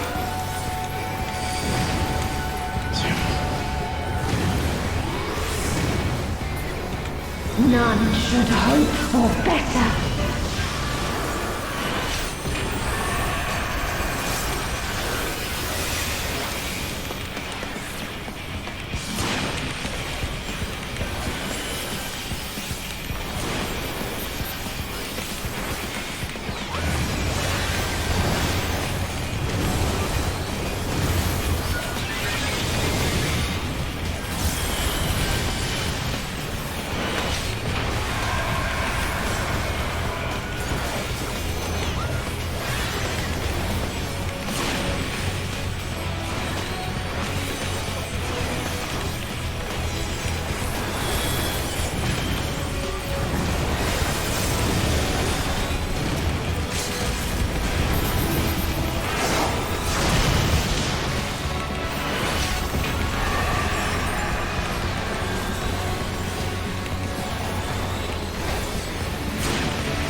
Yes!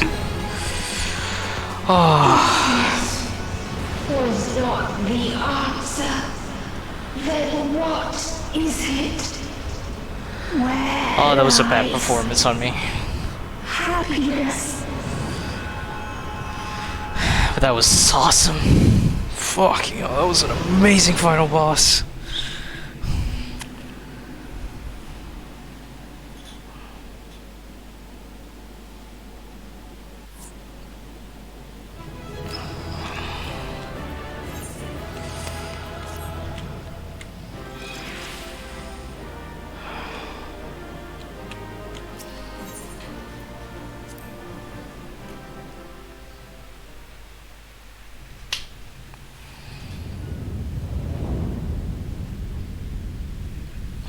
I should say final boss, but we still have Mr. Xenos here, so...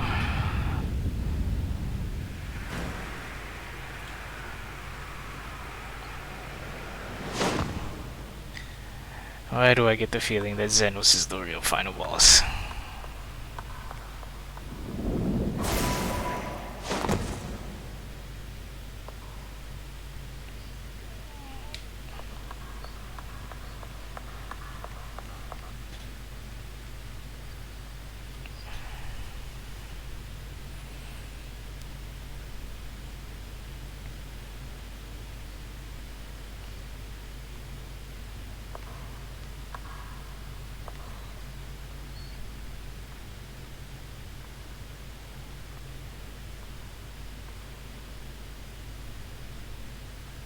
No matter where we flew, there was only darkness and loneliness and pain. We couldn't find the answers Hermes yearned for. The answers he deserved.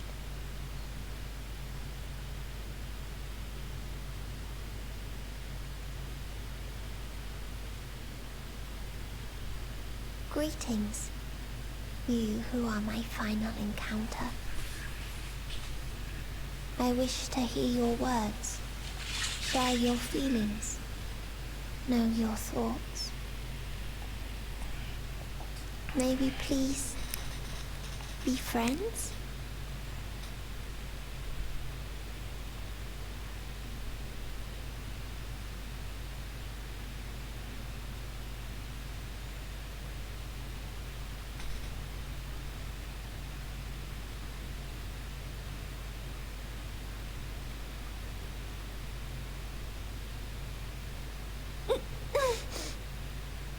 Yes, I can see them. The memories of a long, long journey. So many people. The thoughts of them overflowing in your heart.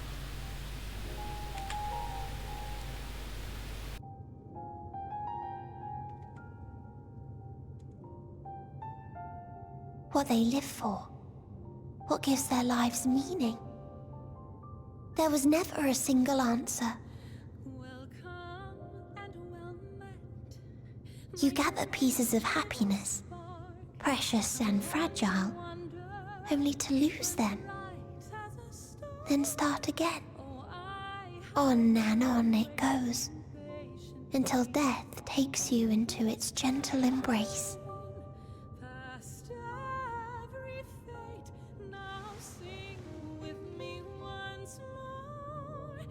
That which Hermes sent us to find was there all this time,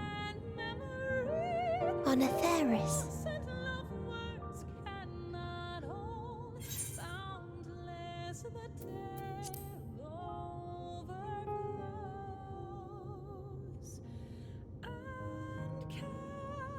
Like a field of flowers, perhaps. At first a single blossom. It spreads and takes on more colors. Thank you for guiding me here. To find these words at journey's end fills me with joy.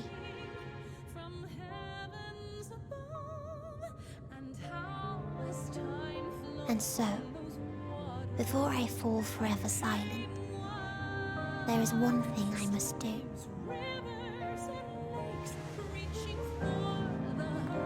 No expression of regret will undo what my sisters and I have done, will restore what we have stolen. But if you would allow it, I would sing one last song. A song of the newfound joy that swells in my heart.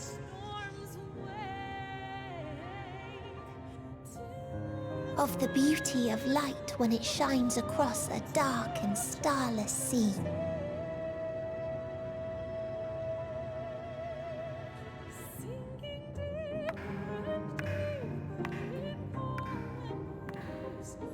Of a dream that from the soil of worlds now lost to sorrow, life will spring forth once more. Nourished by gentle rains and caressed by uplifting winds. A song of hope.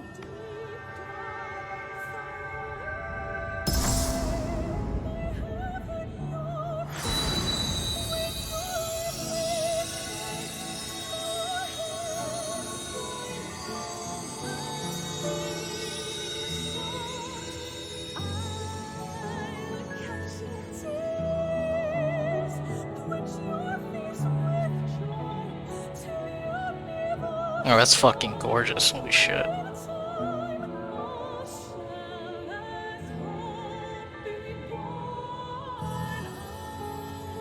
Hey, she's back to normal.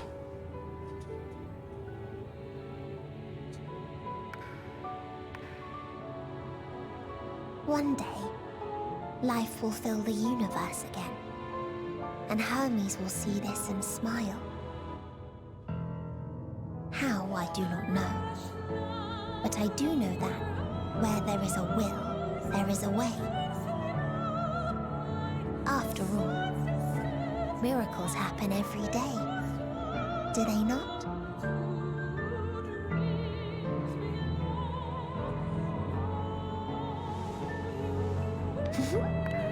This is sweet and all, but we're kind of forgetting that Xenos is back there. I will create a path back to your ship, where your dear friends await. Hold in your heart your desire to return to them, then follow my lead and walk forth. That hope will surely guide you true.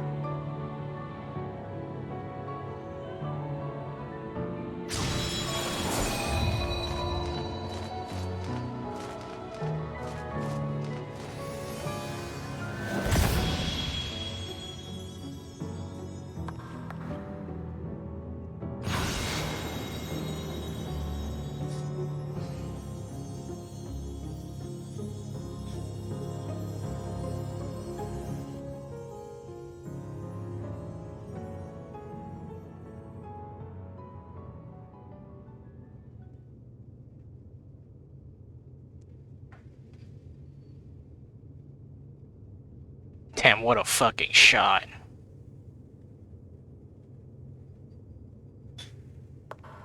You mean to return to the world where you are hailed as a hero. Okay, here we go.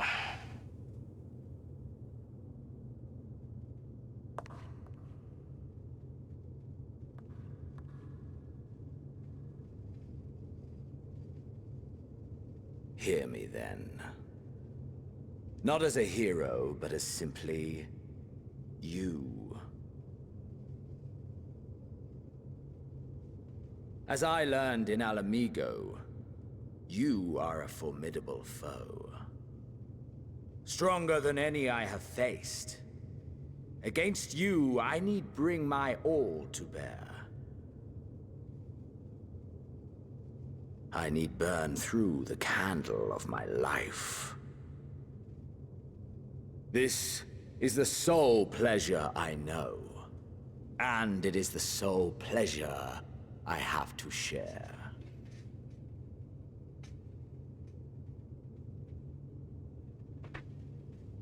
And so I come before you, to issue challenge and offer singular bliss.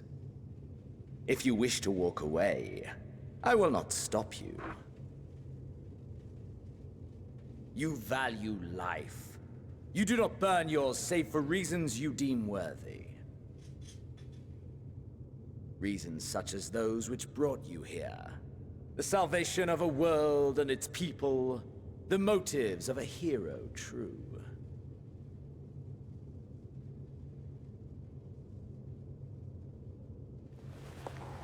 But there is more to you than that. You know this to be true. As surely as you know the thrill of pushing your body and soul to their limits. Of confronting ever mightier foes, dancing ever closer to the precipice, wondering if this will be the one to finally fill the void. Such pleasures you seek for their own sake, and no other reason. Is this not so, adventurer?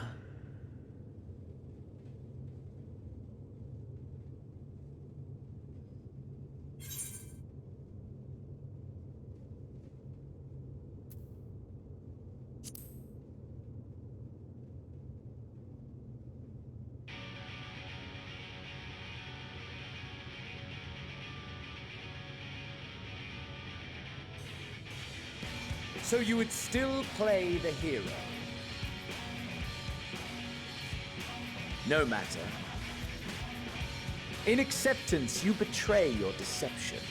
You know full well what we are and what we seek. To shine incandescent in death's shadow.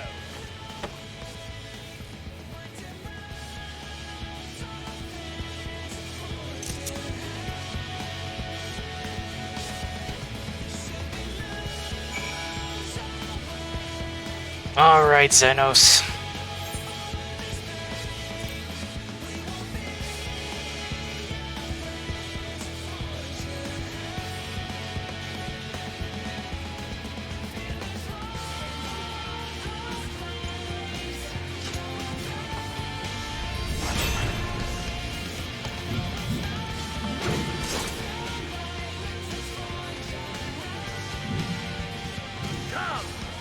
Time for your crazy ass to go down for good.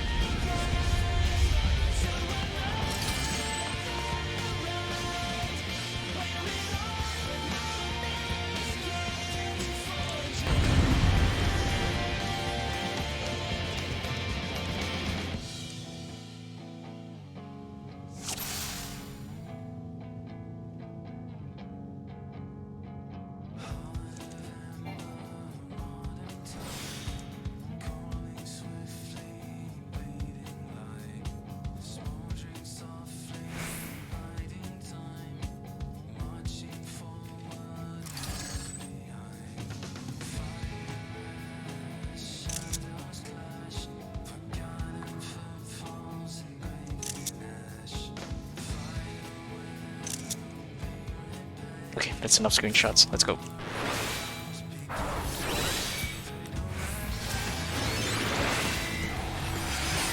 Hold nothing back! Push yourself to your limit and me to mine!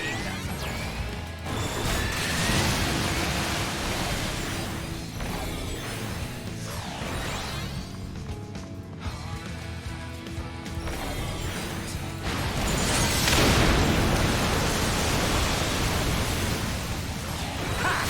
Still fighting you, I see.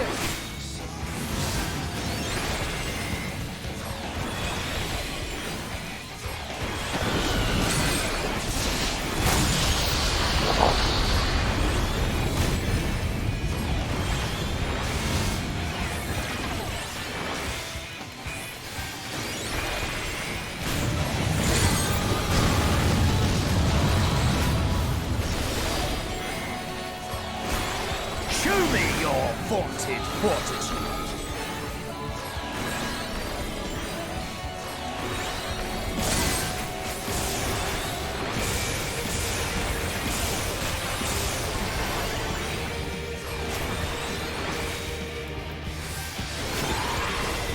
Soon you will know the full extent of my power.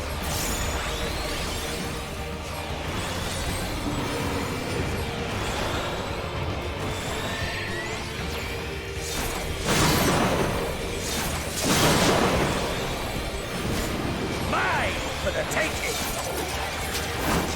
Oh, fuck, no.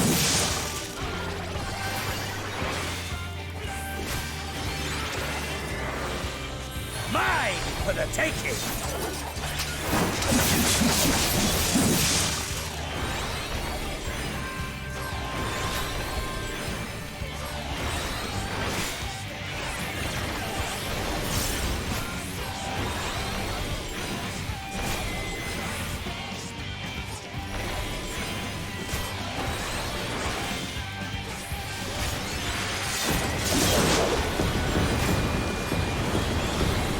A test of your reflexes!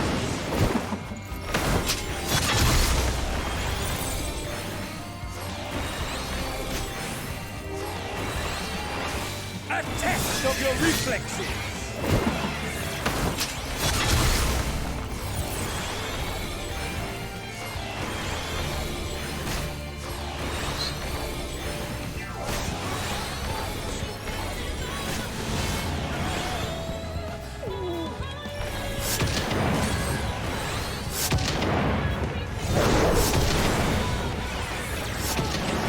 Mine for the taking!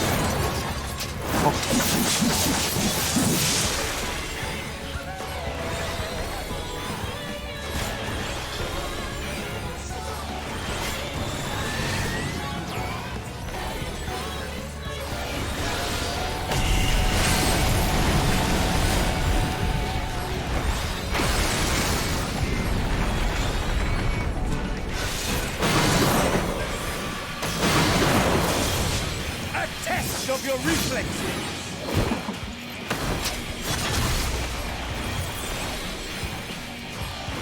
You're going down, Xenos. This is it. And you're gonna lose to a frickin' healer. Go to the other side.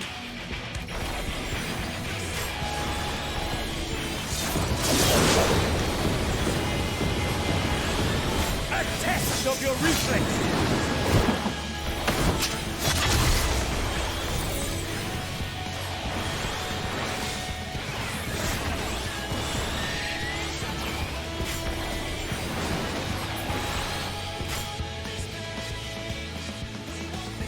Ugh!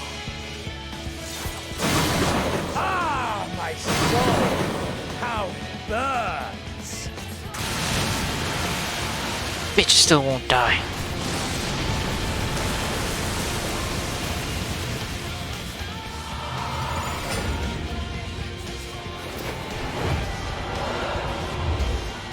And those feel too. The inferno swelling within you.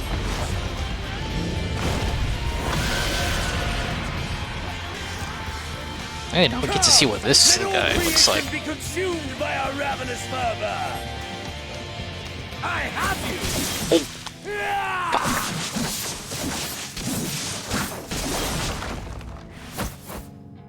Do not tell me your life's fire is already spent.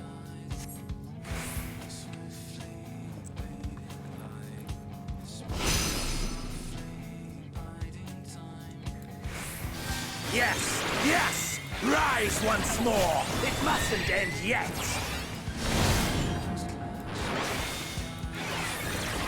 What is this? What is this? Okay, fuck him. Oh shit! A test of your reflexes!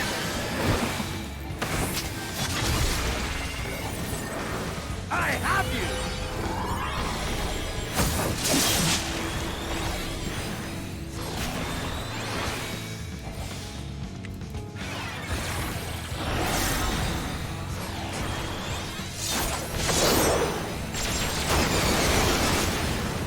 A test of your reflexes!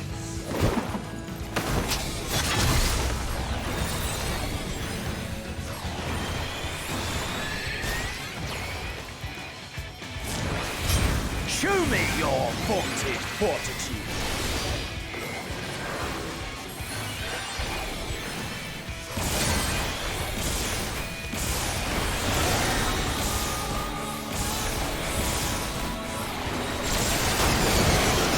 A test of your reflexes.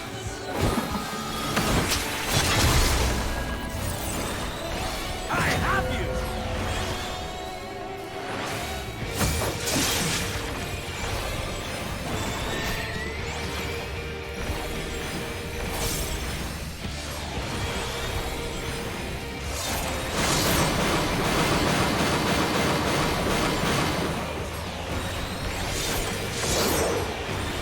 Mine for the taking!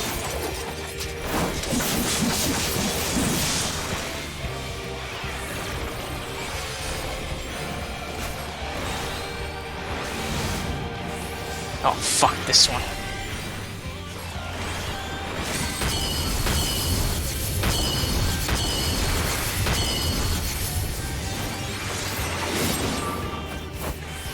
Mine for the taking!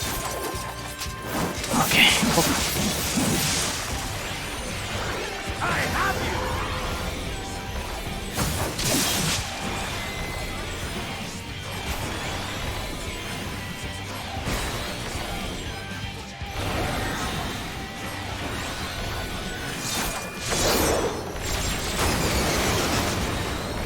A test of your reflexes!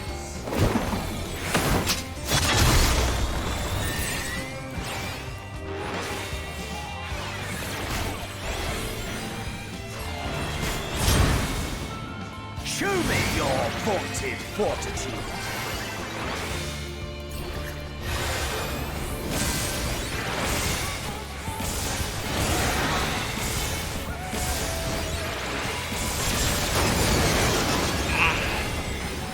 A test of your reflexes. Alright. Go down. Yeah. Get fucked. No, not yet. Oh god damn it. The last of me is spent. There! Now fall.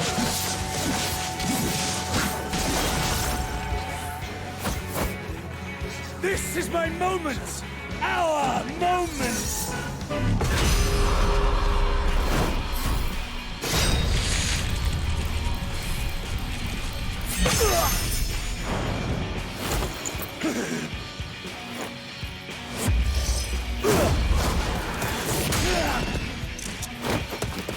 Don't touch the shadow.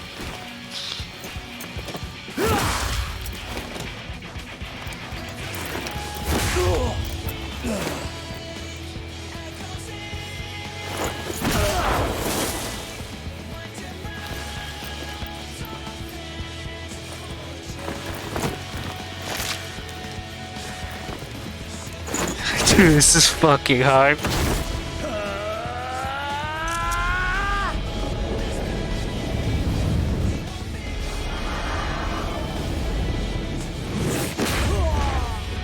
Get some, Xenos.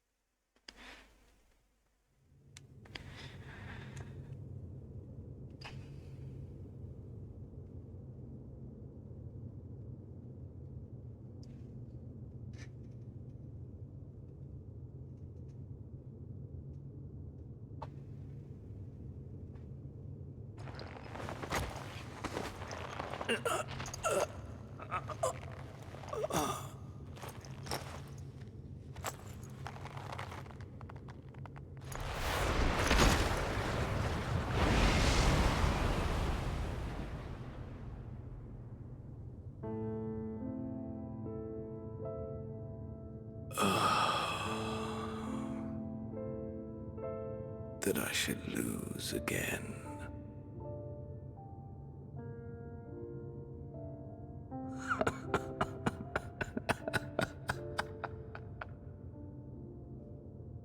How disappointing.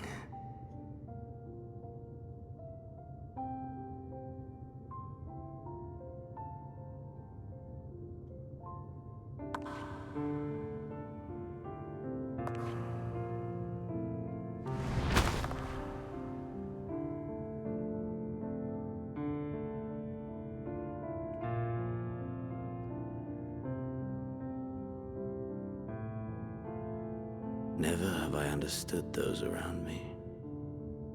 Understood their obsessions. Besieged by their banality, the world is a mire of tedium and trivialities. But in these fleeting moments, there is a spark. Blinding, brilliant. Gone too soon.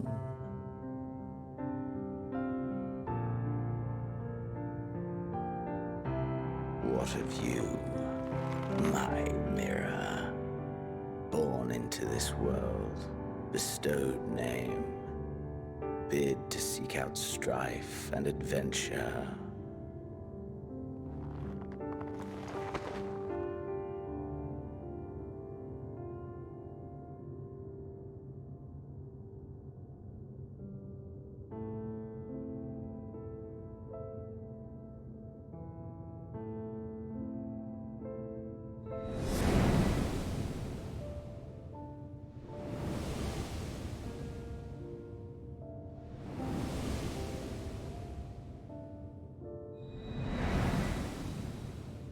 Was this life a gift or a burden?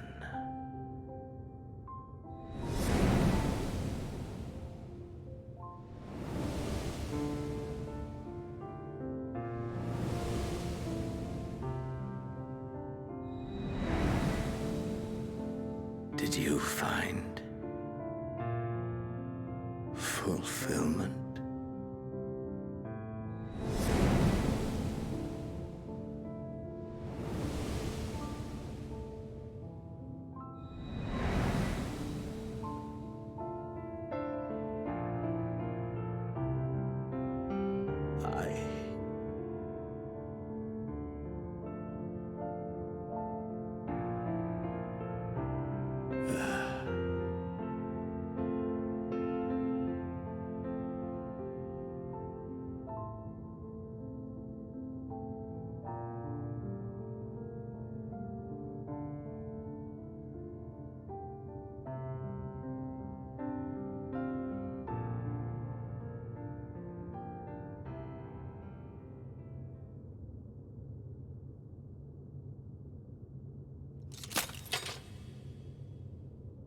Oh.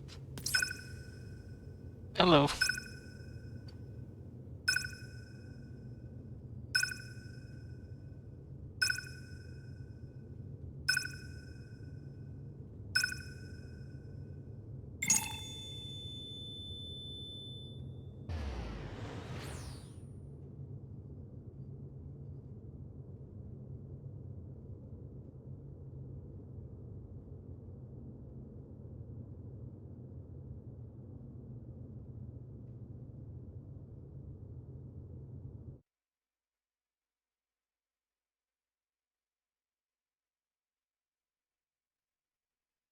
Alright, I'll give it to Xenos. That was a hell of a final fight.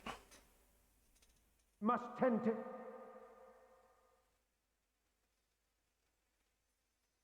Open your... Please. Someone, and... Please.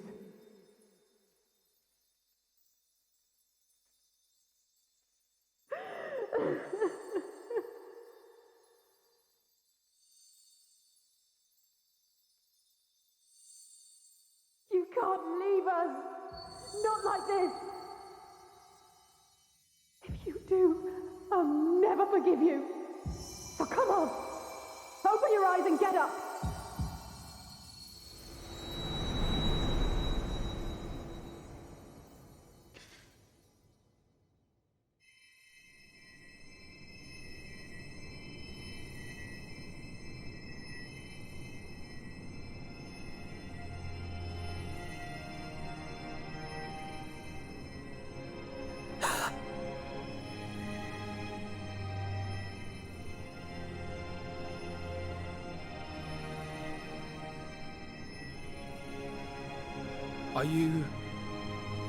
Are you with us?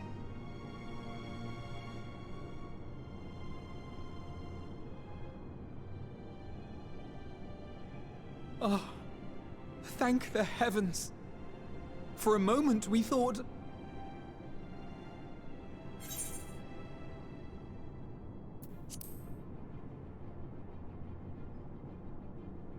After what you've done, you're the last person to be asking that.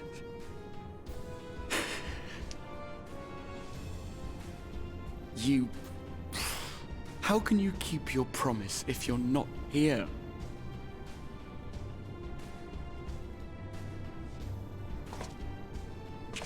Another fine show you've put on, my friend.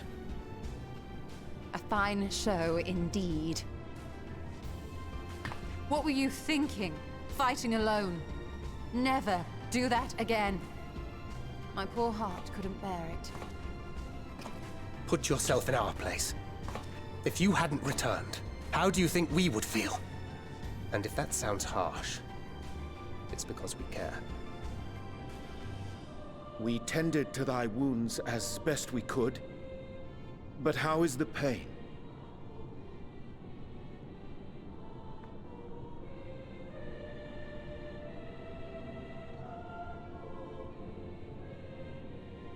That is gladdening. Grievous as thine injuries were, however, I would counsel repose for a time. Gladdening!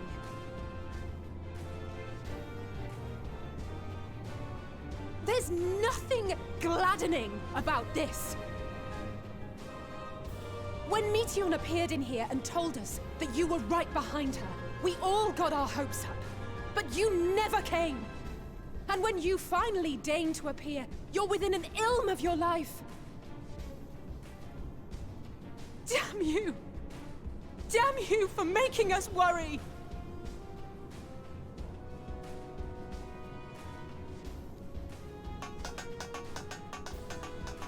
Oh, those were cries of celebration! Anyway, well, the important thing is that you're all alive and in reasonably good health, and we mean to get you back that way. As for your earlier request, I'm quite certain we're in range to make contact now. Ah, excellent. Let us announce our return at once. I hope you're ready.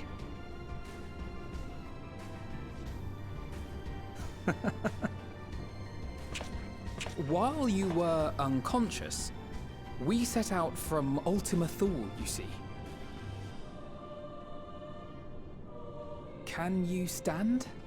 If so, you may wish to see what's outside.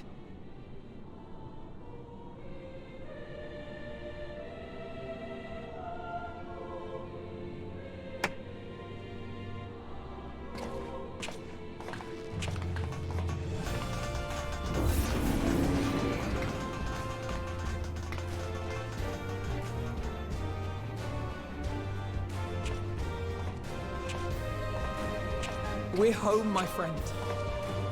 We're home.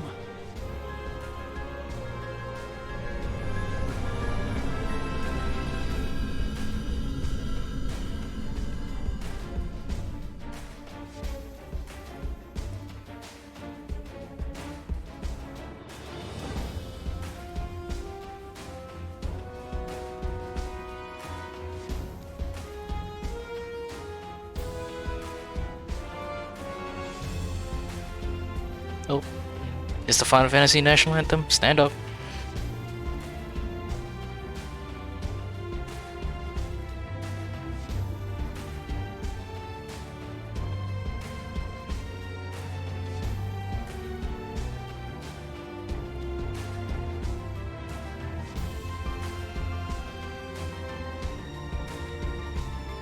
I ain't kidding, by the way, I am standing up.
Is that?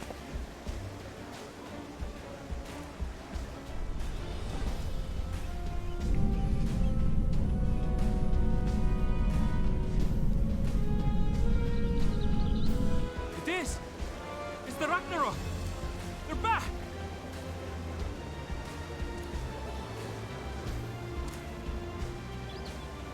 Thank heavens. Truly. They've done it! Welcome home. Yes!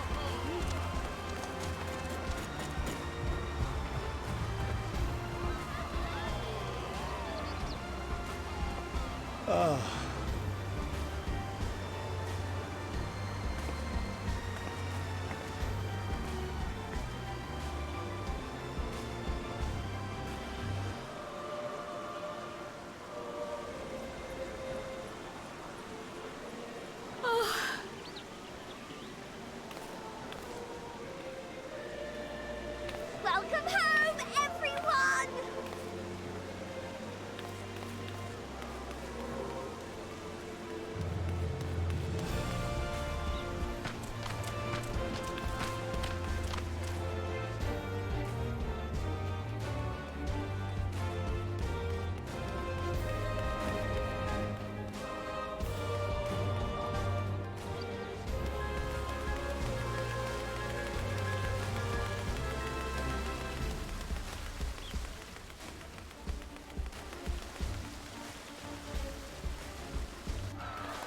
Question though, where exactly are we gonna land?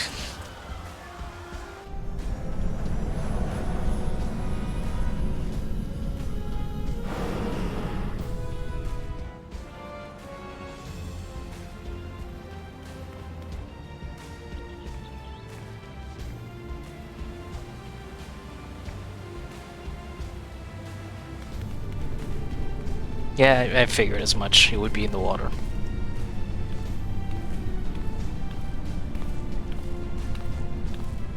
Welcome home!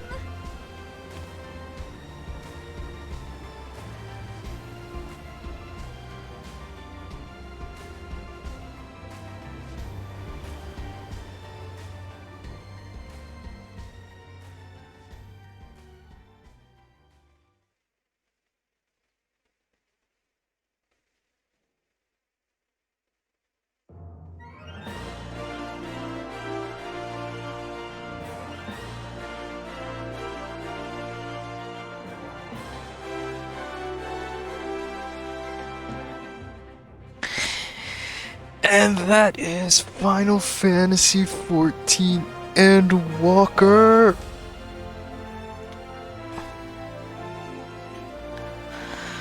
Holy shit, what a story. What a fucking adventure.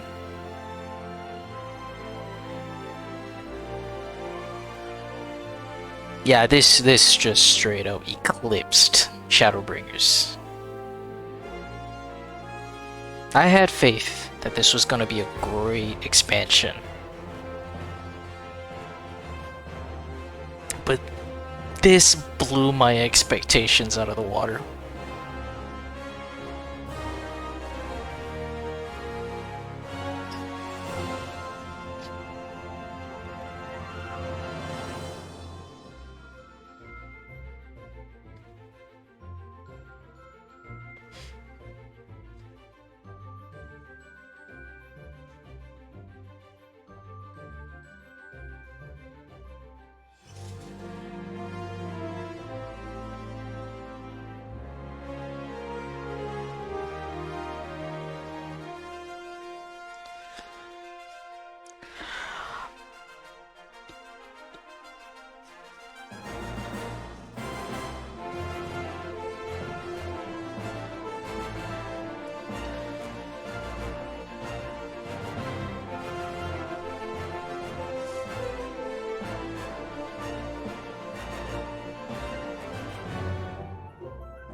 This game came a long way.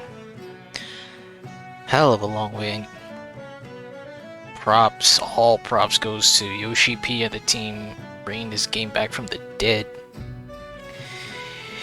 And making what honestly is the best MMORPG out there.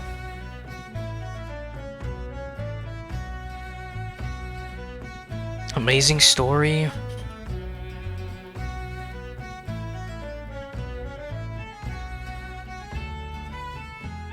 Fun gameplay, strong community. Amazing music by Soken.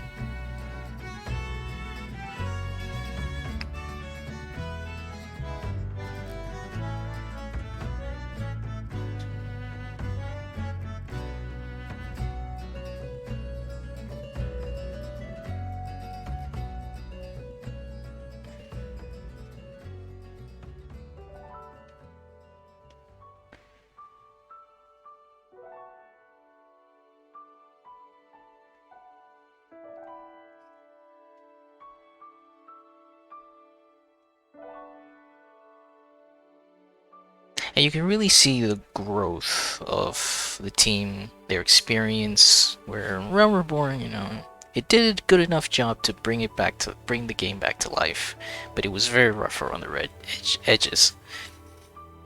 But they improved after that with Heaven Sword, Stormblood, Shadowbringers, and Endwalker. You're seeing the just the full effect of the time, the team's experience and all that in making this game, story writing, everything. It's like,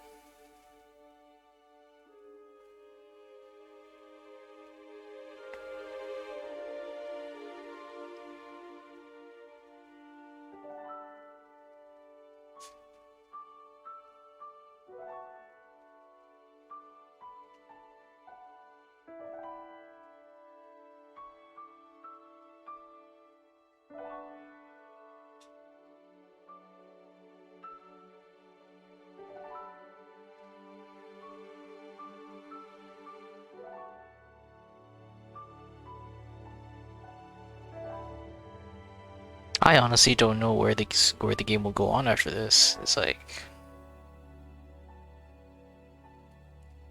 because this story is very finality. It's like, there's honestly, I don't see any way for them to continue on if they want to do another expansion. I feel like this is the end. Like, they can do, we're still expecting the raids, obviously. But it's like, beyond that, I don't see any reason for them to continue. Like, if they wanted to end it here with adding the normal raids and alliance raids after that, it's like, good enough, honestly.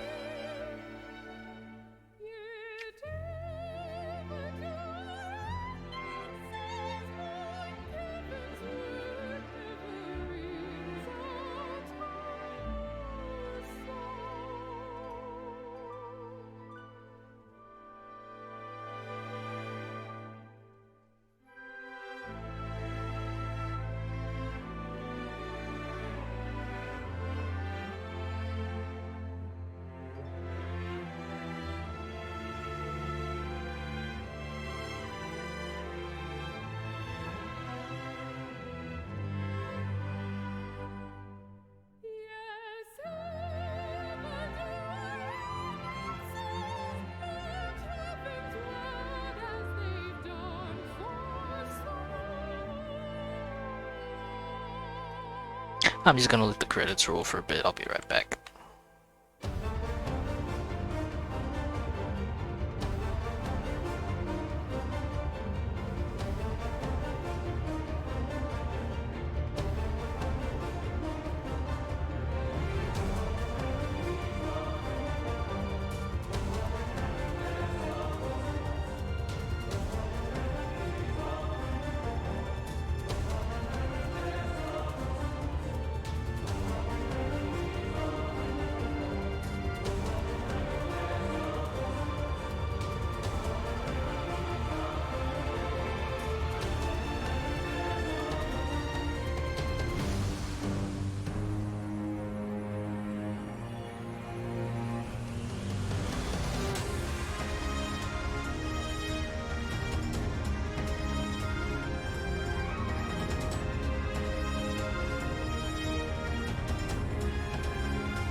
Alright, I'm back. Just kind of let the credits roll.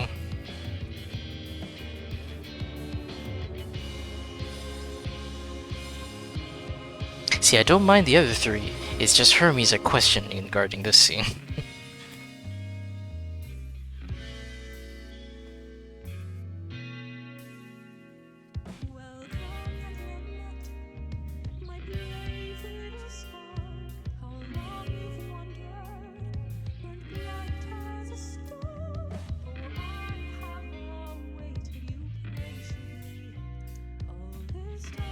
Oh, what a... That's a great... That's poster material right there.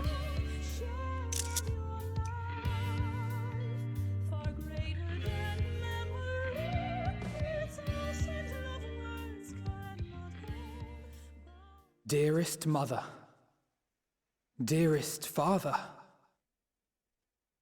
this letter will be the very last that I write to you from the rising stones.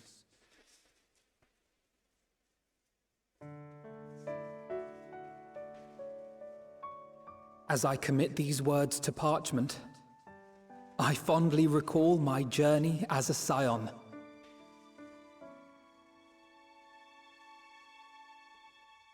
From the time I first walked into the Order's former halls, to the time I set forth to forestall the final days.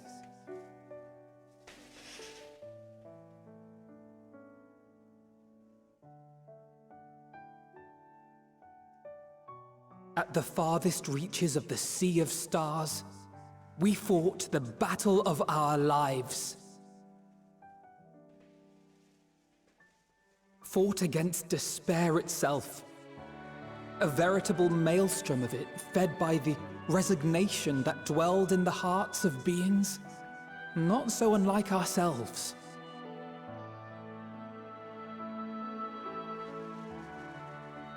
Full oft have I harbored the same malaise. Have I been brought to my knees, crushed by the weight of sorrow and defeat, convinced that I will never rise again.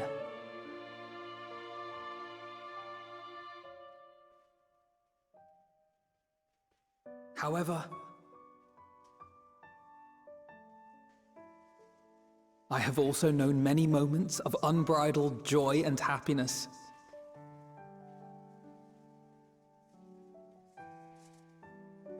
By this truth do I find hope within, blooming resplendent, like the Elpis flower.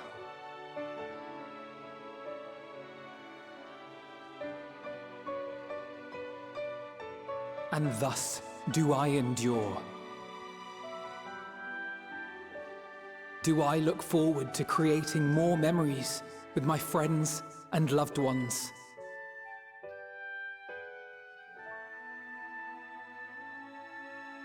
For from these fertile seeds, yet more hope shall spring forth. And they will grow to become shining lights that illuminate the dark.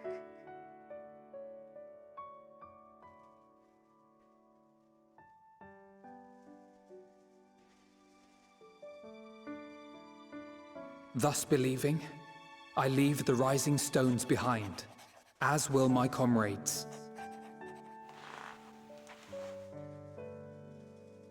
For, as we have decided, after careful deliberation,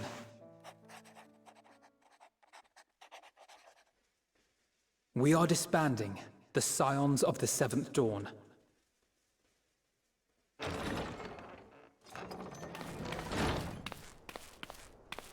There you are, Alphino.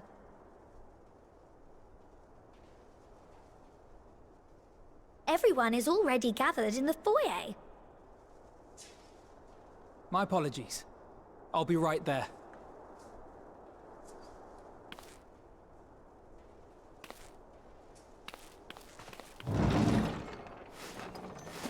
So this marks the end of the Scions. That is what the story will be. Oh.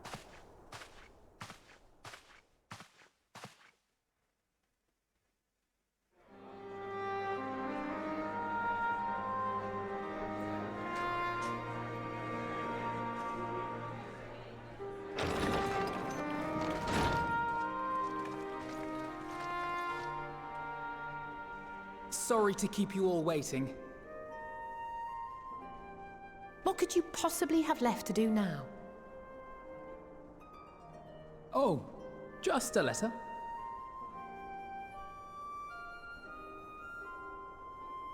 I imagine it will be a while before we can gather like this again. So it must be, if we're to keep up appearances. From now on, it falls to the Grand Company of Eorzea and its allies to deal with the realm's crises. Meanwhile, we shall return to our erstwhile ways. Retreating from plain sight to take our place in the shadows once more. Indeed.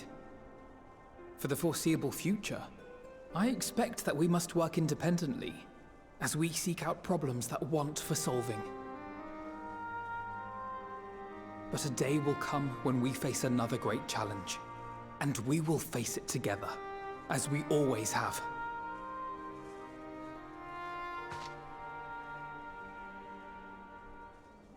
As much as I look forward to that day, I do hope it doesn't come anytime soon. Yeah, can we take a break from all the world saving? Well, formal association or no, if any of you should require my services, you need but ask. I'll be glad to keep my lance arm honed. I'll hold you to that. So you had better keep your link pearl on hand.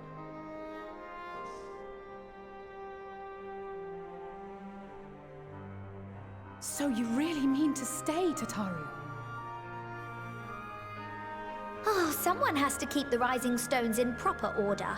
And even a super-secret organization requires a super-secret base of operations.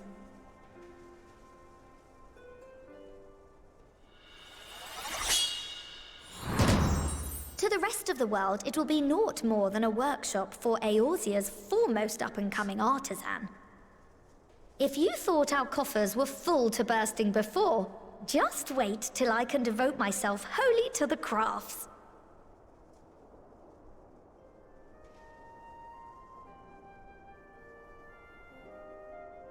Plotting to build a mercantile empire to rival that of Lord Lodorito, are we?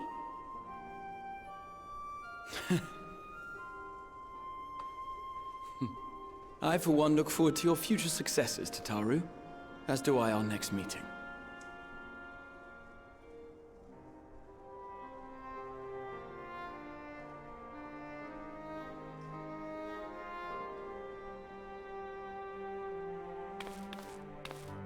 And with that, I believe it is past time you all made ready to depart.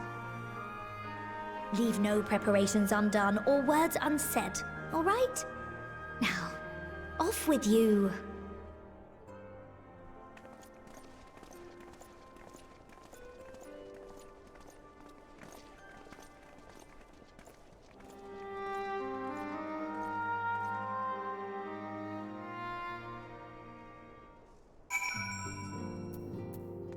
Oh, we got a lot of people to talk to. Wow, 8 people.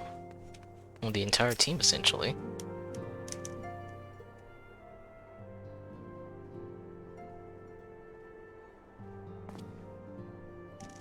Oh, Miriam, might you have a moment to talk?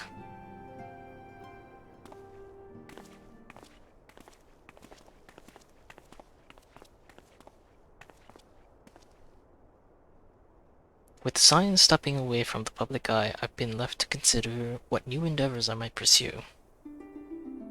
And after speaking with Crow, I've decided I will be assisting her in rebuilding the students of Baldesion. Not only am I indebted to Master Galuf for giving me a new home, but had our order never existed, I would never have set foot within the Crystal Tower. How different my life might have been. I would never have met you, never become caretaker of the tower, never become a scion. You gave me the chance to do so much good, and I hope to continue to do so with the students. For an added benefit, new mysteries often find their way to our doorsteps, mysteries that could prove ideal for fulfilling our promise, to embark on a new adventure together, unlike any we've experienced before.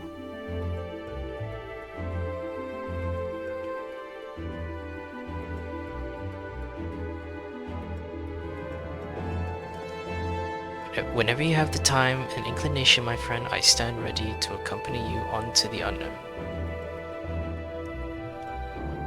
Do you recall in the realm of Omicron when I asked you? Thought I may someday be mentioned in your epic. Well, 'tis true that to earn a place at your side would be the stuff of dreams.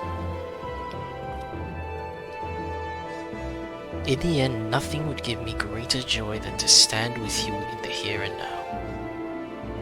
It needn't be some grand endeavor. There needn't be a promise. Whenever adventure calls, I won't hesitate to invite you. And I hope that you will do the same.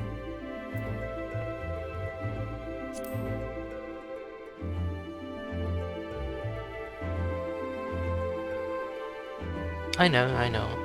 I can all but hear Lena and Beck Logue's voice each time. As much as we have already seen, there's still much we haven't. Who knows, perhaps we will even encounter survivors of the Omicron somewhere out there. After all, given how they took to the stars, it isn't implausible that some found themselves far from home. And should we encounter a wayward traveler awaiting commands that will never come, I would bid them seek adventure with someone, and with that partner find new purpose, a new dream.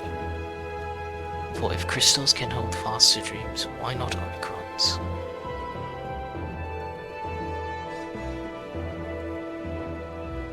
Wherever your plans may lead, do not hesitate to send word, and should a commission of interest come my way, I will.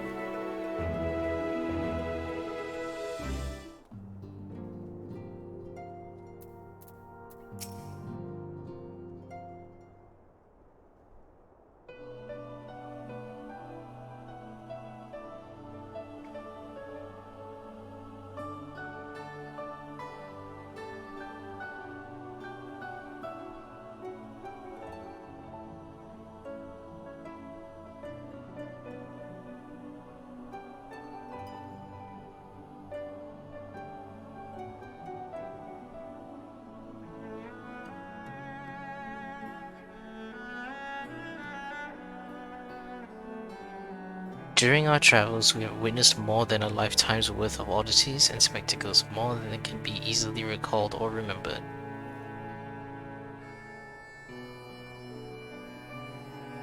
And nestled amongst those memories are certain essential facts, the history of Aetherius and the ancient glimpses of the era of their culture. Rather than simply hoard such treasures in my mind, I wonder if I should not be disseminating them in formal records. When needed, I append reports and prepared briefings, but ever have I balked at the idea of binding the subject of my studies in a book or tablet.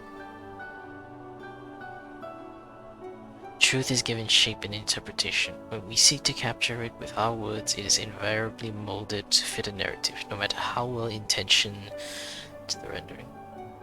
An event is described as sad, a summation which fails to express the emotional complexity, yet the world on the page is what endures, a pale shadow of reality. Throughout history, some have deliberately embellished the truth, but I believe that many, if not most, deviations are the result of similar linguistic shortcomings, piling one upon the other until the end result is there. Which is why I fear that writing an account of my own words would be akin to diluting fine wine with water. Yet even with the potential of corrupted meaning, I do of course realize the importance of keeping written records. Without them, my search for wisdom would be painfully a affair indeed. But what say you on this matter? Should I take up the quill, reflect upon those experiences only we have shared, and seek to preserve them for posterity?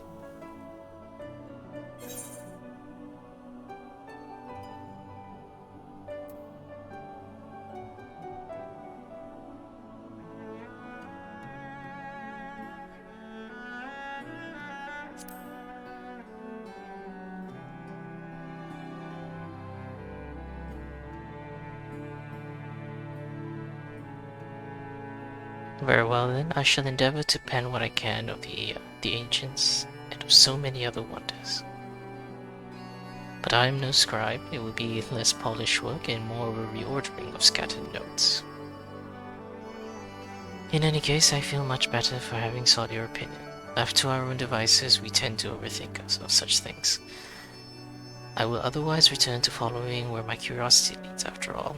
A safe method of travel to the first yet eludes me, and our venture into the great expanse has prompted an entirely new set of questions. Should you stumble into the unknown or struggle with some impenetrable mystery, know that I am at your beck and call. It never hurts to see things from a different perspective, and mine is rather different than most.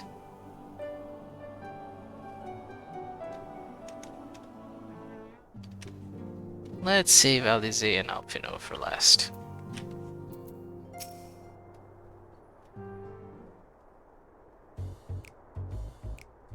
What is this music for him?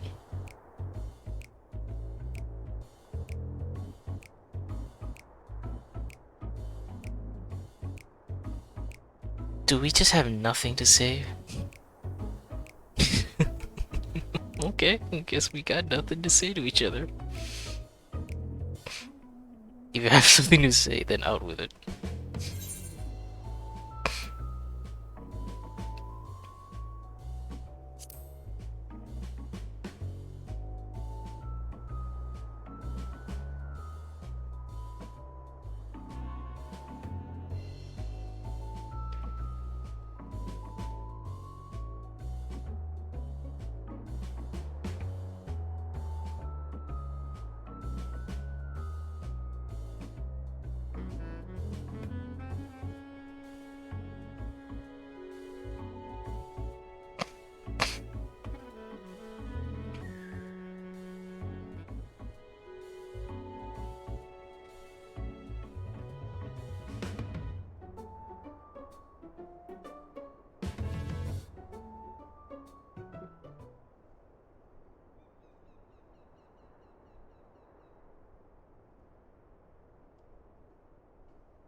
And last but not least, Alpha Node. In case you're wondering why I'm keeping quiet, it's late for me, so I am a little tired.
Oh, the dog! Get the dog, Mo.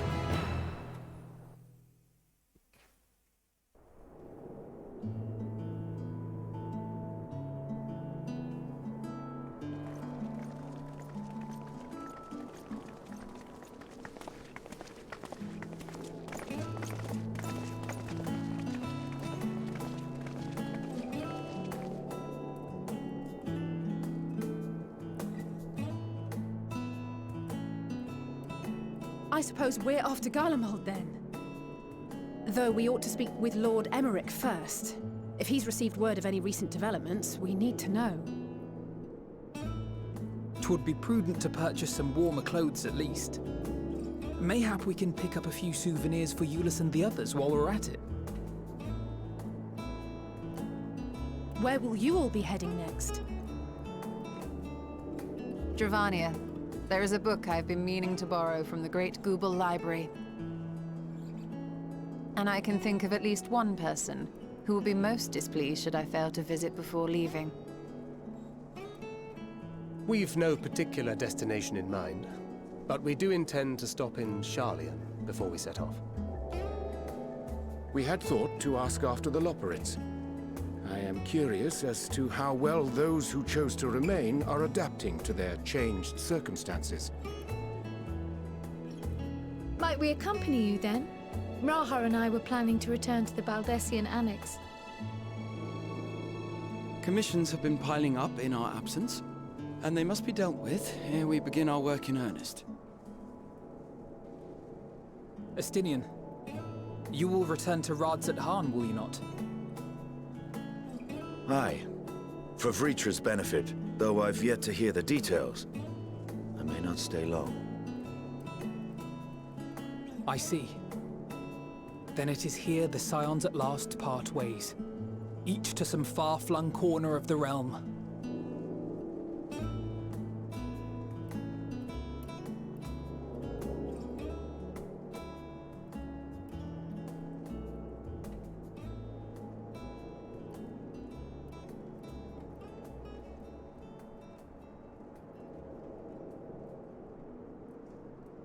Perhaps. But I believe one of our number, a rather important one at that, has yet to divulge her plans.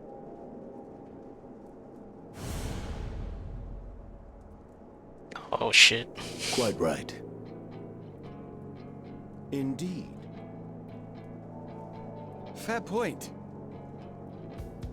So, what's next for our humble adventurer?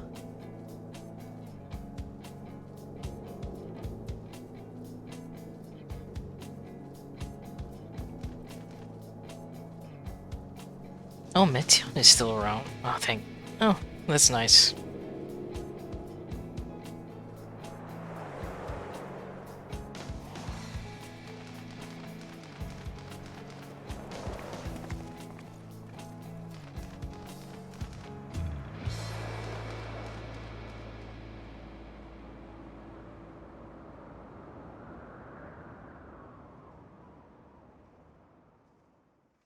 Finn, oh my god. Get stand tall, my friend. Our journey will never end.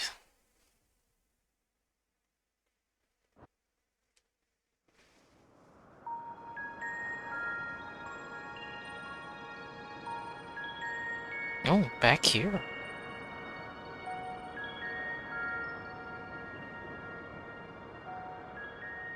The constancy of this place never ceases Elidibus. to amaze me. An ocean of souls, shimmering and eternal.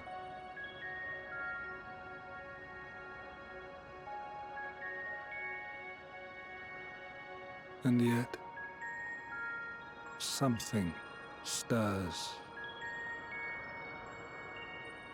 Yes. Steeped in darkness, deep as starless night. The beast hungers. Alas, I dare not investigate in earnest before the coming of my guiding star, as she foretold.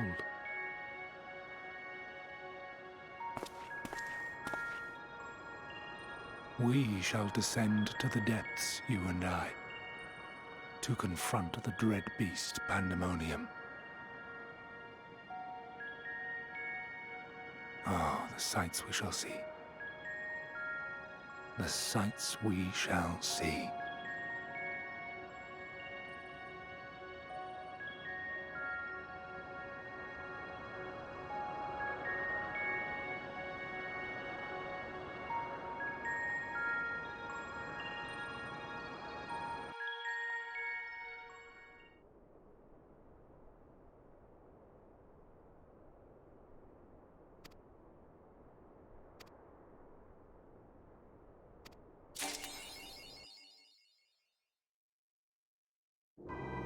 Exactly, just out of...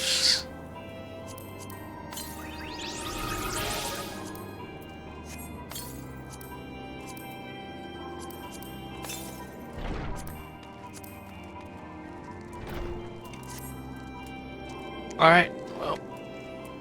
I mean, I've already said my piece about Endwalker, and this is the last stream for 14 for a bit. I'll be back for post-content and stuff.